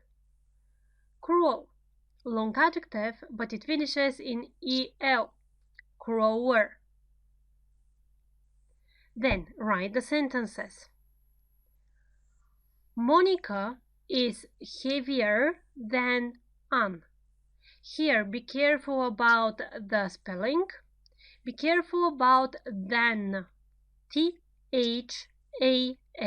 not T-H-E-N. It's a very common mistake that people make. So, Monica is heavier than. Anne is younger than Monica. Tom is lazier than Peter. Lazy, be careful with the spelling here. Lazier than. Anne is more polite than Mark. Polite, long adjective. Tim is more intelligent than Mark. Intelligent, long adjective, you need more in front. Good job.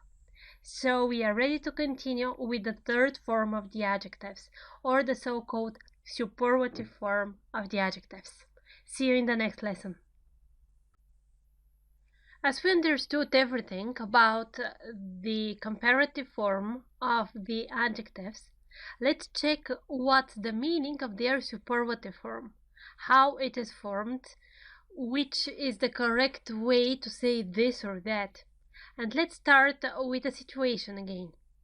So what we know so far is that when we compare two people or two things, we use er if the adjective is short and then after that.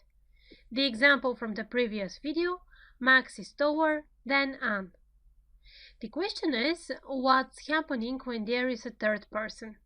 Yes, if you compare two of these people, the logic is the same. Anne is taller than Peter. Clear. But the idea is to compare all of them. So in this situation, we need to use something to say Max is of all. And in this situation exactly, we need the superlative form. The superlative form is something that we are going to examine now. So, in this example, what we need is Max is the tallest of all. Short adjective, tall.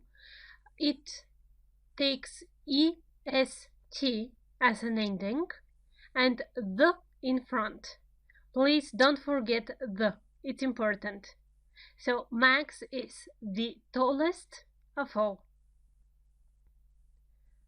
Another example, Tom, Max, and Peter. And here we'll be comparing the kilograms. So we say Tom is the heaviest of all. Again, the plus est at the end of the adjective. Smart is the adjective we want to use. And we want to say that Peter this time is the smartest of all. Max is the tallest of all. Tom is the heaviest, the smartest. Peter is the smartest of all. When we want to compare more than two people, we use the plus the third form of the adjective. When there is a short adjective, this third form is est at the end of the adjective. Don't forget the again. Good. But what will be the situation when we use long adjectives? As in this case, interesting. Let's see. Peter's book is the most interesting of all. The most interesting. Or here, we use intelligent and we say Max is the most intelligent of all. So what we need? The most, and after that, the adjective. So here is the rule. When there is a short adjective and we need to use its third form, or the so-called superlative form, we need to put the in front of the adjective plus est at the end of the adjective. When the adjective is long, we use the most and after that the adjective in its basic form. Short adjectives, long adjectives. Be careful with this, it's really important in English to understand what's the logic of short and long in terms of adjectives. And of course, here they are. These are the irregular adjectives that we started studying the previous lesson. Now you know their second form. Good, better. Bad, worse. Much or many, more. Little, less. What about their third forms? Here they are. Good, better, the best. Bad, worse, the worst. Much or many, more, the most. Little, less, the least. These by heart. If you don't know the meaning of by heart, please check it in the dictionary. By heart. And as you know, after we finish with theory, It's time to start doing exercises. That's what we are doing, first checking our PDF. Here it is.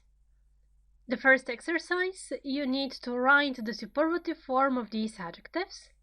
The second one, you need to write the sentences with the superlative forms of the adjectives given in brackets. Good luck! Superlative adjectives exercises. Okay, let's see what you've done. In the first exercise, you need to write the superlative form of each of these adjectives. Large, short, the largest. Hot, short, the hottest. Spelling here. Interesting, the most interesting. Long adjective. Surprising, the most surprising. Long adjective. Handsome, the most handsome. Long adjective. Pretty, be careful. The same rules about the spelling that I told you about the short adjectives are applicable here. They are valid for long adjectives. So pretty, it doesn't matter that it's long, you format on the way a short adjective is formed, which means pretty, the prettiest.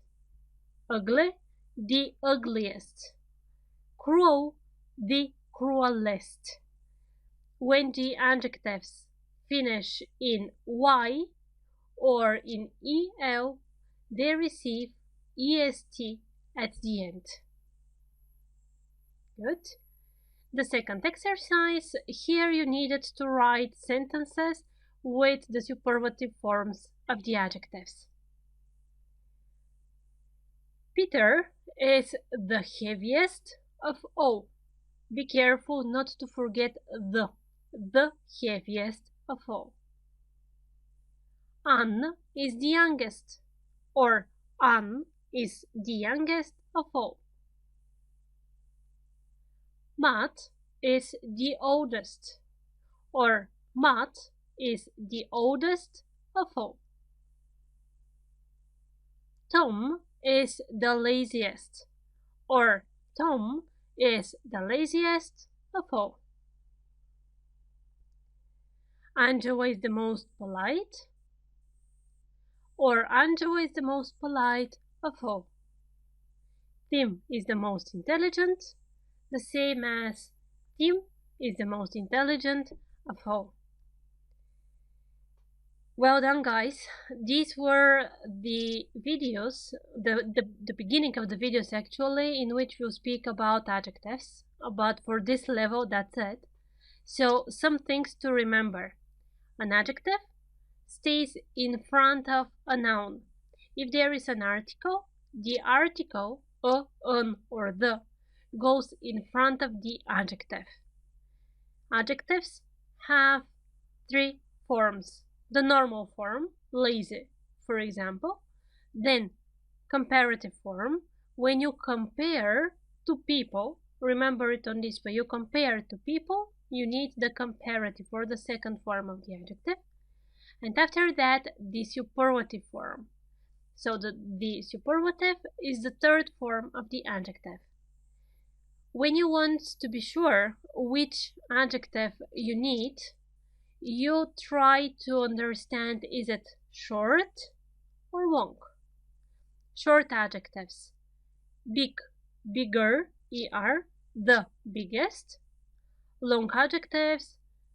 Beautiful, more beautiful, the most beautiful. And this is easy. So see you in the next lesson. Now we know what an adjective is. We know how to form the comparative and the superlative form, and how to use these forms in sentences. The next step, to understand what adverbs are and what's the difference between an adverb and an adjective. So here's your first example. He has a happy smile. He smiles happily. In the first sentence, he has a happy smile. Happy is the adjective, right? Adjectives, you know, are placed in front of the noun they refer to. Look at the second sentence now. He smiles happily.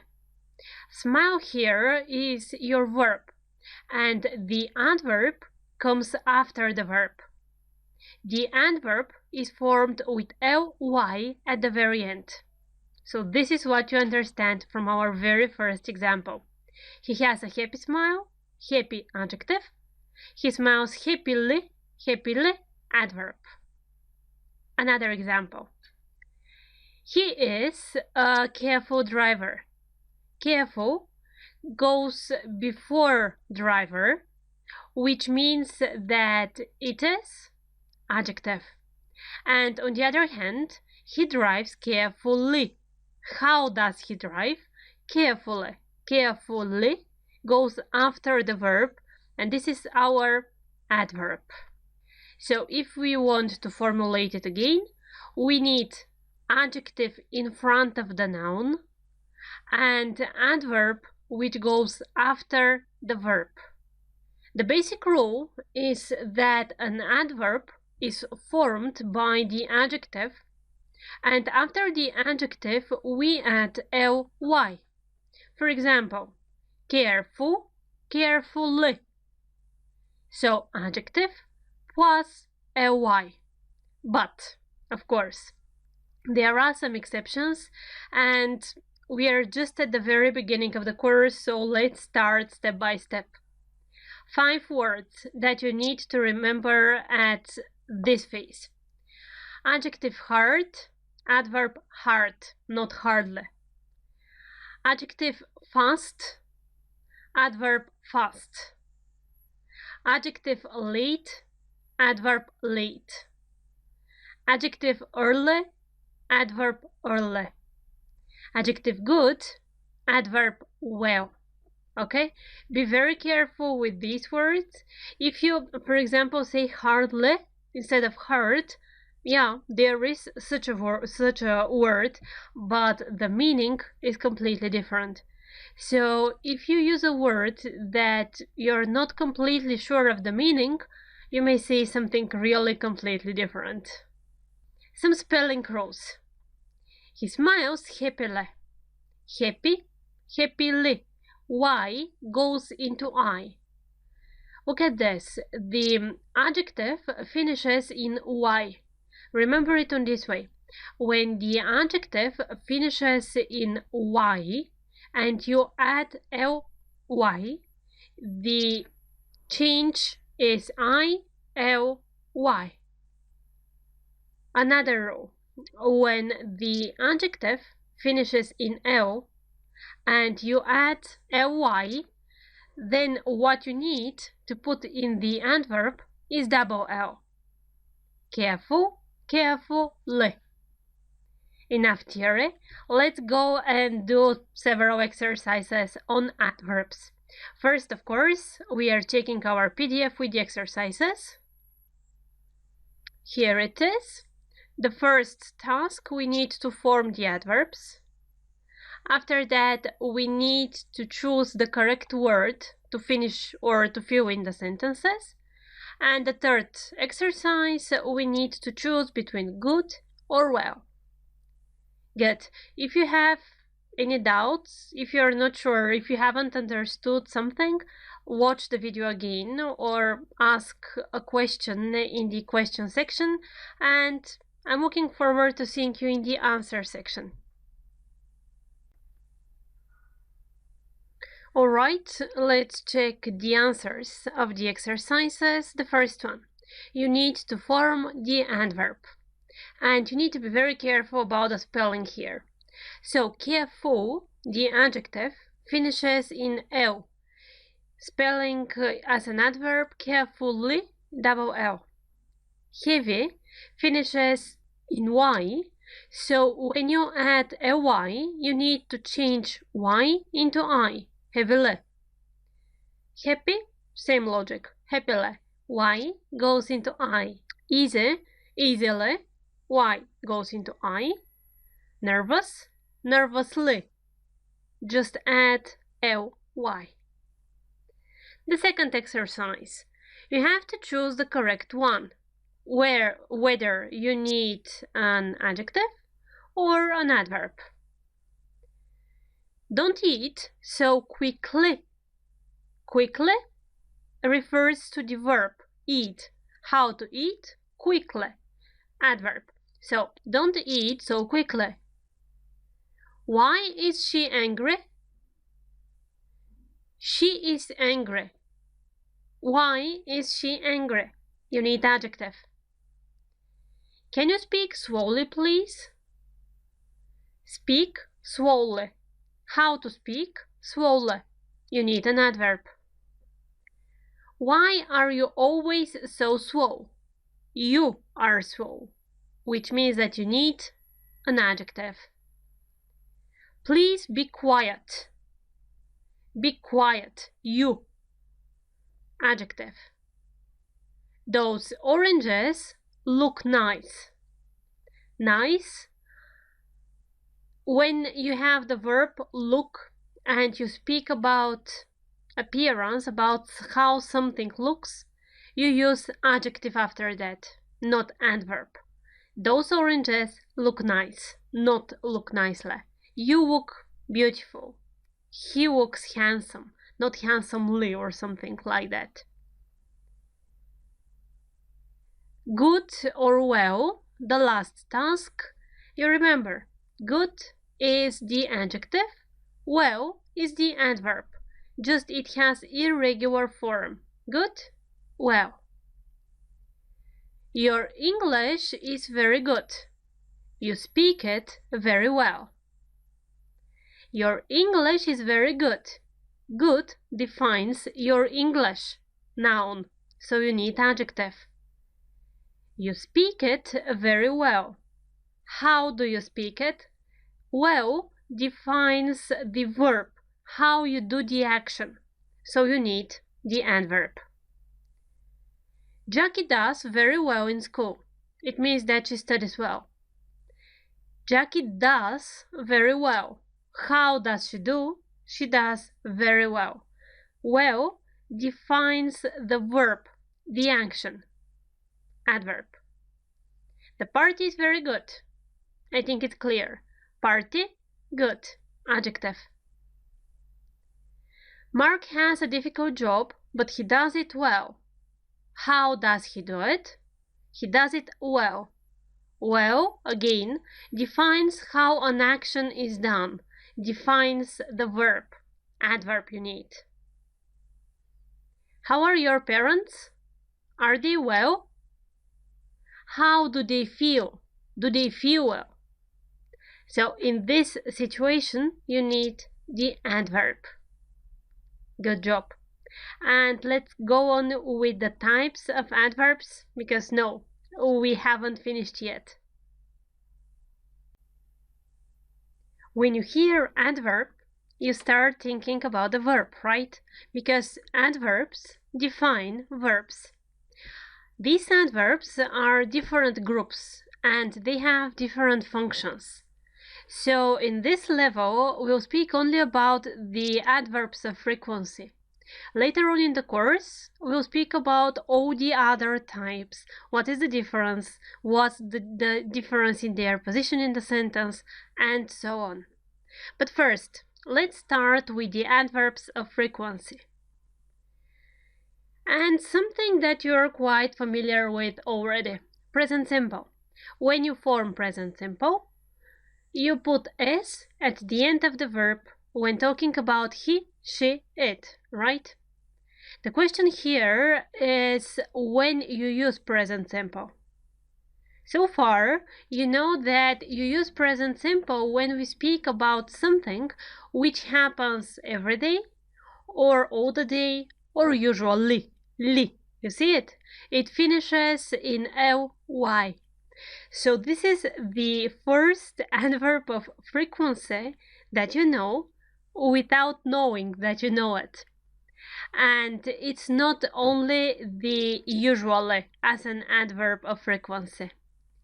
The other ones that you use with present simple are always, usually, often, sometimes, hardly ever, never. If you have a problem with the translation of any of these, please check a dictionary. So the first thing that you notice, in the previous video, I told you that the adverb is formed by the adjective plus ly. Yes, this is the general rule, but not all of the adverbs. And here's your example. All of these are adverbs of frequency. They show how often one action happens. Usually, hardly ever, they have the normal ly ending. But the other words, as always, as often, or as never, they have completely different spelling. So be careful and think what kind of speech you are using while you are talking or writing.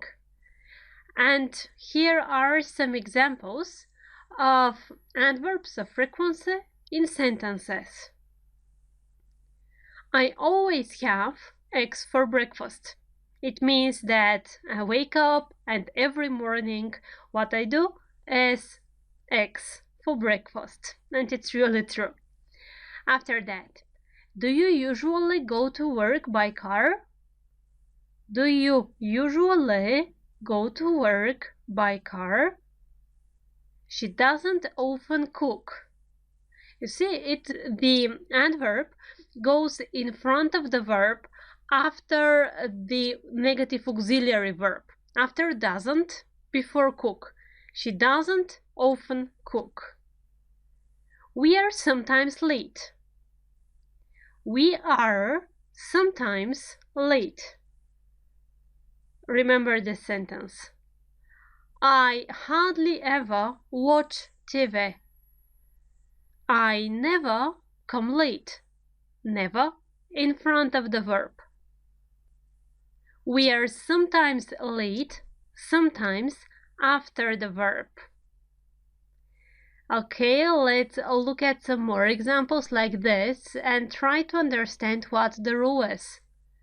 I always have eggs, adverb, in front of the verb. Do you usually go? Usually, adverb, in front of the verb. Doesn't often cook?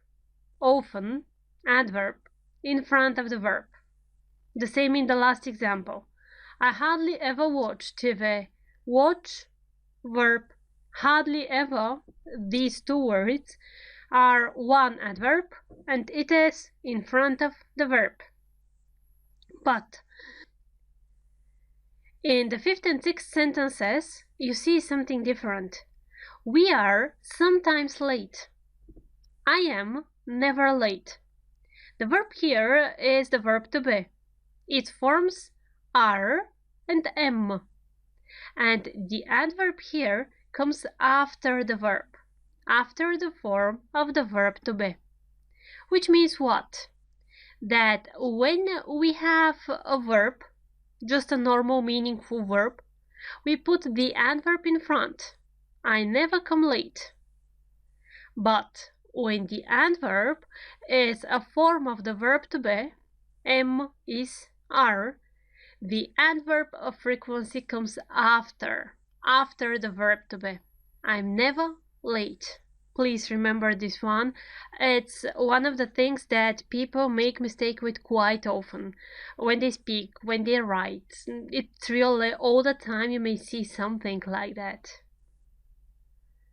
Enough theory. You know, the next step to practice and to see what you've remembered. So the PDF, it's only one exercise waiting for you here. And what you need to do is to write the sentences with these adverbs. The adverbs are in brackets. Just please write them down in the sentences. See you in the explanatory section. Adverbs of frequency.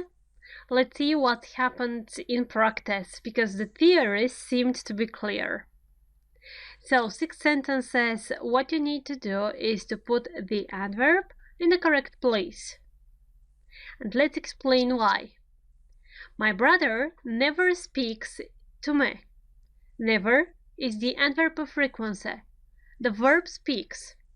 You know that when we have a meaningful verb different from a form of the verb to be, the adverb goes in front of the verb. So never speaks. Susan is always polite. Is always. The verb is. It is a form of the verb to be. It means that the adverb needs to be after the verb is. Susan is always.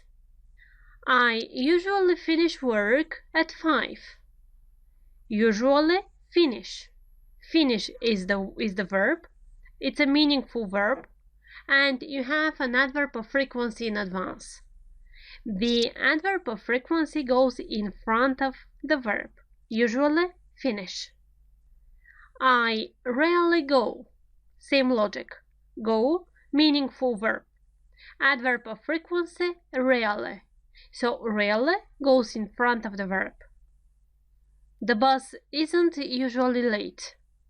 Isn't, negative form of the verb to be, exactly. And you know that the rule says the adverb goes after the form of the verb to be. The bus isn't usually late. I don't often eat fish. So here be careful. Yes, you have the verb. You know that in front of the verb, meaningful verb, you put the adverb. Be careful with the negative part, with don't. What people usually do is that they try to say something as I don't eat fish often, or I often don't eat fish. Well, although it's possible in some situations, the best way and the one that's really correct is I don't often eat fish. At least at the beginning, while you're studying the language, try to follow the rules as they are. Of course, when you start talking more and more, you will get used to the language. You will be able to express yourself without thinking about the rules at all. But it's really important to understand the basics in the correct way. Why? Because otherwise, when there is something wrong at the very beginning, it's really hard to correct it later on. It just doesn't happen like that.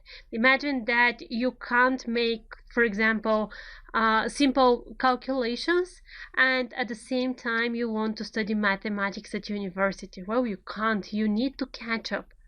That's why the easiest way, just learn the basics really good or really well. It's a question for you. Good. See you in the next section.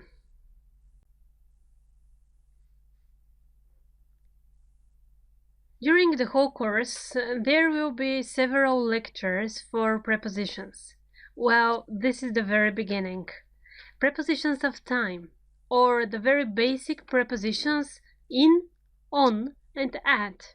And what's the difference when we use them with a reference to time?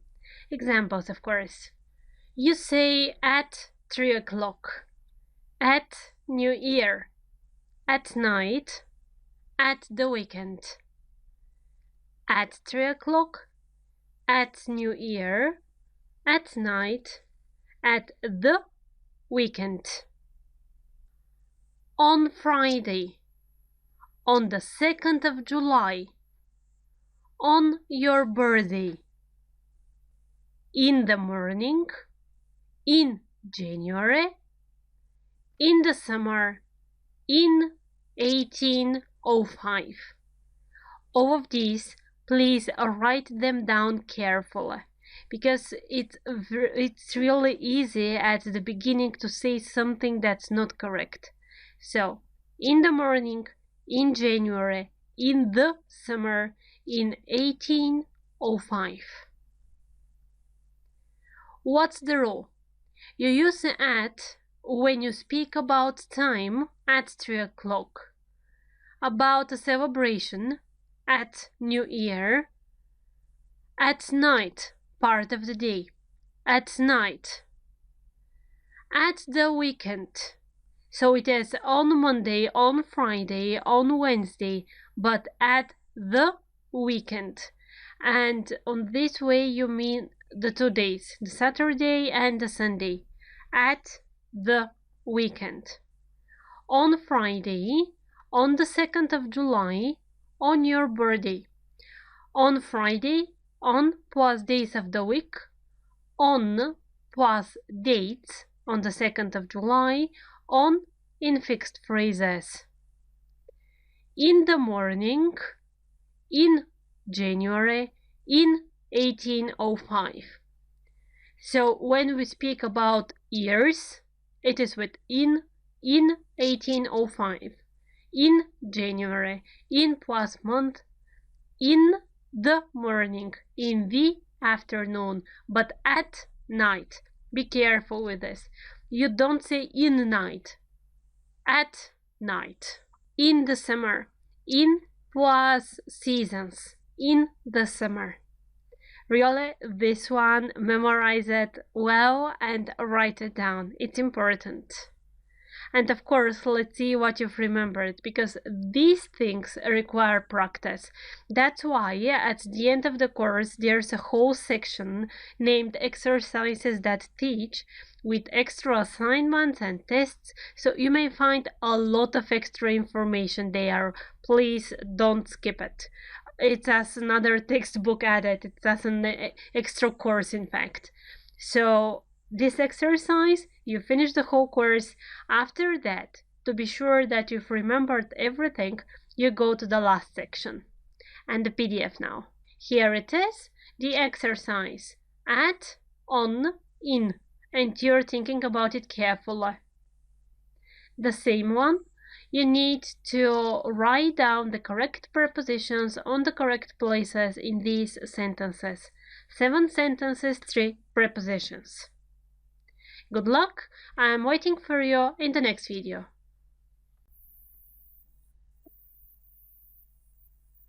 Alright, so let's just check it. I hope that you have really written down the rules about the prepositions of place, because there is no logic here actually. It's just memorization, learning by heart.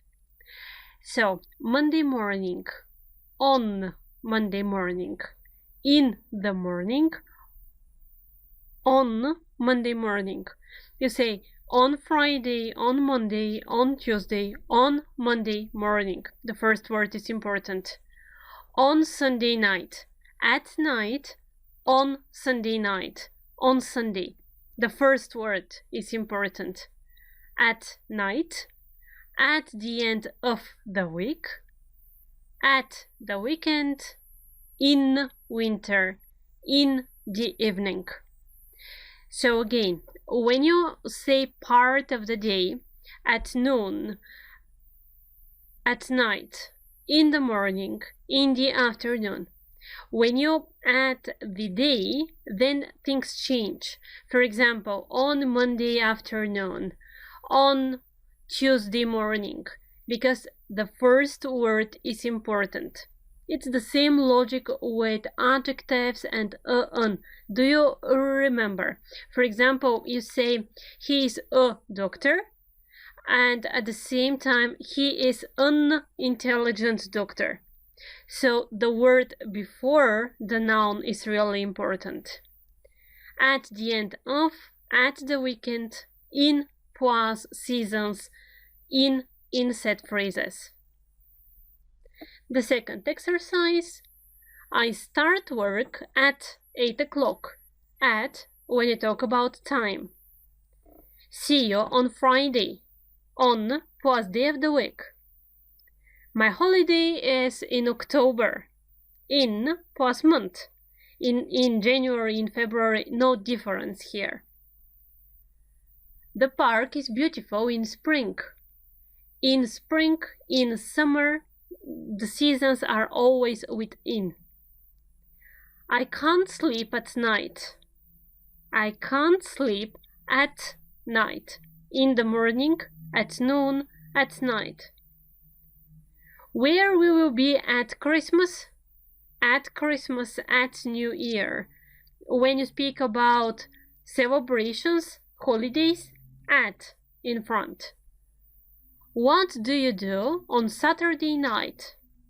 On, because there is Saturday in front of night. At night, on Saturday night. What's the meaning of what do you do? Yes, in this sentence, you ask about the usual action, the usual things that this person does. It's not the occupation, because if you ask me, for example, what do you do? I can answer that I'm a teacher, okay, or I'm an online instructor. And when you say, what do you do on Saturday night? It means, what do you usually do at that time of the week? Good job! I'm looking forward to seeing you in the next lecture.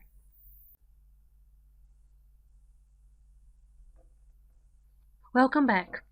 Today we'll start talking about a little bit different group of verbs. These verbs you will be using all the time. At the same time, you will need them all the time while you're talking, while you're writing.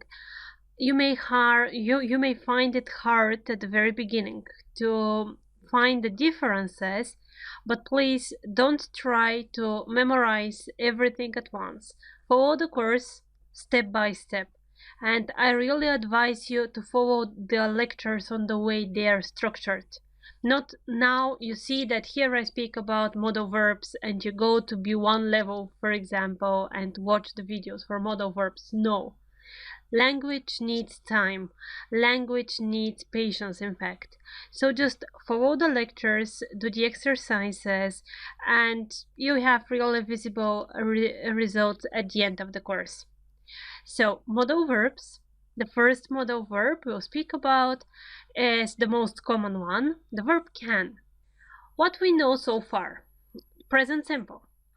What you remember about present simple is that when we use he, she, or it, the verb takes s. He speaks, she speaks, it speaks. When you use I, you, we, they, we need only the verb. The question now is, what's happening if we want to say that you can do something? If you don't understand the meaning of can, check it in a dictionary. So, you say, I can speak English. I can swim. I can sing. So, these people can do it. They are able to do it. They don't have problems doing it. I can speak English. I can swim. I can sing. And what is more interesting? Pamela can drive. Can drive. Anne can ride a bike. Monica can dance. Okay? Do you see any difference between I can speak English and she can drive? No. In the verb forms, there is no difference. And this is really specific for modal verbs, for all modal verbs. After a modal verb comes the meaningful verb, the verb that you want to use about something, to say what you can do.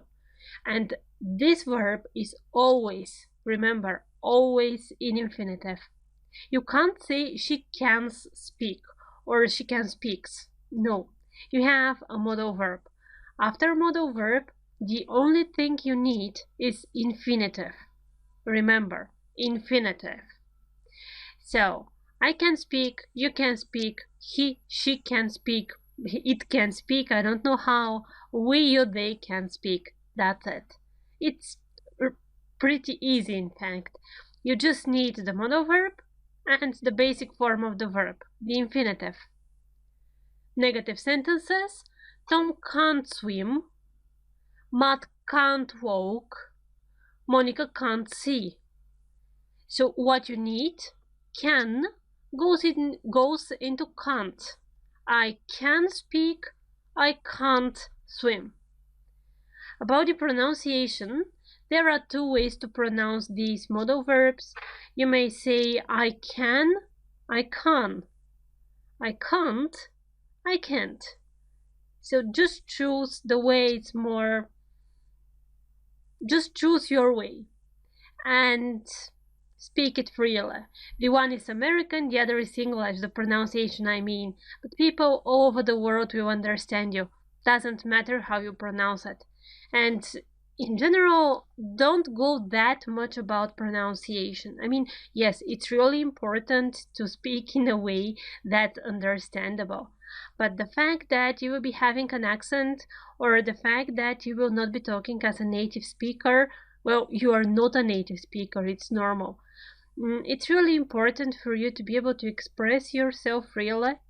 And if you really need this accent of a native speaker, then just go to the country and live there. That's the way. From your native country, you can't learn to speak as a native English speaker. It's logical, kind of. But again, to be able to speak the language does not mean that you need to speak it without an accent. And it's really important to remember it. A lot of people don't dare even start talking. I mean, they say, no, I won't speak because I don't sound as a native speaker. Well, come on, just speak. A language, in fact, is meant to be used for communication. It's not for the clarity of pronunciation or even for the perfect grammar. Just the better your grammar is, the more confident you will feel. And that's the aim of the course, just to make you more confident and to help you really speak without thinking about grammar structures. That's why there are so many exercises. That's why I repeat one and the same things in different contexts so many times.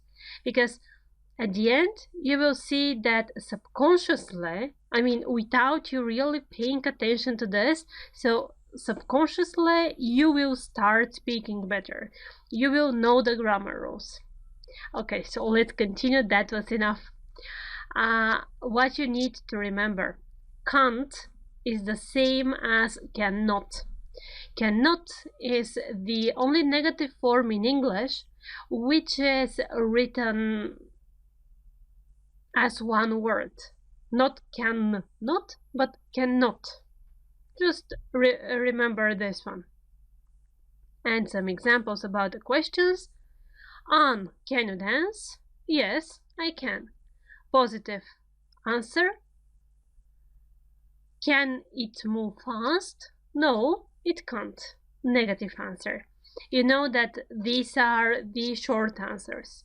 If you want to make a longer question and to receive more information, you need to start with the WH words. Do you remember which they are? Good. Why, where, who, when, and more, but okay, and why, for example.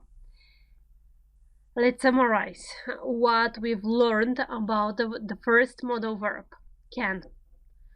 I can speak, he can speak. Positive sentence, you just use can plus the infinitive. In a negative sentence, you use can't plus the infinitive. When you ask a question, the question starts with the modal verb. This is important. And the short answer, yes, I can, no, I can't. It's only one exercise here. You need to write the sentences using the marks in the examples. For example, the first sentence needs to be a question, then positive, negative, positive, and so on. As an extra exercise, because I'll be doing this in the next video, please write all possible sentences. For example, for the first one, write the question, the negative, and choose give an answer. Thank you. See you in the question paper. You know that the verb can is a special verb, and as a special verb it has its name. It's called modal verb. The most specific thing for the modal verbs is that they never change. You use the modal verb, after that you put the infinitive of the verb, and that's it. So let's see how you did the exercise. In the first example, we need a question. Can he dance? Positive answer. Yes, he can. Negative? No, he can't. Negative sentence. He can't dance. Positive sentence. He can dance. Second one. He can play the piano. He can't play the piano. Can he play the piano? Yes, he can. No, he can't. The car can't move fast. Sentence number 3. The car can't move fast. The car can move fast. Can the car move fast? Yes, it can. No, it can't. Sentence number 4. Anne can run fast. Can Anne run fast? Yes, she can. No, she can't. Sentence number 5. Can we walk faster? Yes, we can. No, sorry, we can't. We can walk faster. We can't walk faster. Sentence number 6. I can't speak Chinese. I can speak Chinese. Can you speak Chinese? No, I can't. Oh yes, I can. I think that was pretty easy. So I have another task for you. Please take a piece of paper and write down 10 sentences. 5 things that you can do, 5 things that you can't do.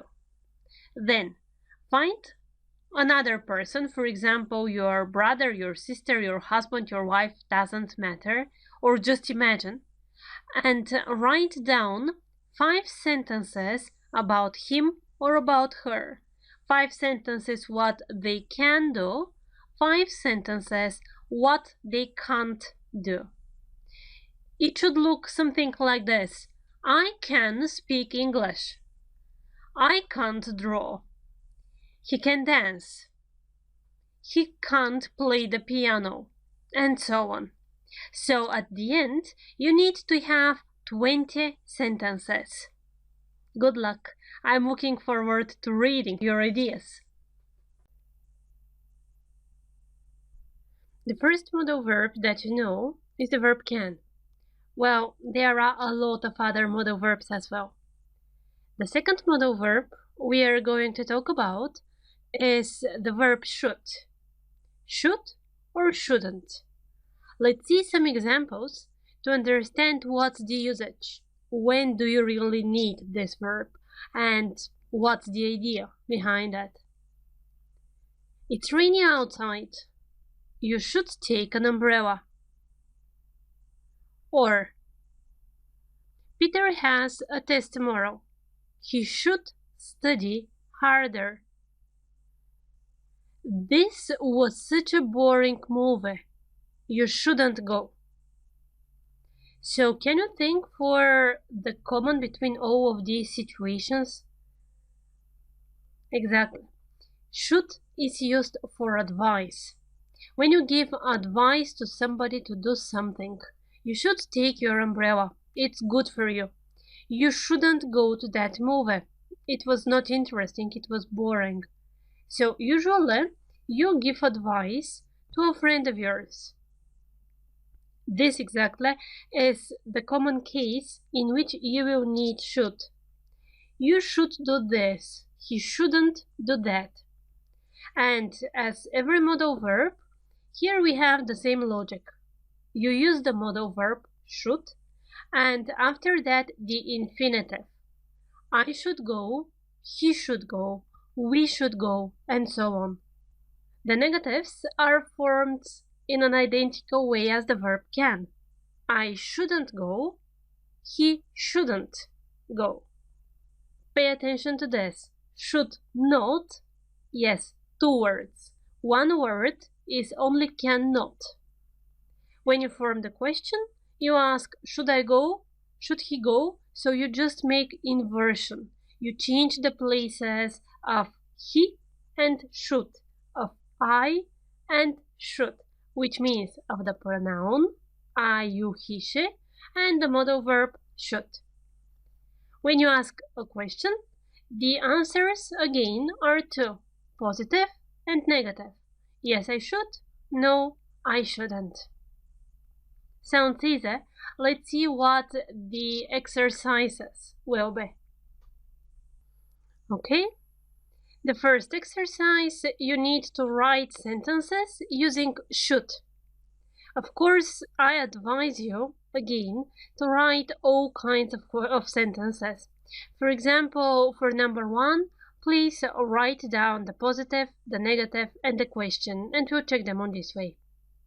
The second exercise, you need to choose between the two modal verbs that you know, can and should. Revise what can means, and you'll find the exercise really easy. Again, write all of the forms, not only the question in the first one, but the positive and the negative as well. The more you practice, the better you're becoming. Good. See you in the answer section. Alright, let's check the answers. So the questions are related to modal verbs, should and can. You shouldn't eat that much. You should eat a lot. You shouldn't, right? Much, negative. You should, a lot, positive. That's one of the reasons I asked you to write all three forms of the sentences, because on this way you practice even the things that we have already passed. You revise everything, and it's really important. So, should I eat that much? Yes, you should. No, you shouldn't. Should I do this? Yes, you should. No, you shouldn't. I should do this. I shouldn't do this. She should listen to you. She shouldn't listen to you. Should she listen to you? Yes, she should. No, she shouldn't. We should speak more often. Yes, we should. No, we shouldn't. Should we speak more often? We shouldn't speak more often. You shouldn't work so hard. You should work that hard. Should you work hard or should I work hard? Yes, I should. No, I shouldn't. As we mentioned, hard, the comparative form of hard, harder, okay? And when we speak about adverbs, hard is the adjective, the adverb is hard. Good, because if you say hardly, then the meaning is completely changed. In the second exercise, can or should. Can you play the guitar? Can you? Because we speak about ability, physical ability. Yes, I can. No, I can't. I can't play the guitar. I can play the guitar. She shouldn't travel alone. It's dangerous. Shouldn't, because you're giving a piece of advice. Positive. She should travel alone. Question. Should she travel alone? Answers. Yes, she should. No, she shouldn't. He can't whistle. Whistle? You know the word. If you don't, dictionary, you know. Look it up. He can't. It's again physical ability. The verb is can. Positive. He can whistle. Question. Can he whistle? Answers. Yes, he can. No, he can't. She should be at home early. It's advice. It's not ability here. She should be at home early. Negative. She shouldn't be at home early. Question. Should she be at home early? And answers. Yes, she should. No, she shouldn't. We can speak English. Ability, mental ability. We can speak English. Negative. we can't speak English. Question: can we speak English? Or can you speak English? And answers: yes, we can. No, we can't. Enough with these two first modal verbs.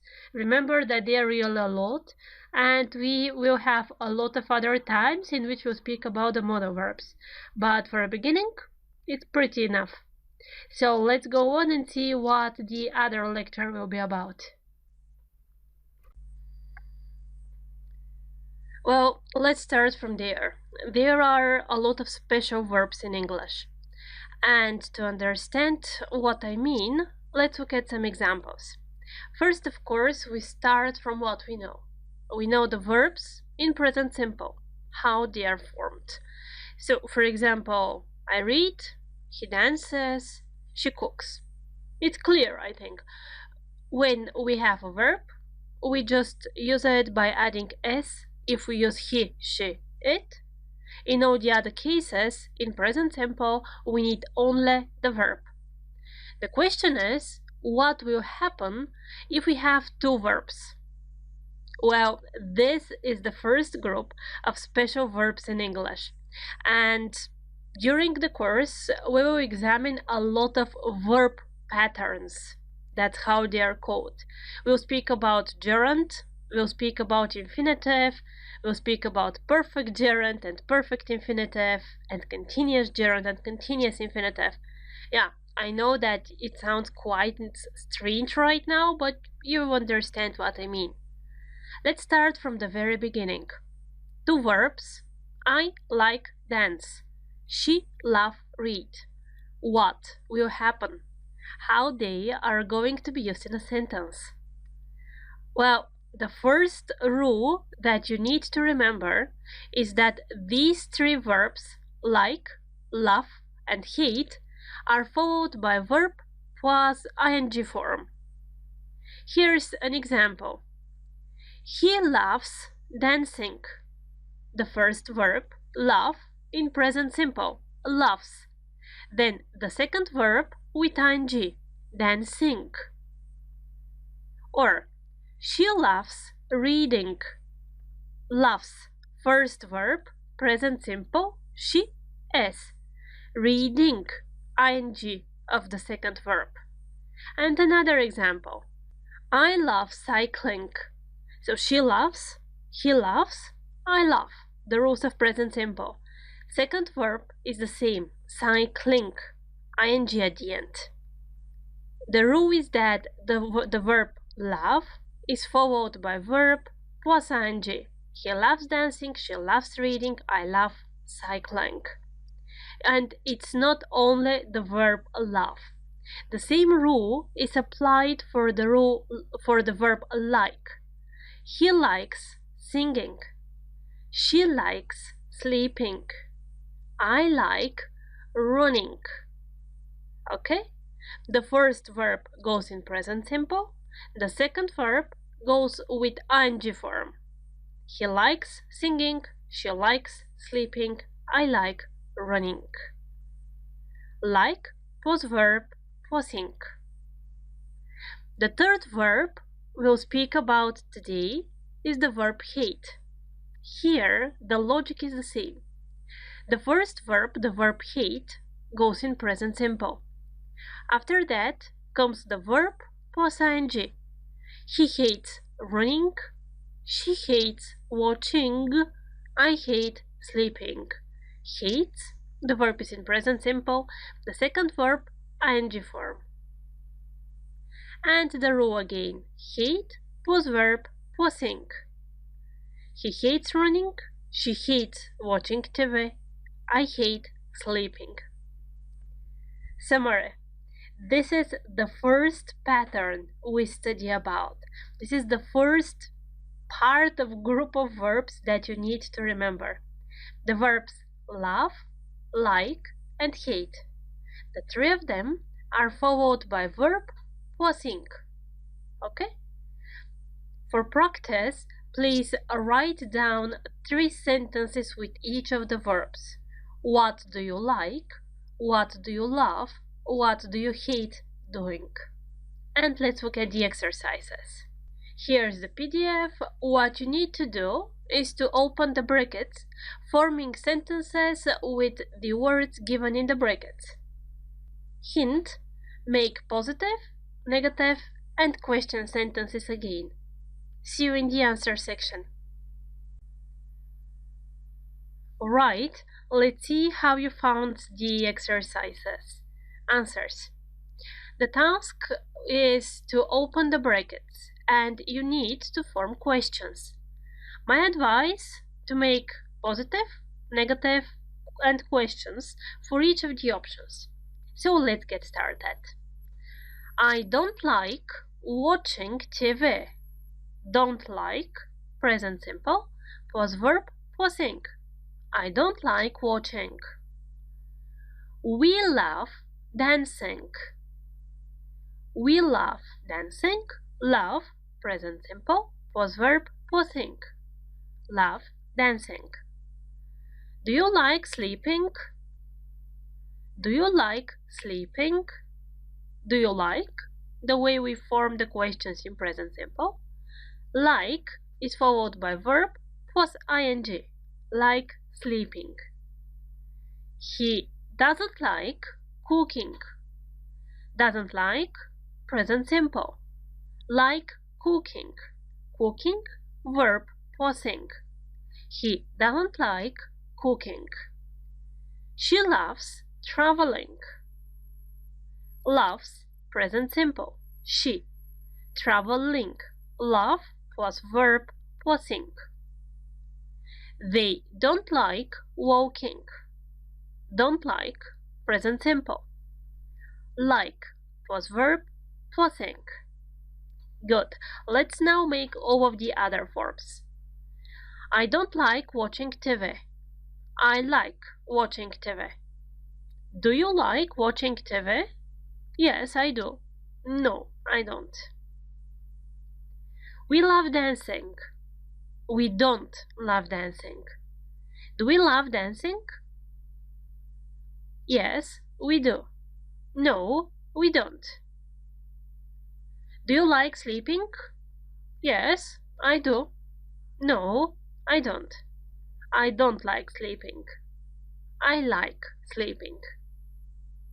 He doesn't like cooking.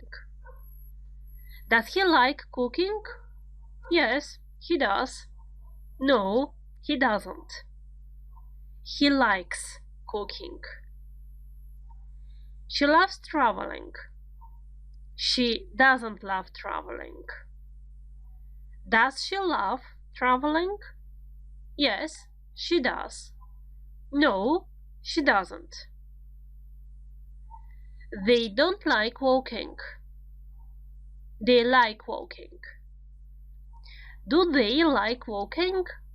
Yes, they do. No, they don't. And the extra exercise, I told you write down 3 sentences for you with each of the verbs. 3 sentences with like, 3 sentences with love, 3 sentences with hate. Be careful, you don't need to say I love ice cream, for example. You need love plus verb plus ing. I love going outside. I like swimming, and so on. The verbs are important here because verbs we are practicing at this moment. If you want, you may share your answers in the question and answer section of the course. Good luck!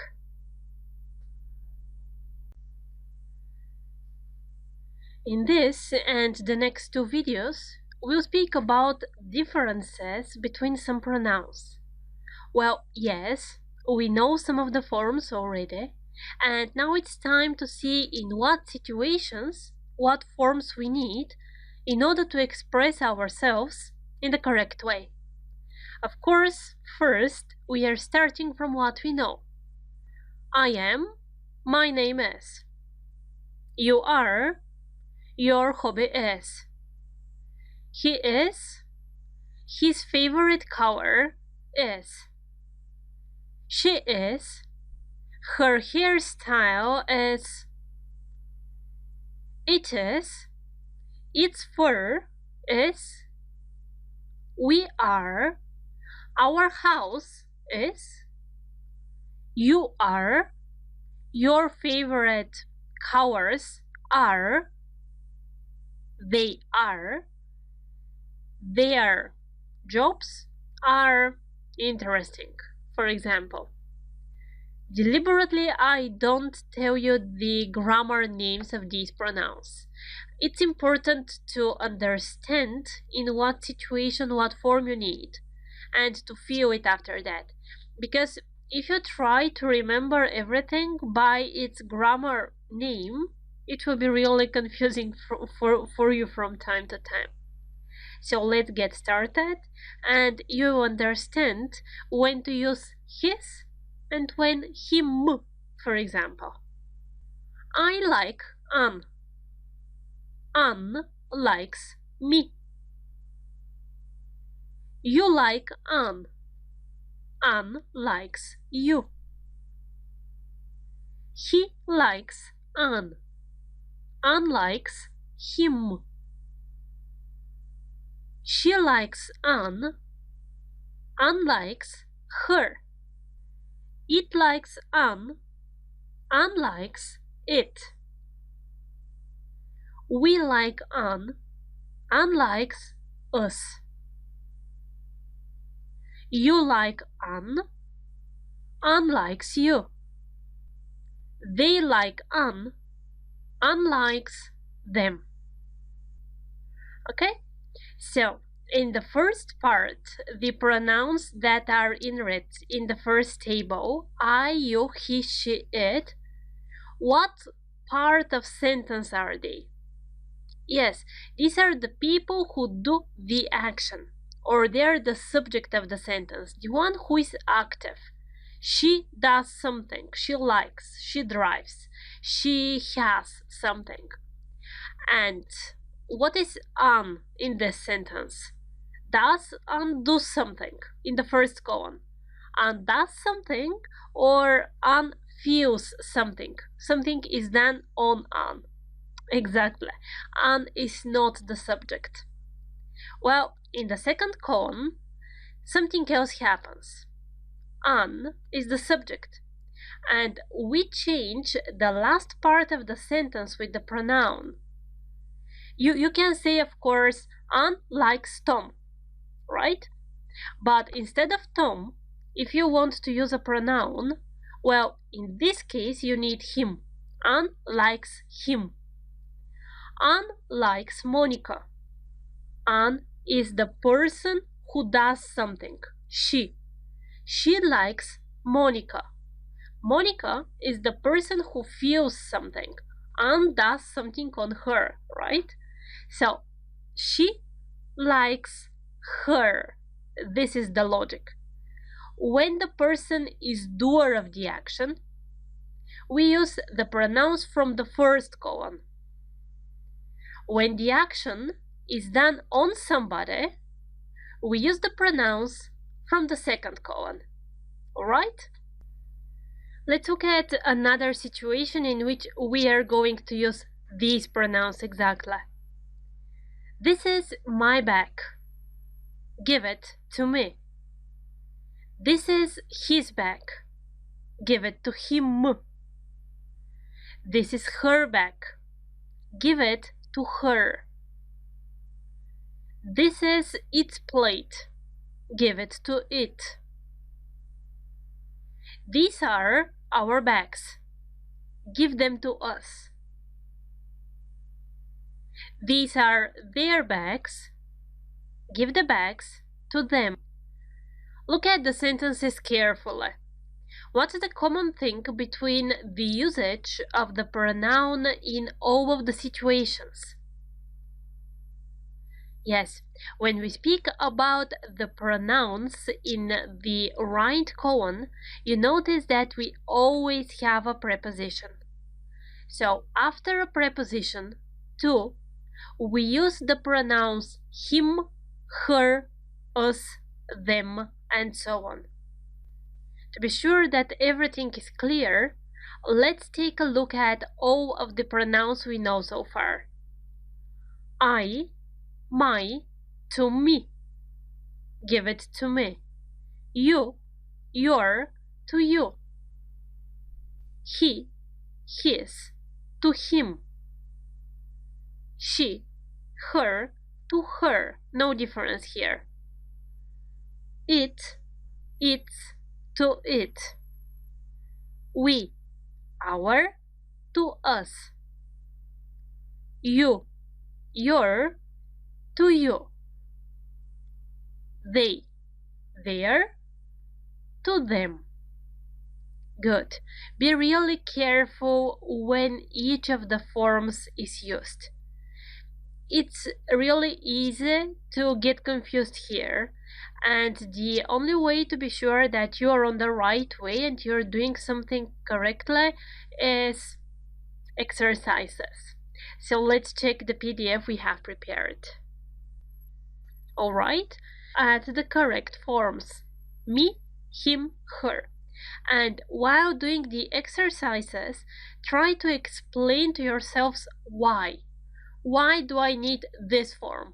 Not in the instructions it is said to use him, so let's use him, not use his, right? It's important to understand why. The second exercise is a little bit more difficult. Here we need to choose between the correct forms: I, me, he, him, and so on. The third exercise is the same. Just be careful, because again, it can be really misleading when you're trying to choose the correct pronoun. Be careful, remember the rules, and the exercises will be easy. See you in the answer section. I hope you could do the exercises. Again, at first it may seem a little bit more difficult, but with practice and with speaking, of course, you will be getting better and better. The idea to use all of the pronouns without even thinking what you're using at that exact moment. So the first task, choose the correct form: me, him, her, and so on. And of course, why? Okay, I don't know his friends. Do you know them? His friends, a lot of people without me. They. And we need to substitute, to place something different on the place of they. Them. Do you know them? They are not doing the action, you are doing the action, okay? They just accept the action, which means I don't know his friends. I is the subject of the sentence. Do you know them? I want to talk to Anne. Do you usually talk to her? Same logic. I, subject, Anne, object, or not subject, let's say. Do you usually talk to her? I don't know that boy. Do you know him? Correct. Him. I don't know those people. Do you know them? Please call us soon. We want to talk to you. The hint here is we in the second sentence. Please call us. Why us is here? Because you are doing the action. You need to call. You need to call to us. The action reflects on us. Please call us soon. We want to talk to you. Second exercise. I, me, he, him, and so on. I want to talk to them, but they don't want to talk to me. Here you can see exactly how important it is to understand the logic. Where is the object? Where is the subject? Who does the action where, and what pronouns we actually need?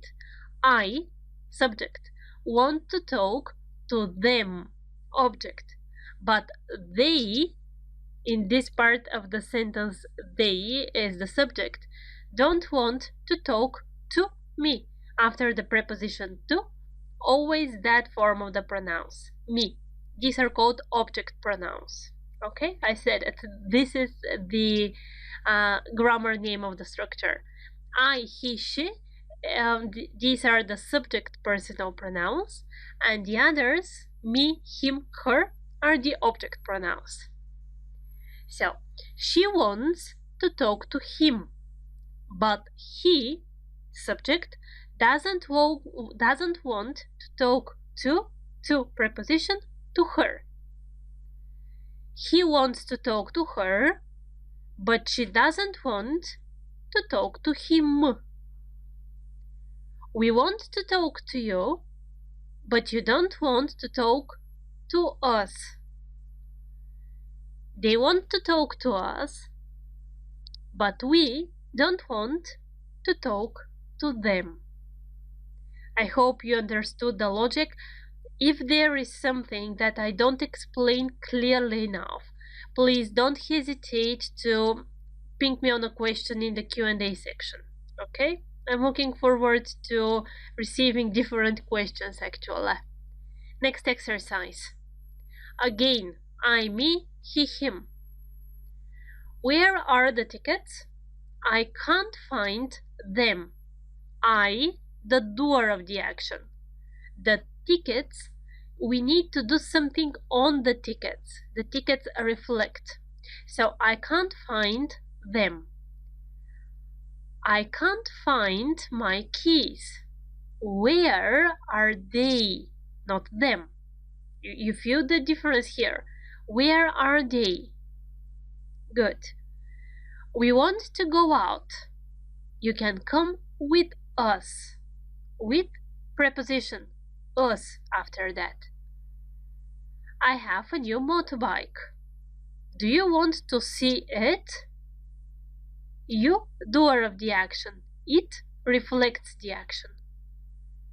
Maria likes music. She plays the piano.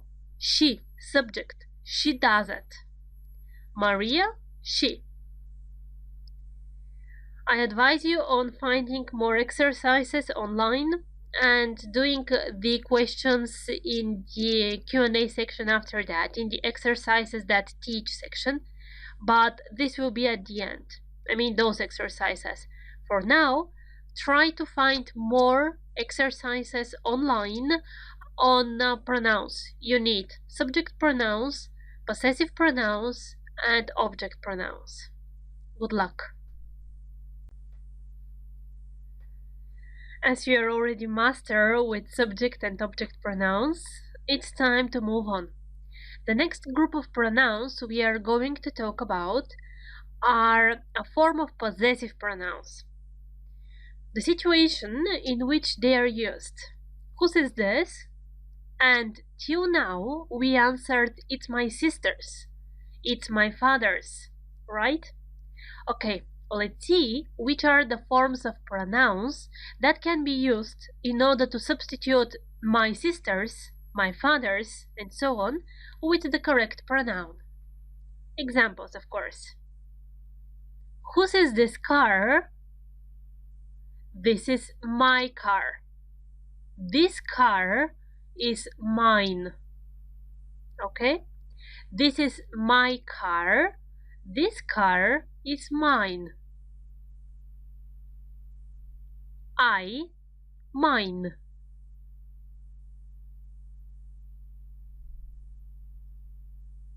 The car is yours. You, yours.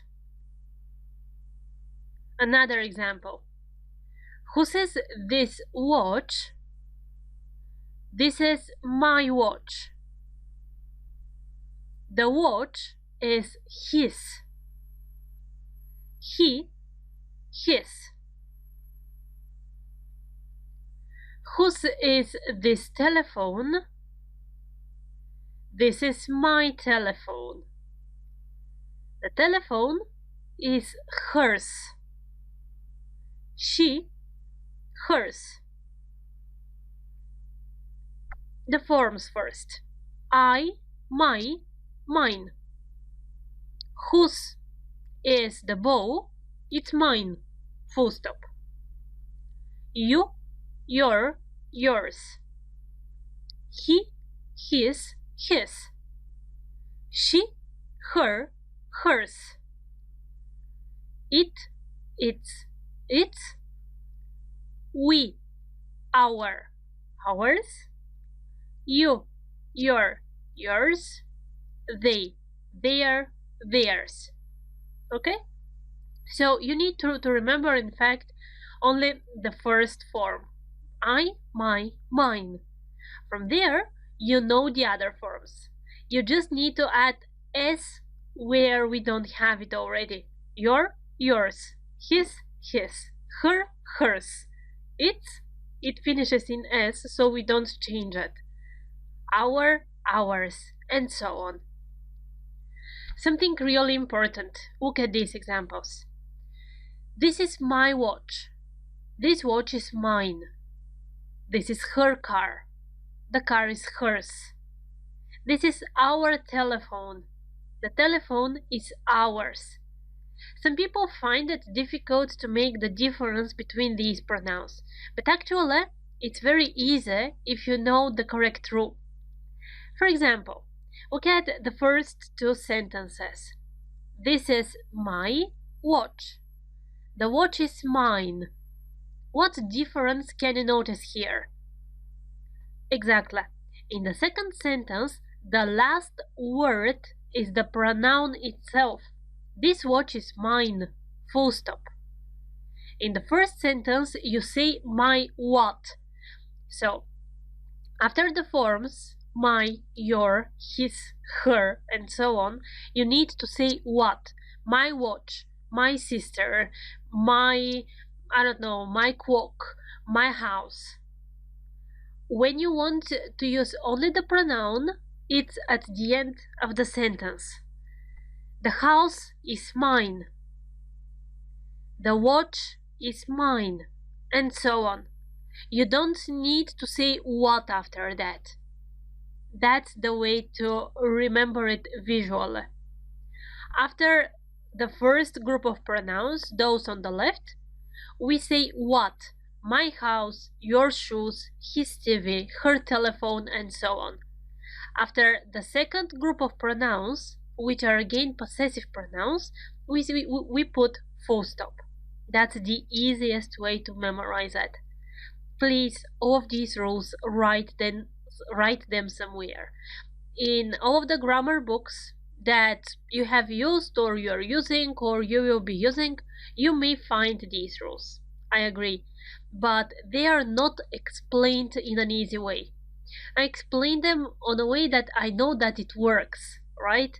I've been doing that for a long time, and I see the reaction of people when they understand how simple English grammar actually is.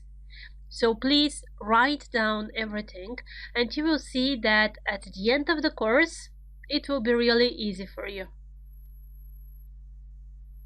Let's practice now. The first exercise, you need to choose the correct form of the pronouns. Mine, yours, and so on. It's easy exercise. The second one, you need to choose the correct form. So here you need more logic. Good luck.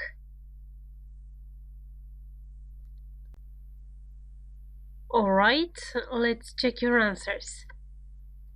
In the first exercise, you have to choose between mine, yours, and the other forms of possessive pronouns. These are your shoes. The shoes are yours. That is his car. The car is his. Is this her coat? Is this coat hers? This is our house. That house is ours. These are their cars. These cars are theirs. If you have difficulties in memorizing the forms, these are really easy. Remember, you need to put s at the end of the possessive pronouns, of the simple forms of the possessive pronouns. And the difference again, because we'll need it for the other exercise. Your shoes, yours. After your, his, her, our, you need to say what. Then comes the full stop. After yours, his, hers, and so on, we just put the full stop. That's it. We are ready with the sentence. That's the end of the sentence. The shoes are yours. The car is his. I want to talk to my sister. My what? My sister. Full stop. After sister. Are you sure these socks are yours? End of sentence. Pronoun with the S form. Please answer her call. Her what? Her call. End of sentence. After call. Is this number theirs? End of sentence. Is this number theirs? This is my flat. My what? My flat. That flat isn't mine. Mine. End of sentence. Extra task. Please think for 5 sentences where you can use the short forms my, your, his, her, their, and after that, these 5 sentences transform in a way to use with the longer possessive forms yours, theirs, mine, and so on. I'm looking forward to reading your answers in the Q&A section after this lecture. See you there, waiting for you in the next lesson as well. After I've explained you several forms of the pronouns, and you may be a little bit confused, I think it's time to stop for a while and to summarize what we know first, after that to make exercises. So in this video, first you see a chart with all of the forms. If you can't understand something still, please return to one of the previous videos or ask me with an example in the Q&A section. After that, you are going to check the PDF by yourself. I will tell you when. And we are starting with the exercises directly doing them here, which means that you need to stop the video to make the exercises if you want it to be useful and to play the video again. So this is the chart. Different forms, different usages. Let's see the main differences. I, you, he, she, and so on. These pronouns you use when you speak about the doer of the action, the person who does the action. I want this, you are that. Okay, this is the subject. After that, my, your, his, her, you use when you say that you have something or you possess something. For example, my house is, your brother is, his hobby is, and so on. You express some relationship between you and something else. And you always say what this something else is. By contrast to the very last column, mine, yours, his, hers. Okay? These pronouns answer to the question whose. Whose is this? It's mine. Full stop. That's it. Main difference between columns 2 and 4. In column 4, this is the very last word that you will see in the sentence. The third column, me, you, him, her. Give it to me, give it to her, okay? You remember this one? After prepositions, we use these pronouns. Let's look at the exercises. Now is your time by yourself to check the PDF, to pause the video, to do the exercises, and after that to check them together. I hope you did it. So let's start, because otherwise if you're just looking at this, it will not be useful for you. Really, it will be kind of even waste of time. You looking at me explaining something that you haven't thought about, it doesn't work on that way. Okay, I want to talk to her. To plus pronoun, preposition. To her. Please tell me when to call. Tell to me. tell me. Okay? Me here is not the subject of the sentence. Because of that, we need the object form, the pronouns from the third column.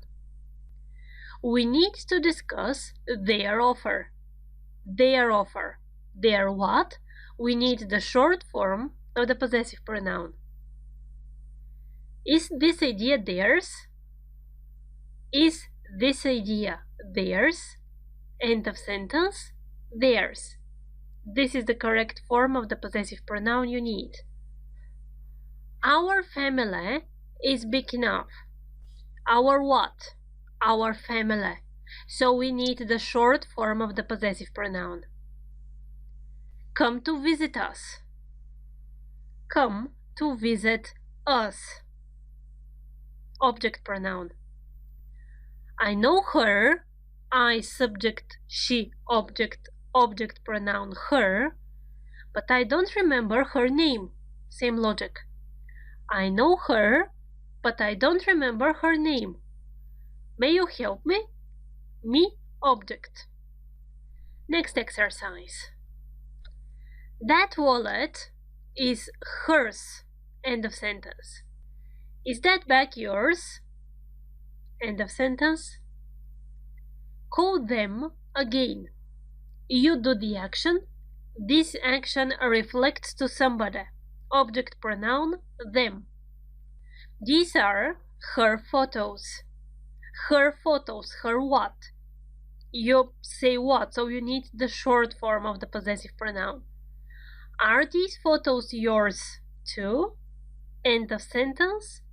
We don't specify what. It's at the beginning, so the long form of the possessive pronoun. This is our key. Our what? Our key. Short form of possessive pronoun. Give it to us.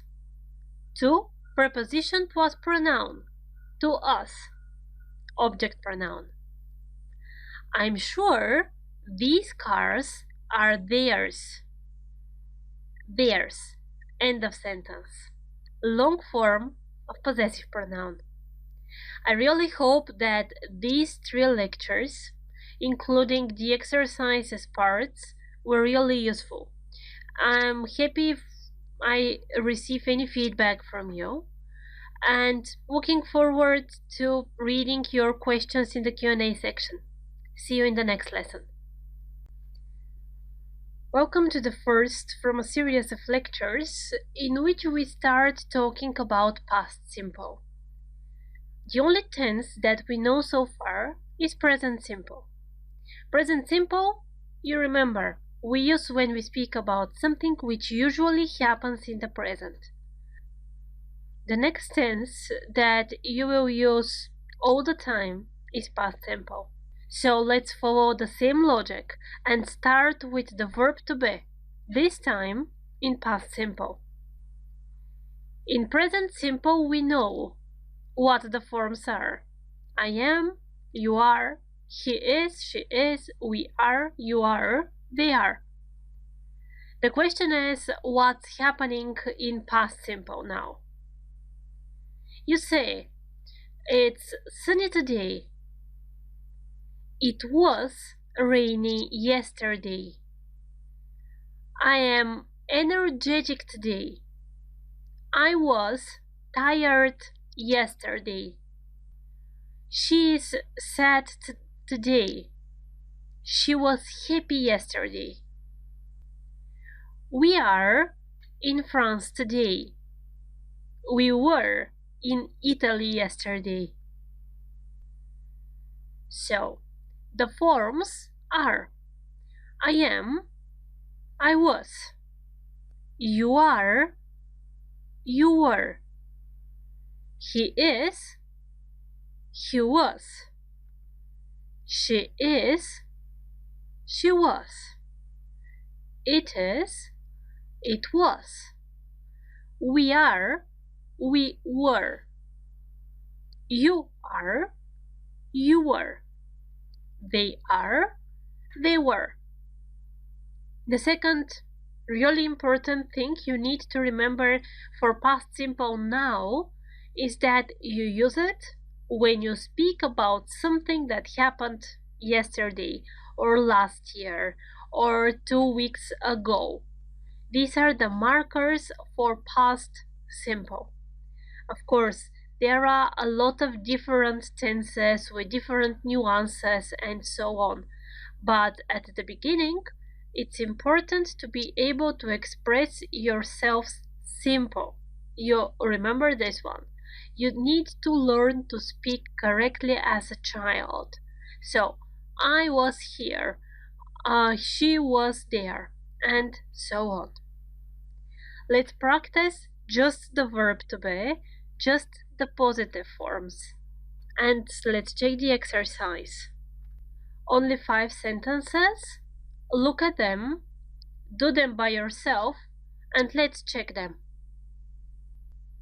Okay? I hope you're ready.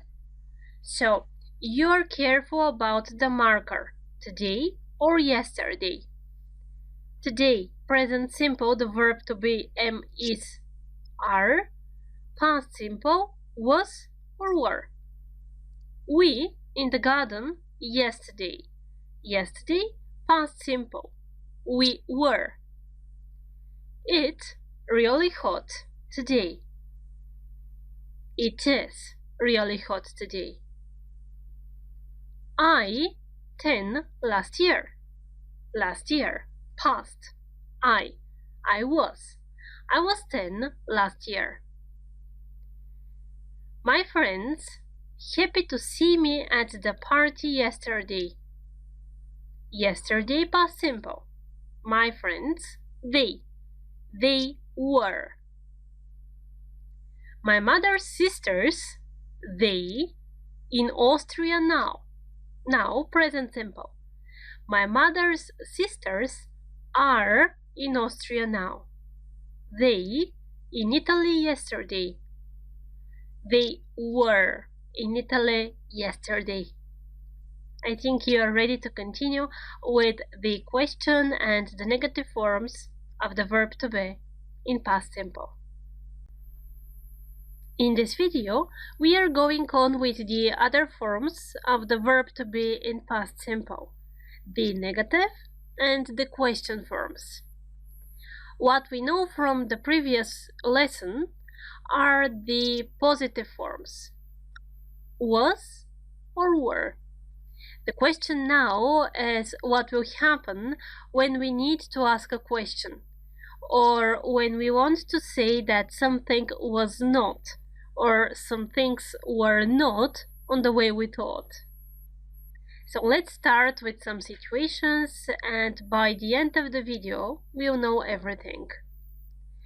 It was rainy yesterday. It wasn't sunny yesterday. It was rainy. It wasn't sunny yesterday. The questions. Was it rainy yesterday? Answer. Yes, it was. Was it sunny yesterday? No, it wasn't. Okay? It wasn't. Was it? You just change the places of the pronoun and the verb to be in the past. Was it rainy? Short positive answer, yes, it was.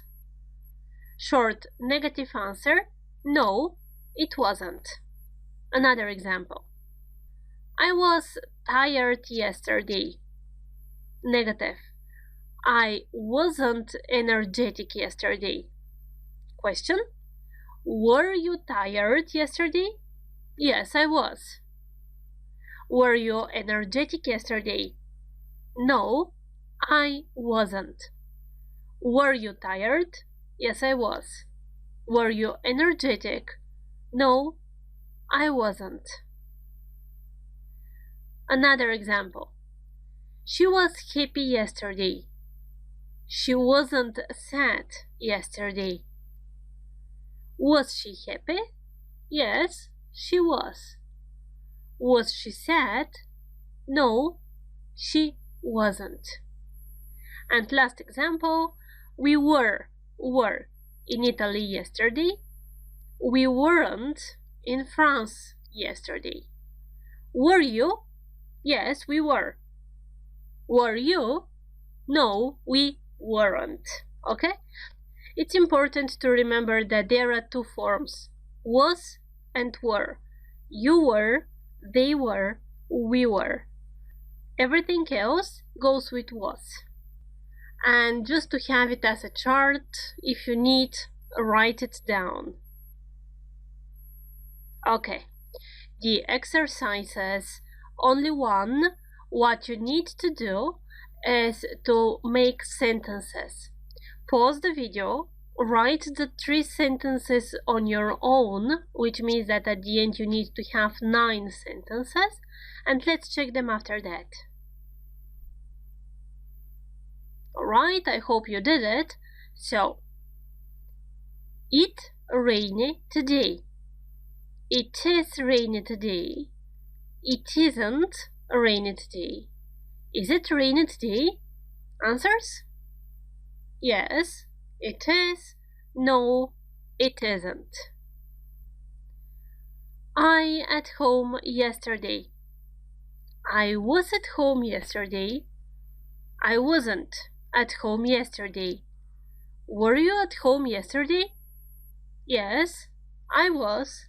No, I wasn't. Third sentence, we were. You remember I was, you were, we were. We were together yesterday. We weren't together yesterday. Were you together yesterday? Good job. Now we are ready to start with, let's say, the more difficult part of past simple. Everything that you know so far is about the verb to be only. Thanks to the verb to be, we can form really simple sentences. To be able to make one sentence longer and to express more things, we need other verbs.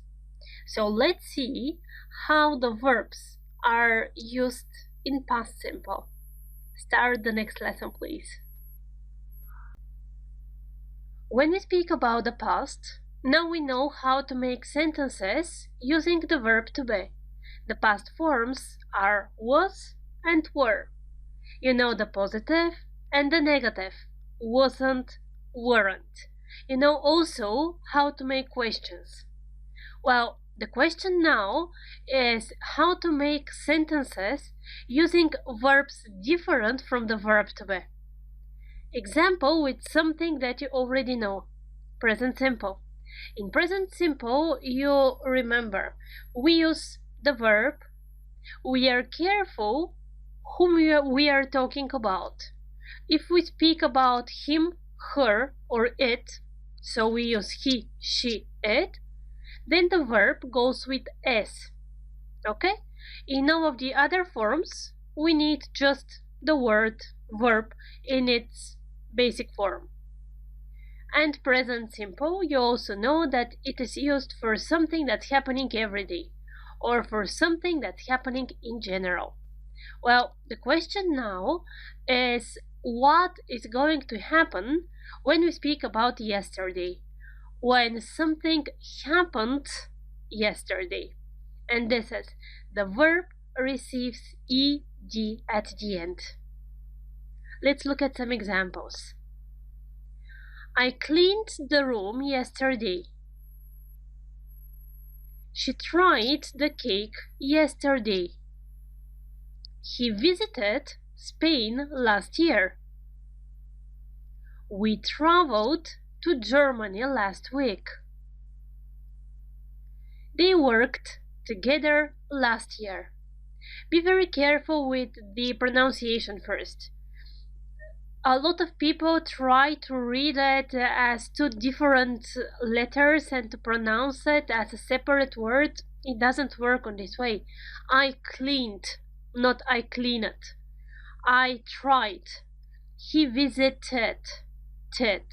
Okay? The only situations in which you need to pronounce ed as it is when the verb finishes in t or d and you just can't say it visited, right? In all of the other cases, you just don't read E. We traveled, they worked. Verb possíde. Look at the second sentence. She tried the cake yesterday. Try is a verb that finishes in Y, the same as the verb study. And as it finishes in Y, we are careful about the letter before. It's consonant. So here you apply the same rule that you know. You know it from the plural forms of the nouns first. After that, we revised the rule in the present simple. Here it's the same. When the verb finishes in Y plus ed, we are careful about the letter before Y. When that letter is consonant, Y is changed into I and ed is added after that. He studied last night. She tried the cake. Study, studied. Try, tried. Another situation comes when we have verbs that finish in Y and there's a vowel in front. Stay plus ed, state. Okay? Here there is no change in Y. The same rule that you know. That's why I told you even then that it's very important to remember that rule. You are going to need it. So Y plus ed, state. Something else. There are situations in which we need to double the last consonant. For example, stopped, plant. What you need to be careful about. First, you need to be sure about the basic form of the verb, of course. Stop, plant. These are short verbs, right?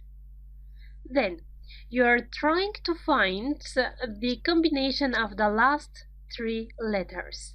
That's the same exercise that we've already done. So if you have a combination of consonant, vowel, consonant, as in stop, then the last consonant is doubled. Okay? Once again, a combination of consonant T, vowel O, consonant P. The last consonant P is doubled. Stopped. Stopped, plant. Be careful with this rule because these are one of the most common mistakes when it comes to spelling in tenses and in general in English. You're trying to understand what's the combination of the last three letters.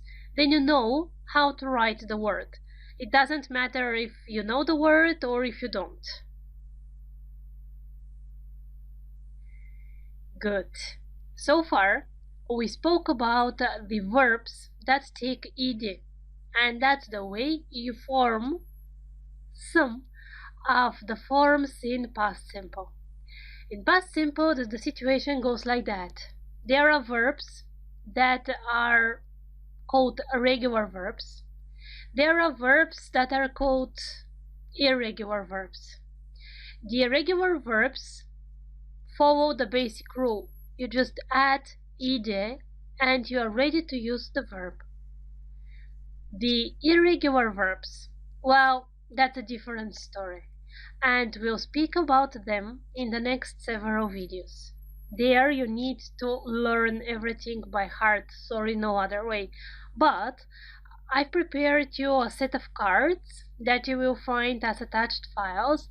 I hope they will be useful because there you have the three forms of the most common verbs plus example sentences.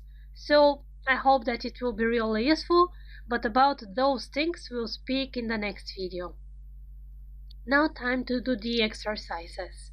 It's only one, so let's directly check it.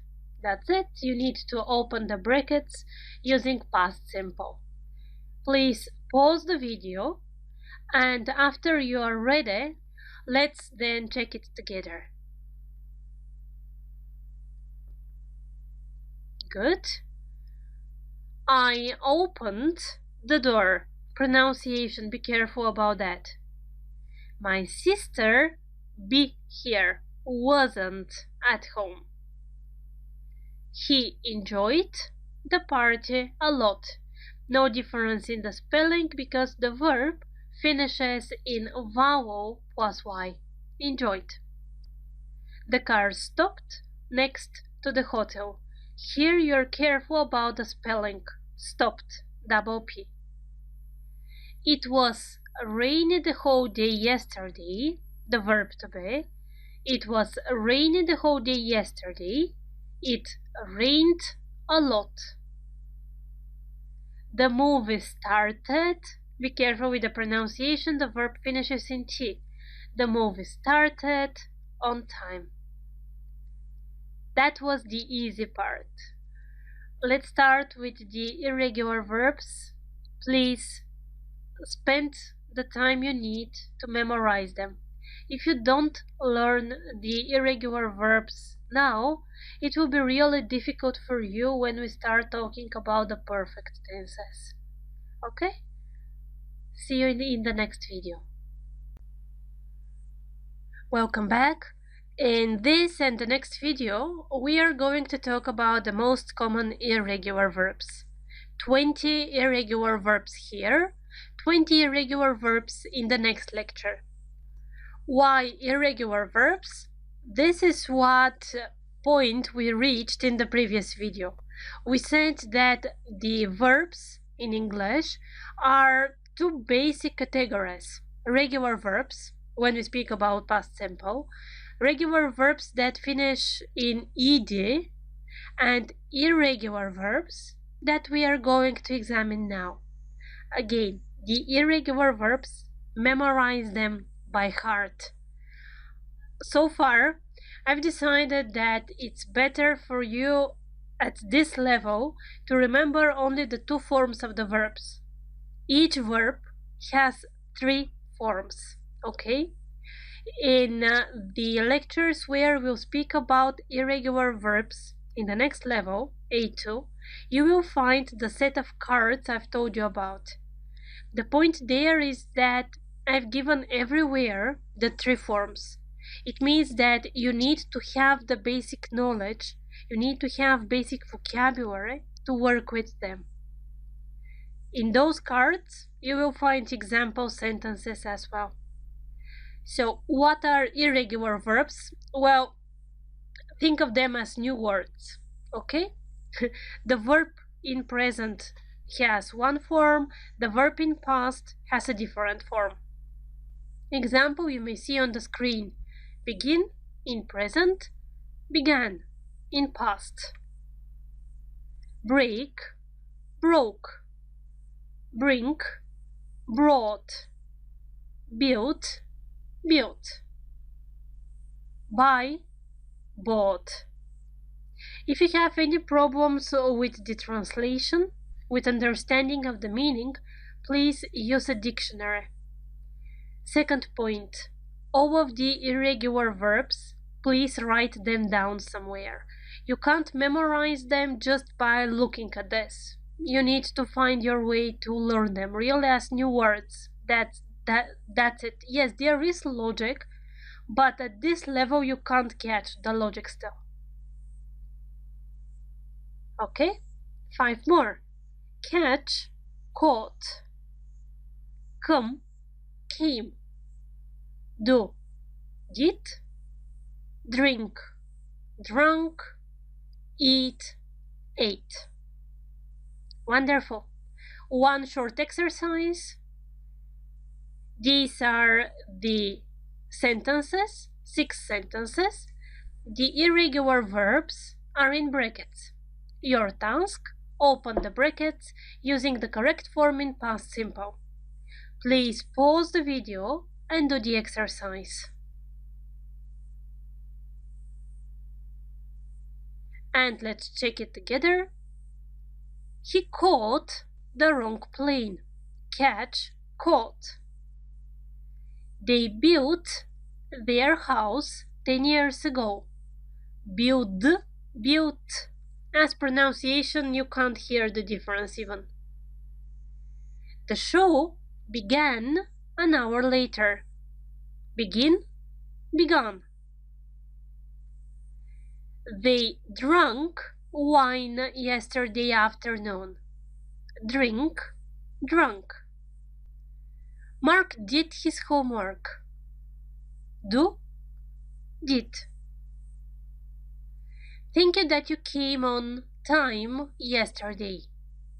Come, came.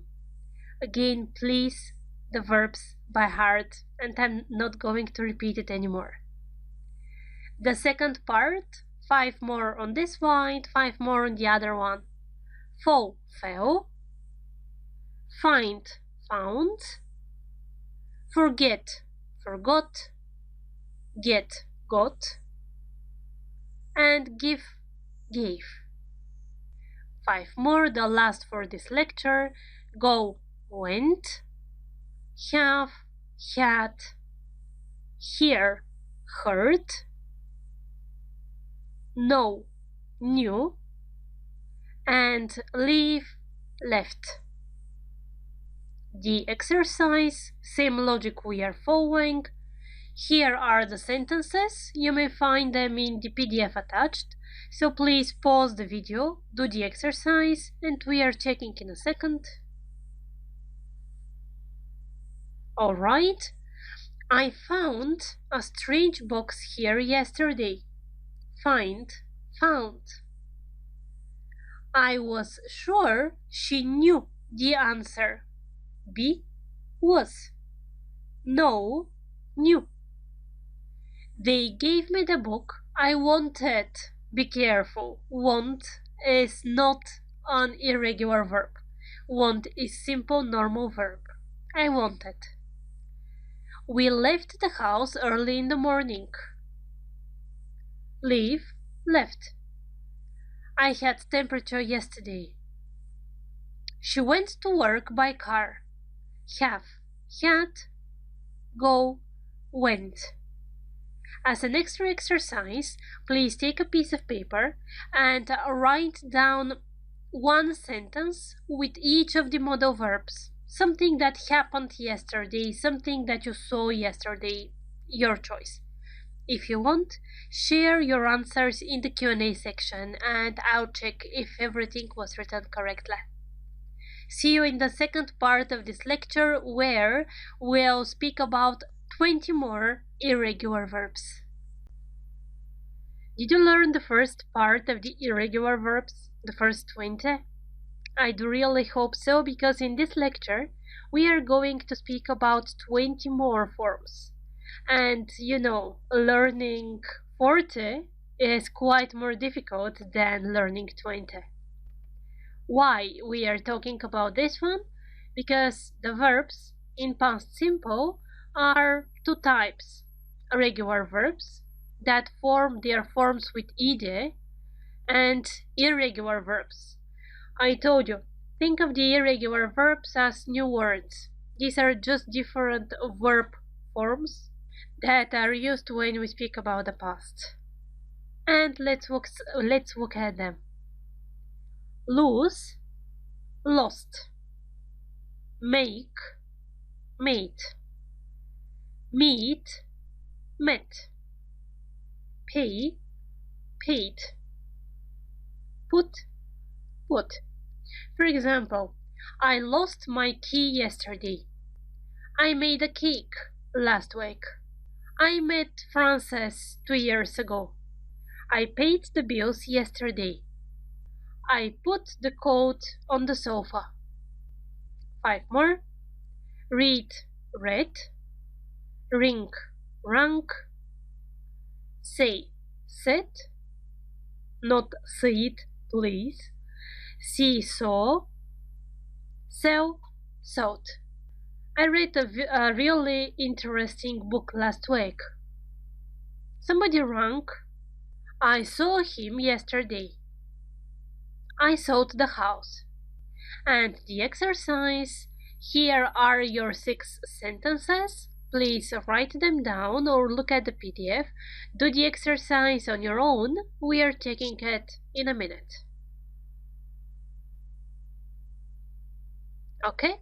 I lost my passport at the airport. We met a friend of mine in the center. Meet, met. Lose, lost. He made a mistake and got lost in the city.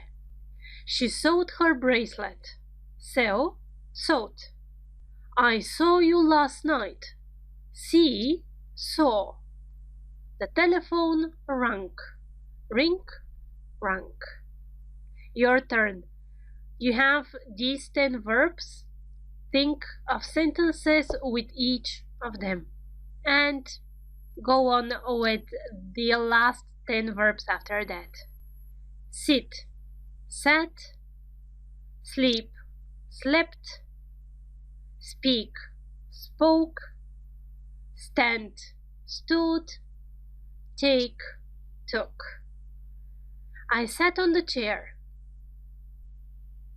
He slept. I spoke to him yesterday. I took your bag.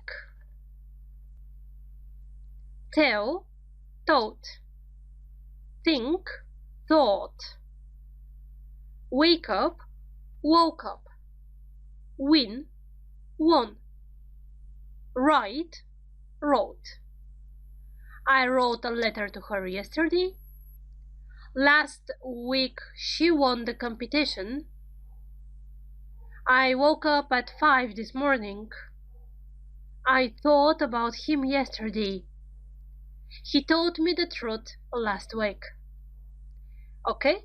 Sentences, please share them in the Q&A section. And one last exercise here for you. Check the PDF. And let's check it. He spoke to her. Speak, spoke. I took the phone in the morning. Take, took. She sat next to me. Sit, sat. My sister wrote a lovely letter. Write, wrote. They won the competition. Win, won. She woke up too early. Wake, woke. The most important part. It's good that I've showed you the 40 irregular verbs. But it's really important for you to have memorized them. The easiest way to understand the first step is to examine yourselves. And this kind of exercises are really useful when you study new words or when you try to memorize something. So take a piece of paper, write down the 40 irregular verbs, cut the piece of paper in pieces, then choose a piece of paper and try to say the second form of the verb you have chosen. That's the way you may examine yourself perfectly well. Okay? Share how you found the exercise in the Q&A section. I'm looking forward to seeing you in the next lecture. Now we know not only how to use the verb to be, but how to form past simple of the basic irregular verbs, as well as of all regular verbs. The next step, how to make a negative sentence. And let's look at some examples directly. He watched TV. ED indicates that we speak about the past. Negative. He didn't watch TV. Didn't. Do in the past, did. To form the negative, we need didn't, did not, and after that we use the basic form of the verb, the infinitive of the verb. He watched, past simple ed, he didn't, and watch, the infinitive in present. Didn't watch TV. Another example. He played football. He didn't play football. Didn't, and the basic form of the verb. Didn't play. These two were regular verbs. Let's see if there is some difference if we use irregular verbs. She ran. She didn't run. Okay? You notice that there is no difference in the way you form past simple. You need always didn't, and after that the first form of the verb. Another reason for you to know the irregular verbs, otherwise you can't speak normally, really. So, she ran, she didn't run. Another example. The phone rang, the phone didn't ring. Be very careful at the beginning. It's a mistake that a lot of people do. They write didn't, and after that comes the second form of the verb. Please don't do it on that way. Didn't, infinitive. Didn't ring. It rang, it didn't ring. The rule. When we speak about past simple and we want to form a negative sentence, we use didn't, and after that we add the verb in its infinitive. And let's practice, because in theory it's always easy, and most of the times the problems come when it comes to practice. Let's check the PDF. Okay, so we speak about past simple, and the first exercise we need to write the negatives. The sentences are positive, you need to write the negatives. The second one, you need to open the brackets using past simple. And one extra exercise. If the verb here is positive, I want you to make it negative. And if the sentence is negative, I want to make it positive. Okay? Remember that the more you practice, the better you will be and the easier you will start speaking normally. See you in the answer section. Alright, let's check if you understood everything about the formation of past simple negative sentences. So in the first exercise, the positive sentences are given. What we need to do is to write the negatives. He worked in Madrid. The rule, you need didn't, and after that the verb. He didn't work in Madrid. We spoke about you. Speak, spoke. We didn't speak about you. Peter called Anne. Peter didn't call Anne. My brother went to school. Go, went. My brother didn't go to school.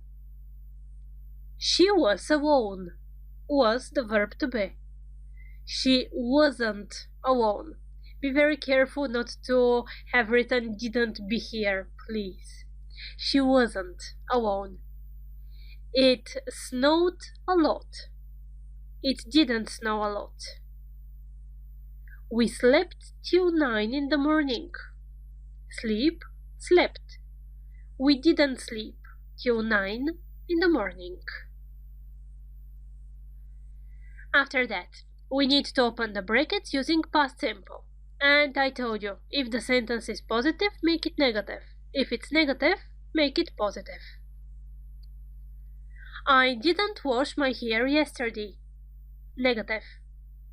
I washed my hair yesterday. Positive. We went abroad last year. Positive. We didn't go abroad last year. Negative. My daughter called me yesterday. Positive. My daughter didn't call me yesterday. Negative. He didn't have a dog. Negative. He had a dog. Positive. It snowed a lot last year. Positive. It didn't snow a lot last year. Negative. They didn't look happy. They looked happy. Her dog barked a lot last night. Her dog didn't bark a lot last night. If you need extra practice, go to the first lecture about present simple and past simple and write the positive sentences negative. Good luck. See you in the next lecture. Welcome to the last lecture in this series about past simple. So, after we've already learned how to use the verb to be in the past, and we understood what's the difference between regular, irregular verbs. We know also how to form the negative sentences. Well, now it's time to go on with the questions. And directly, let's just check some examples. I lived in a house. Did you live in a house? Yes, I did. Did you live in a flat? No, I didn't. One more example. He played football. Did he play football? Yes, he did. Did he play basketball? No, he didn't. Okay, let's analyze the sentence now. He played football, past simple, ed, shows that this is past simple. We want to form the question. What we need is first to put did, after that the infinitive of the verb. Did he play? Did he play? Did he live? Did he travel? Okay, so the question is formed with did, you, he, she, it doesn't matter. Then comes the verb. In short, that's all we have spoken about. The verbs are divided into groups: regular verbs, irregular verbs. The irregular verbs, now you know 40, the basic 40 verbs. When you reach the past simple lectures in the next level, you will find a lot of more verbs, plus, of course, the flashcards that I've told you about. So, how is formed the positive sentence in past simple? If we have a regular verb, we need only ed, I visited. If the sentence is with an irregular verb, then you need the second form of the verb, speak, spoke. It doesn't matter if the sentence is with a positive or with a negative verb when it comes to the negative and question sentences. The negative sentences are formed with didn't and the infinitive of the verb. The positive sentences, you know, the questions are formed with did. After that, I, you, he, she, doesn't matter. After that comes the infinitive of the verb. Please write this down and remember it really well. Present simple, past simple, present continuous, and future simple are the very basic tenses. If you have at some moment problem with the other tenses and you are not sure, in a spoken English, it's not a problem at all just to use any tense for the past or any tense for the present. But past simple, present simple, future simple, well, these are obligatory. Good. Let's go on with the exercises. The first one, you need to write the questions and to write the negatives. The second one, you need to correct the mistakes in the sentences. Okay, I'll find a way to make a revision of the irregular verbs as well. So before you continue with the answer section, please revise those basic 40 verbs. See you in the answer section. Alright, let's see how difficult or how easy the exercises were. In the first exercise, you have to write the questions and the negatives for each of the given sentences. I washed the dishes yesterday. Okay, first the verb. The verb is wash. wash, washed. Negative. I didn't wash. Didn't plus the infinitive. I didn't wash the dishes. You start the question with did. Did you wash the dishes? Okay, now I want you to make a question with an answer yesterday.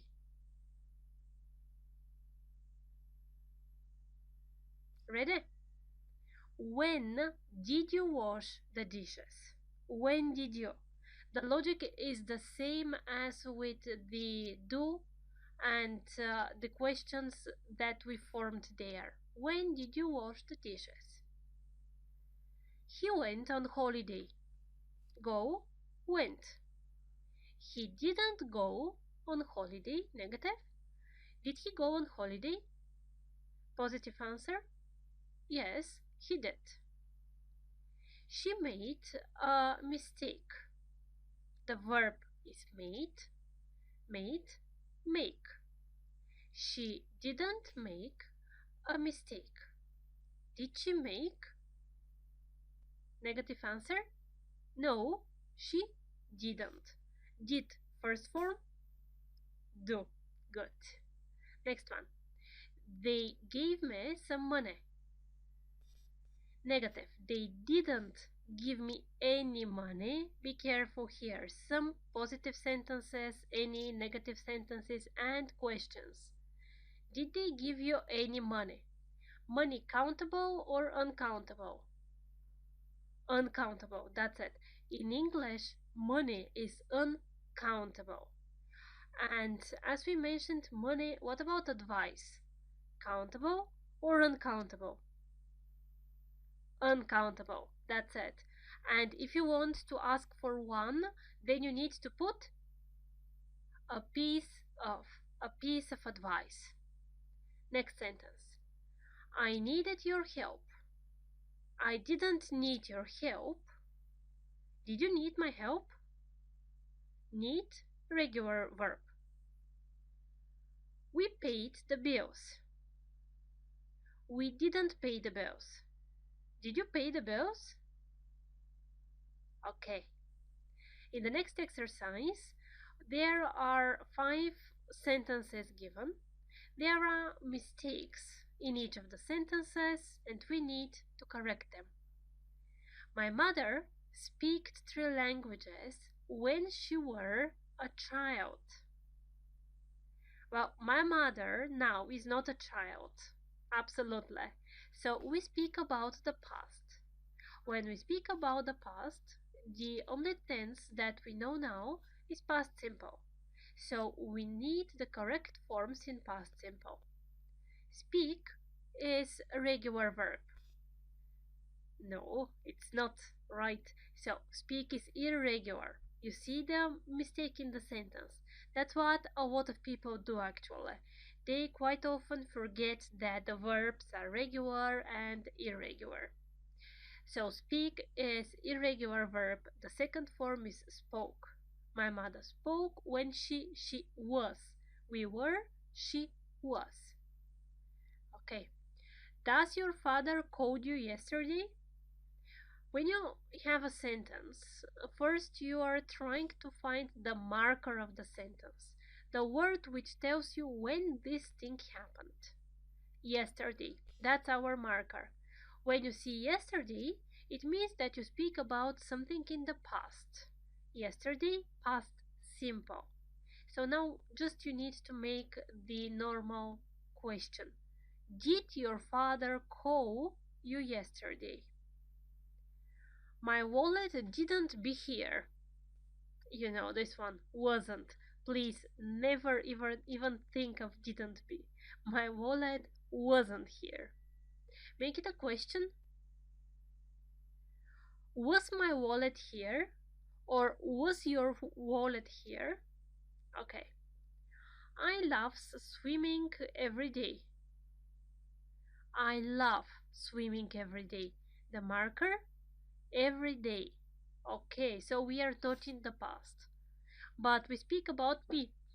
I love. I love swimming. You remember the verbs love, like, hate. After them, The second verb is with the ing form. Last sentence. He loved, watched TV when he was a child. The same logic.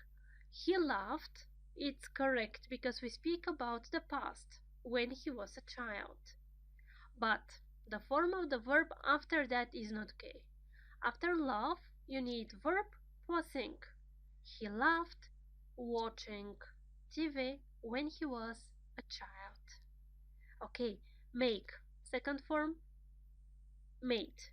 Keep, kept. Go, went. Lose, lost. Prepare, it's regular, prepared. Well done. That's enough for past simple for now. Let's go on with something different. Okay? See you in the next lecture.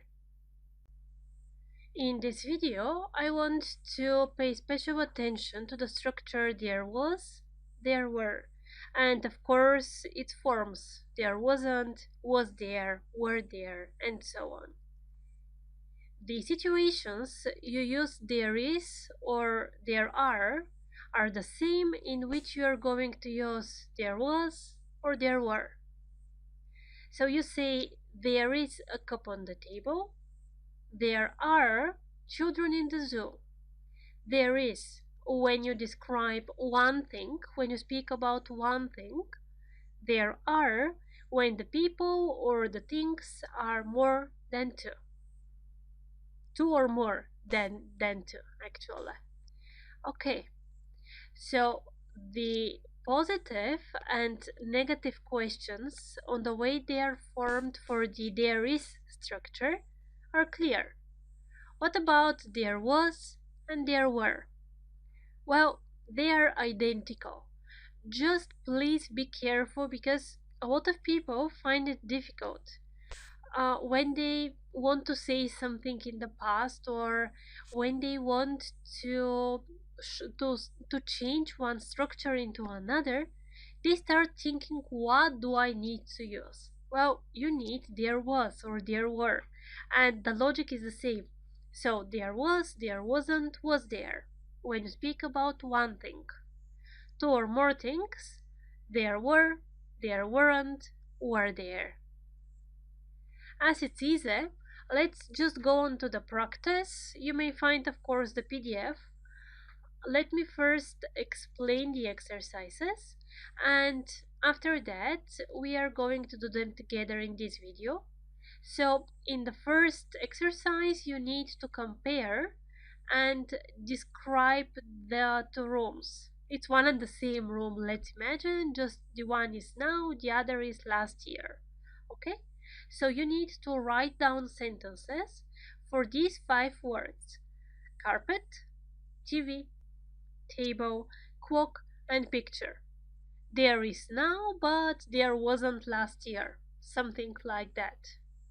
In the second exercise, I need you to write down the correct form of there was or there were. The exercises are really easy. Pause the video, do them, and we are starting the checking right now. Okay, in the first exercise, we need to compare the two pictures. So, there isn't a carpet now. There was a carpet last year. There is a TV now, but there wasn't a TV last year. Of course, your sentences may be a little bit different. If you're not sure if this that you wrote is correct, just please paste it in the Q&A section and I will take a look. There isn't a table now, but there was a table last year. There is a clock now, but there wasn't a clock last year. There isn't a picture now, but there was a picture last year. An extra exercise: choose a room in your flat or in the house where you live and imagine how it was, or just remember how it was. Then write down 5 sentences, now and before.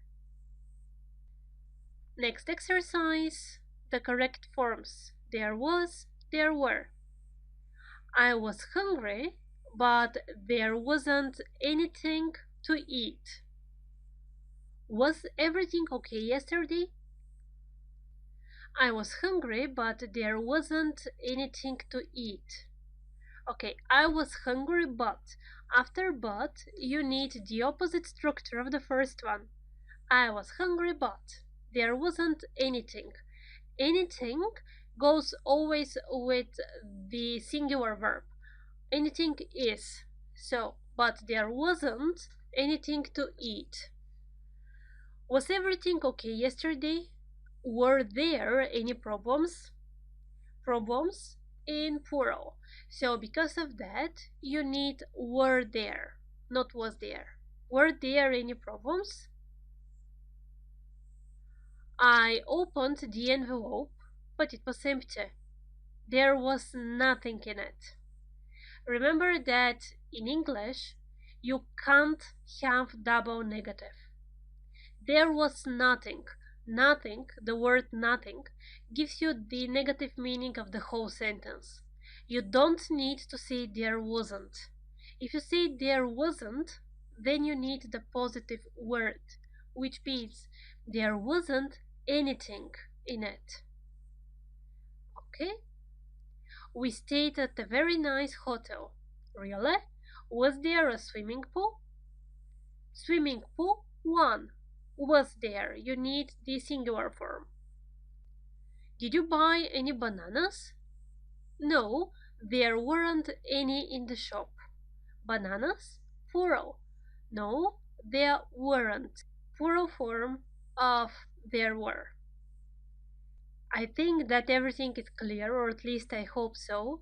If you have any questions about past simple or about whatever that we have spoken about so far, please write down your questions in the Q&A section. In the next video, we are continuing with the next tense in English. So I'm looking forward to seeing you there. Welcome back to the next lecture where we are starting with a new tense. Please, from now on, be very careful. Till now, let's say it was easy. You speak about the present, you use present simple. You speak about the past, you use past simple. Okay, but the tenses are a lot. And the next tense we are going to talk about is present continuous, or the ing form. Let's first see how it is compared to present simple. She reads every day. Okay? Every day, present simple. She's reading now. Now, present continuous. She's reading now. Another situation. I run every day. Something happens often, something happens usually. Okay, something happens every day. But I'm running now. Now, different tense. Here are the two pairs of sentences. I run every day. I'm running now. She reads every day. She's reading now. Present simple, you know, when you speak about something which happens usually, you use present simple. I won't repeat again the rules. The focus now is on present continuous, or the second present tense. We use present continuous when something is happening now. Something is happening at the moment of talking, right now. I am running now. She is reading. So how do you form it? You use the verb to be, the correct form of the verb to be. After that, the verb plus ing. Let's practice. I am running now. Follow this example and open the brackets in the sentences below. And let's check it together. He is watching TV now. Is verb passing, watching.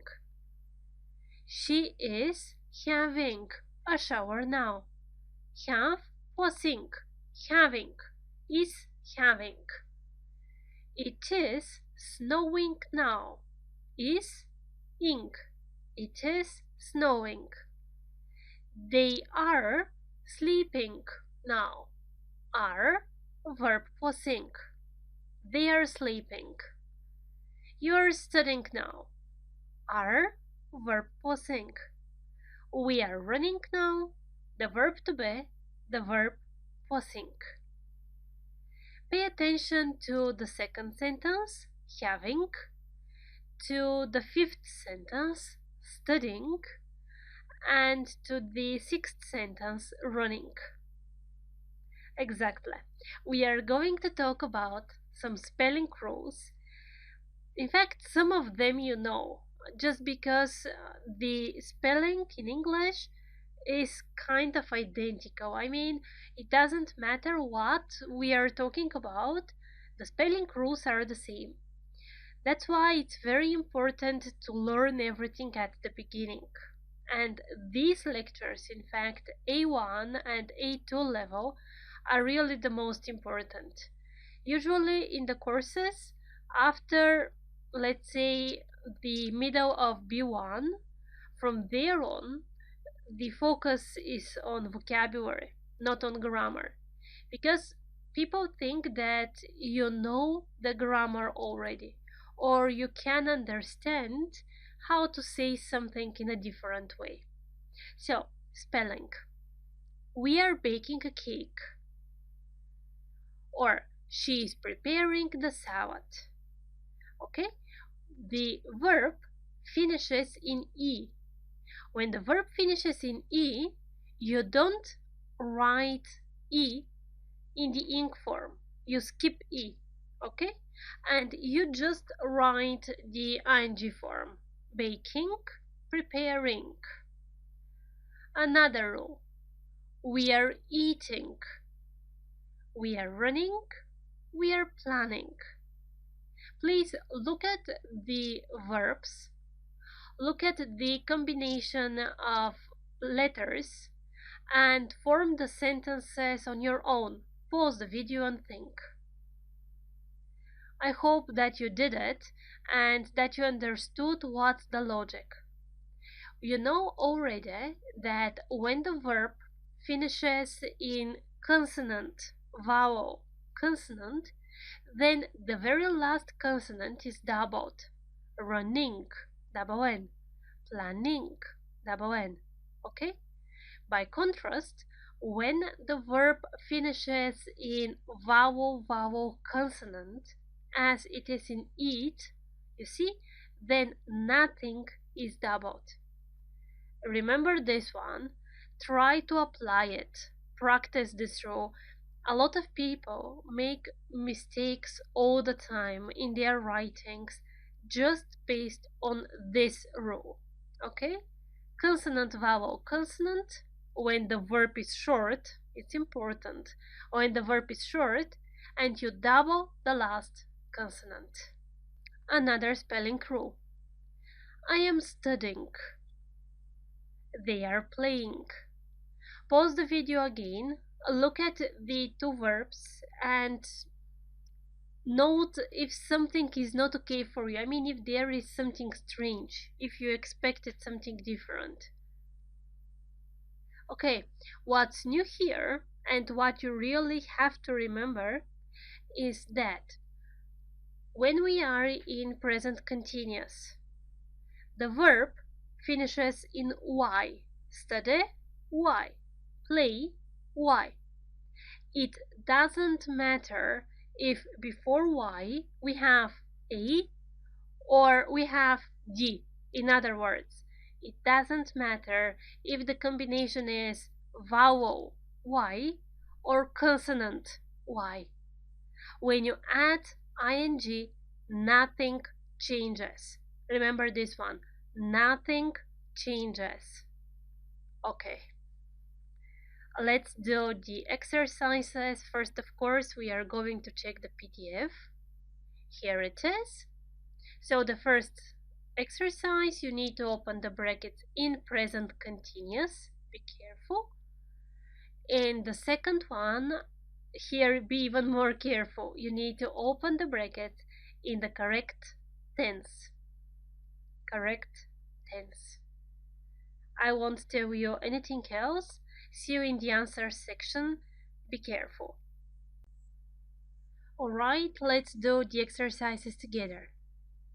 So in the first exercise, the task is to open the brackets using only present continuous. Again, present continuous is formed with the correct form of the verb to be, plus verb, plus ing. Be careful about spelling. We are trying to do our homework. We are trying. The verb try finishes in y, but you know that in present continuous, or when you add the ing form, it doesn't matter that the verb finishes in y and there is a consonant before that. Nothing changes here. Okay. They are planning the weekend. Plan, short verb, finishes in consonant, vowel, consonant. So you need to double the last consonant. I am making a plan. Make finishes in E. When the verb finishes in E, you just add ing. I am making a plan. She's eating in the kitchen. Eating finishes in consonant vowel vowel, which means that you don't need to double the last consonant. It is snowing outside now. Nothing specific here. My brothers are playing outside. Again, the verb finishes in y, but in present continuous, absolutely nothing is changed. The next exercise is more interesting. And in fact, from now on, your exercises will be getting more and more interesting as I have tried, in fact, to include as often as possible everything that you have learned. You will see till the end of the course. So, open the brackets in the correct tense. Fast revision. Something happens every day. We use which tense? Present simple. Now, present continuous. Yesterday, past simple. Okay. She goes shopping every day, but now she is going to the gym. Something happens every day. Goes, present simple. But now she is going. Contrast. Now, present continuous. Now she is going. He washes the car every week, but last week he was ill and didn't wash it. Every week, something happens usually. Present simple. Last week, past simple. The verb to be in past, be was. Okay? Not wash. To form the negative verb form in past simple, you need didn't plus the verb. Didn't wash. The music is so loud that I can't do my homework. You speak about the present. The music is so loud that I can't do my homework. Can't, modal verb. You remember this one. After the modal verb can't, you need the infinitive. Can't do. They are watching TV now. Now, something is happening at the moment, which means present continuous. They are watching TV now. I hope you did it. If you have any questions or if you found it more difficult, it's not a problem. That's the first time, in fact, in which there were sentences with different tenses. So, if you have any doubts, about rules that we have already spoken about, please come back to the lecture and watch the video again. If something is not clear, just ask me. See you in the next video. Welcome back. In this video, we are going to talk about the negative sentences in present continuous, how they are formed. And after we finish with the theory, we'll do the exercise directly in this video. So let's get started with some examples. What you know so far from the previous lesson is that when you speak about something which is happening now, you use present continuous. Present continuous is formed with the verb to be, I am, she is, and so on, and plus the ing form at the end of the verb. Look at these negative sentences. The baby isn't sleeping now. The girl isn't dancing now. So what do you need to form the negative form in present continuous? Yes, you need the negative form of the verb to be. I'm not, you aren't, he isn't, she isn't, we aren't, and so on. So here is the rule. I'm sleeping now. I'm not sleeping now. She is dancing now. She isn't dancing now. You see that the only change is in the to be form.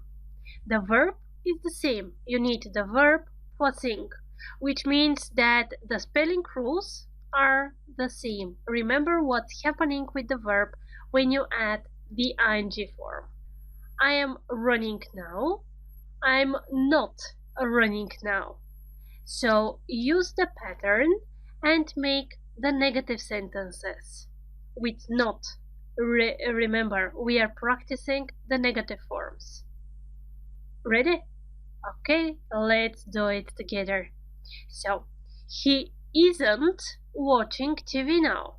Of course, you can say he is not watching TV now, but let's say that when you speak, people prefer short forms. Okay? She isn't having a shower now. Isn't having. It isn't snowing now. They aren't sleeping now. You aren't studying now. We aren't running now. It's easy. So let's directly go to the exercise. Be careful. Open the brackets in the correct tense. Pause the video, do the exercise, and we are checking it together after that. Okay? So, my sister doesn't like ice cream, but she's buying one now. My sister doesn't like ice cream in general, every day. So present simple. Present simple negative, she, you need doesn't plus the main form. Doesn't like. But she is buying one now. Now, something is happening at the moment. So present continuous. I run every morning. Unfortunately, it is snowing now. Every morning, run. Present simple. Something which happens usually, often. In the second sentence, the tense marker is now. Unfortunately, it is snowing now, which means that you need present continuous. Exactly. It is plus the verb plus ing. It is snowing now. My parents don't like going abroad. Be very careful here. When you speak about what somebody likes or what they don't like, this is something in general, which means that you need present simple. My parents don't like. After that, you know what's happening with the verb after like. Exactly. The verb after like, love, and hate receives ing. It needs the ing form. So the correct structure here is my parents don't like going abroad. Just don't make the mistake that going is present continuous. No, this is the second verb form. The fourth sentence, I don't speak Italian. I'm studying Spanish now. I don't speak in general. I'm studying Spanish now. Now, it can be not at this moment, I mean exactly now, but at this period of time, for example, this year, okay, I am studying Spanish. So because of this, you need present continuous in the last gap. I hope it's all clear, so see you in the next lecture. The last step of our introduction to present continuous is to understand how we need to form the questions. But first, let's revise what we know. So far, we've understood how to make positive and negative sentences. She is reading now. The verb to be in its correct form is plus the verb posing. She is reading. The baby isn't sleeping now. Isn't sleeping, the correct form of the verb to be, in negative form, plus the verb posing. Let's look at the questions. The situation. I'm playing football. And you ask, is he playing football? Yes, he is. Is he playing basketball? No, he isn't. So how we need to form it? We exchange the places of the verb to be and the pronoun. He is playing. Is he playing? Okay? And we give accordingly short, positive, and short, negative answer. Yes, he is. No, he isn't. The answers here are the same as the short answers with the verb to be only. Another example. They are riding bicycles. Positive answer, yes, they are. Negative answer, no, they aren't. So if we want to summarize, in the question form, we just exchange again the places of the form of the verb to be and the pronoun. I'm sleeping now, positive. I'm not running now, negative. Are you sleeping now? Yes, I am. No, I'm not. Question, positive answer, negative answer. And the other really important thing you need to remember now for present continuous is that we use present continuous when we speak about something which is happening now. Now is the marker for the tense. Example. Are you dancing now? Okay. We speak about an action that's happening at the moment of speaking, and we form it with the change of the verb to be and the pronoun. Below are some sentences. Please take a piece of paper, write down the forms, and we are checking them. Alright? Is he sleeping now? Are they watching TV now? Is he drawing now? Is it snowing now? Are you doing your homework now? In fact, when you use present continuous, it's not necessary every time to say now. It's clear. Present continuous is used when something is happening now. So when you speak, it's quite okay to say, is the child sleeping? Which means, is the child sleeping now? Okay. Again, The verb to be plus verb plus ing. And the most important, we use it when we speak about something which is happening now. In order to practice and to understand why it really that much matters is the next exercise. What you need to do, let's see in the PDF, is to open the brackets, choosing the correct form, which means present simple, present continuous, past simple probably, if there is a marker. And I want to make the exercise a little bit harder, so follow me in the answer section. Let's check your answers, plus make some more exercises. Just follow my instructions, okay? So, the first sentence. Can you hear that strange sound? Can you hear? Modal verb. Can you hear that strange sound? Can, physical or mental ability. Make the same sentence negative. I can't hear that strange sound. Or he can't hear that strange sound. It doesn't matter. Just I want to remind you, after can, the verb is in infinitive. And can, as a modal verb, never changes. You can't say he can't hear, okay? Or I don't know, he can't hear. Some options like that I've seen, in fact. The second one. Somebody is trying to enter the house. Somebody is trying to enter the house. Why present continuous here? Because the first sentence shows you the situation is happening at the moment. Can you hear that strange sound now? And when something is happening now, you need the form in present continuous.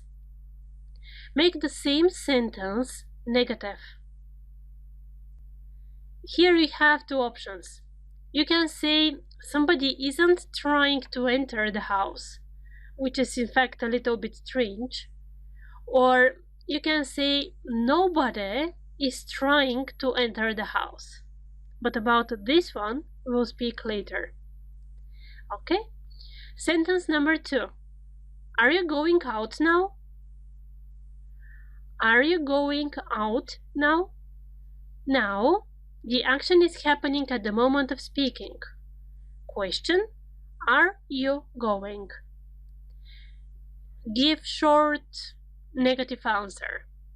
No, I'm not. Sentence number 3. Does she run every day?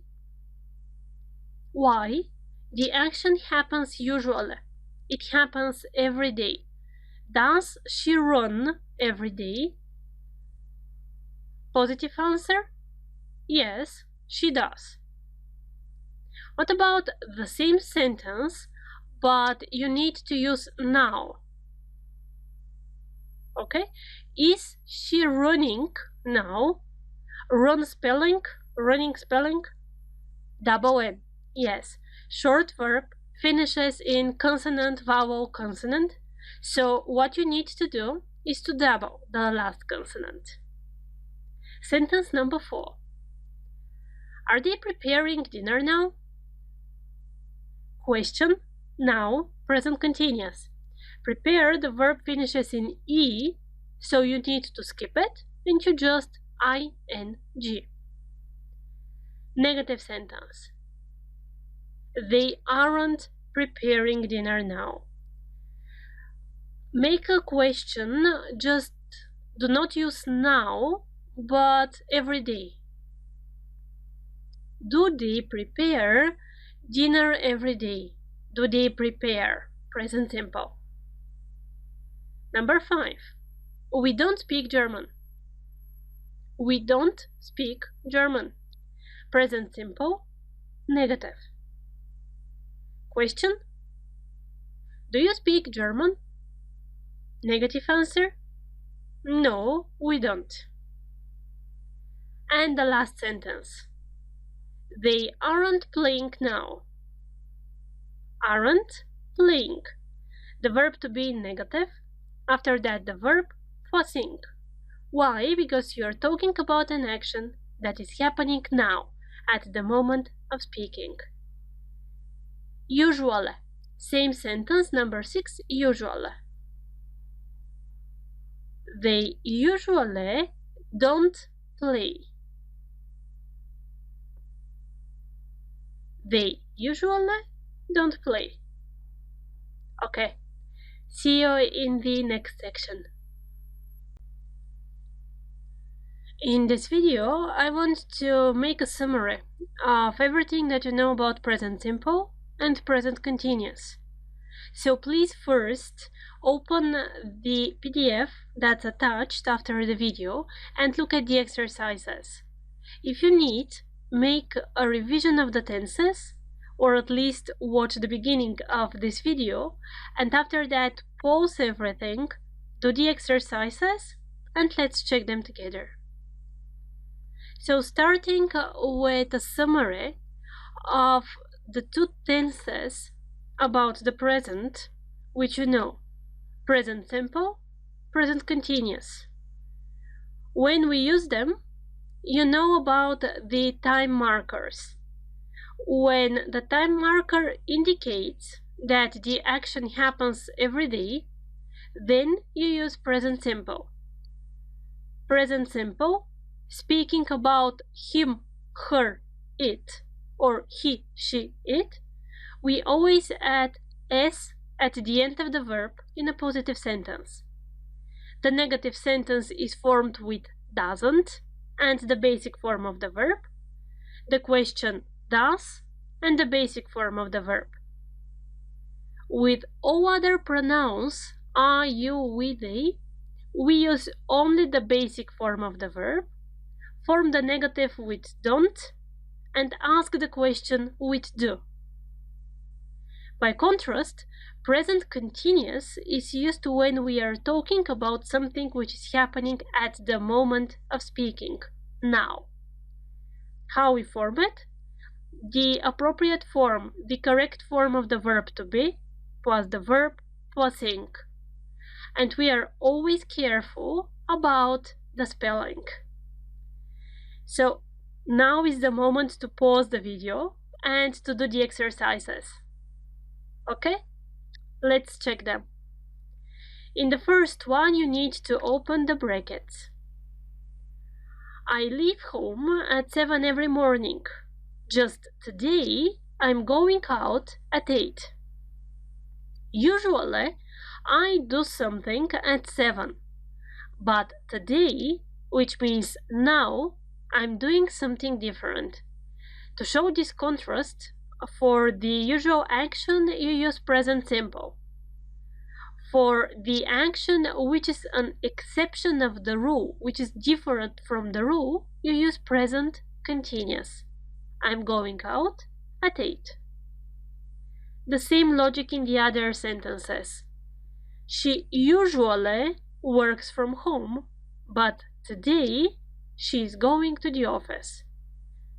Usually, present simple, but today, which is an exception from the rule, which is different from the general rule, today she is going to the office. She doesn't wash her hair every day. Every day marker for present simple. Doesn't, negative sentence. She doesn't wash her hair every day. He tries very hard in every game that he plays. In general, every time, every game. Every game means that the action associated with this every game repeats, right? It repeats more than once. And when you speak about such things which happen regularly, we use present simple. He tries very hard in every game that he plays. Next exercise, again open the brackets. Usually I work till 6, but today, contrast, I am working till 7. Usually, always, and whatever, these adverbs of frequency, if you remember the terminology here, they need present simple. Usually I work, but today I am working. I don't like drinking coffee. I don't like it in general. After don't like, we need the verb posing. I don't like drinking. I don't like drinking coffee. Don't like drinking, this is present simple. Be careful. When you see the drinking form, it's not present continuous. After like, we need verb posing. So this is the correct verb structure. Number 3. She goes to the gym every day, but she doesn't like doing exercises, cardio exercises. Every day, present simple. But she doesn't like, again in general, she doesn't like plus verb posing, she doesn't like doing cardio exercises. My brother is a writer, in general. He doesn't have any other hobby, in general. Question. What is the form of the verb to be in present continuous? The same as in present simple, exactly. I am, and that's it. I'm here, now. It's not I am being here now. I am here. Remember this one. The forms of the verb to be in present simple and in present continuous are one and the same.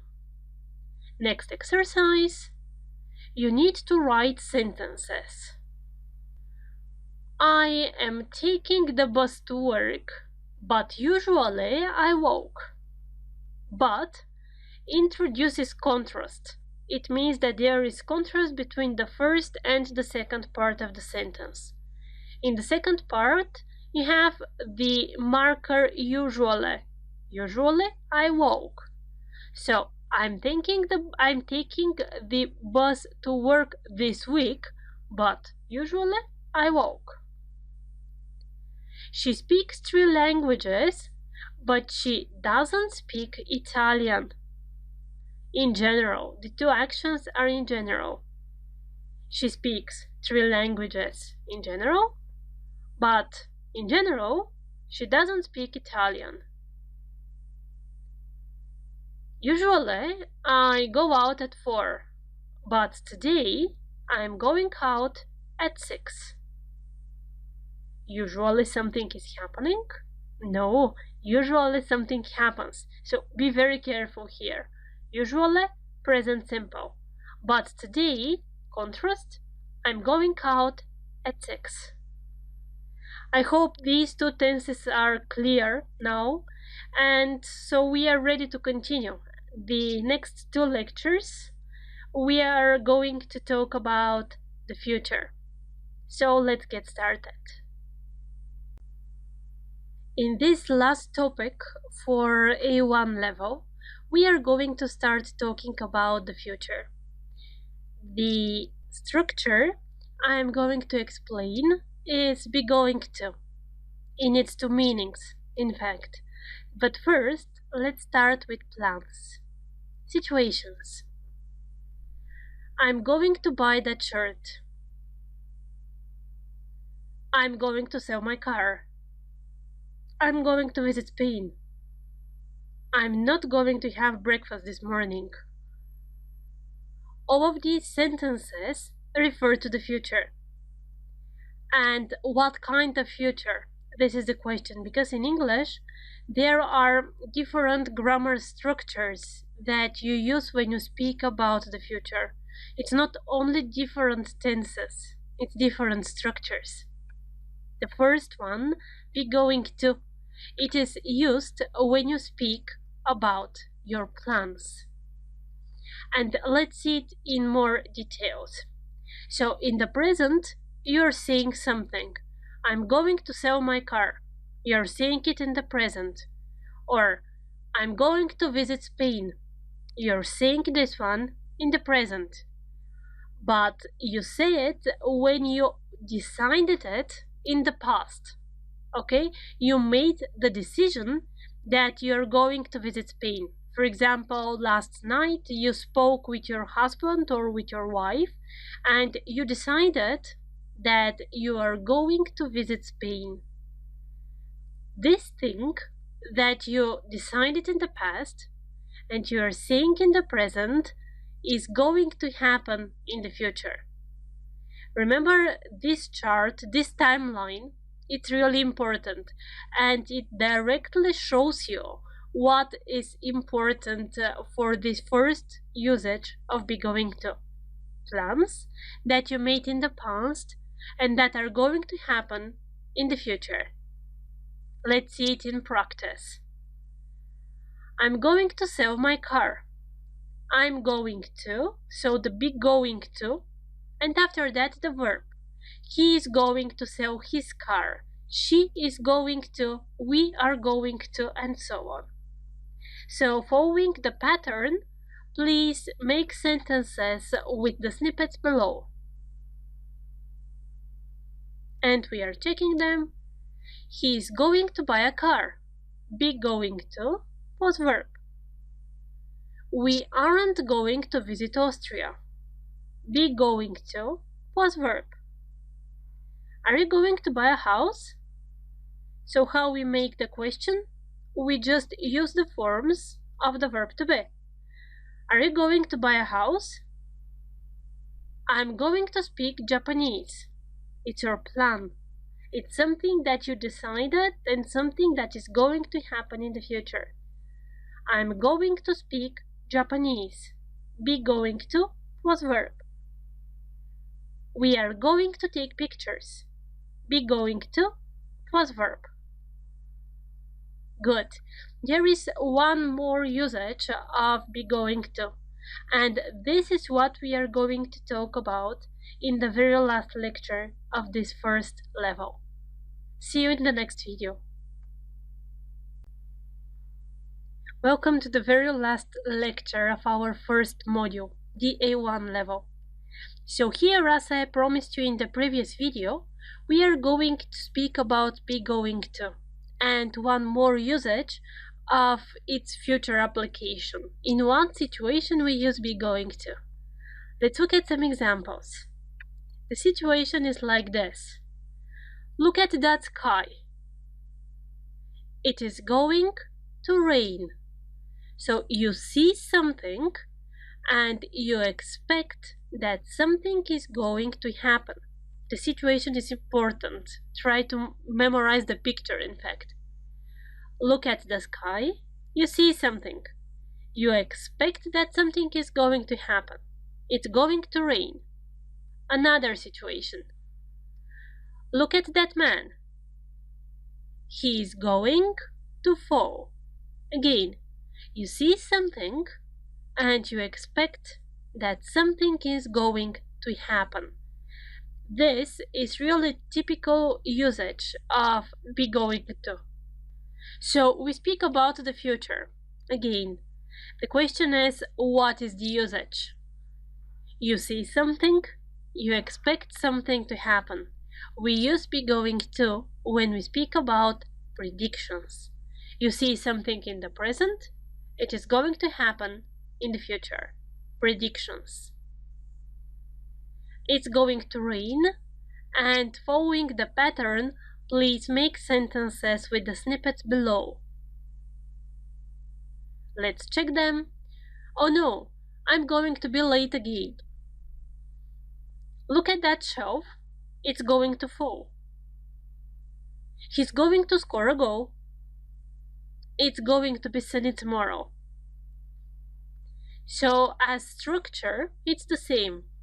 The correct form of the verb to be was going to was the verb in infinitive.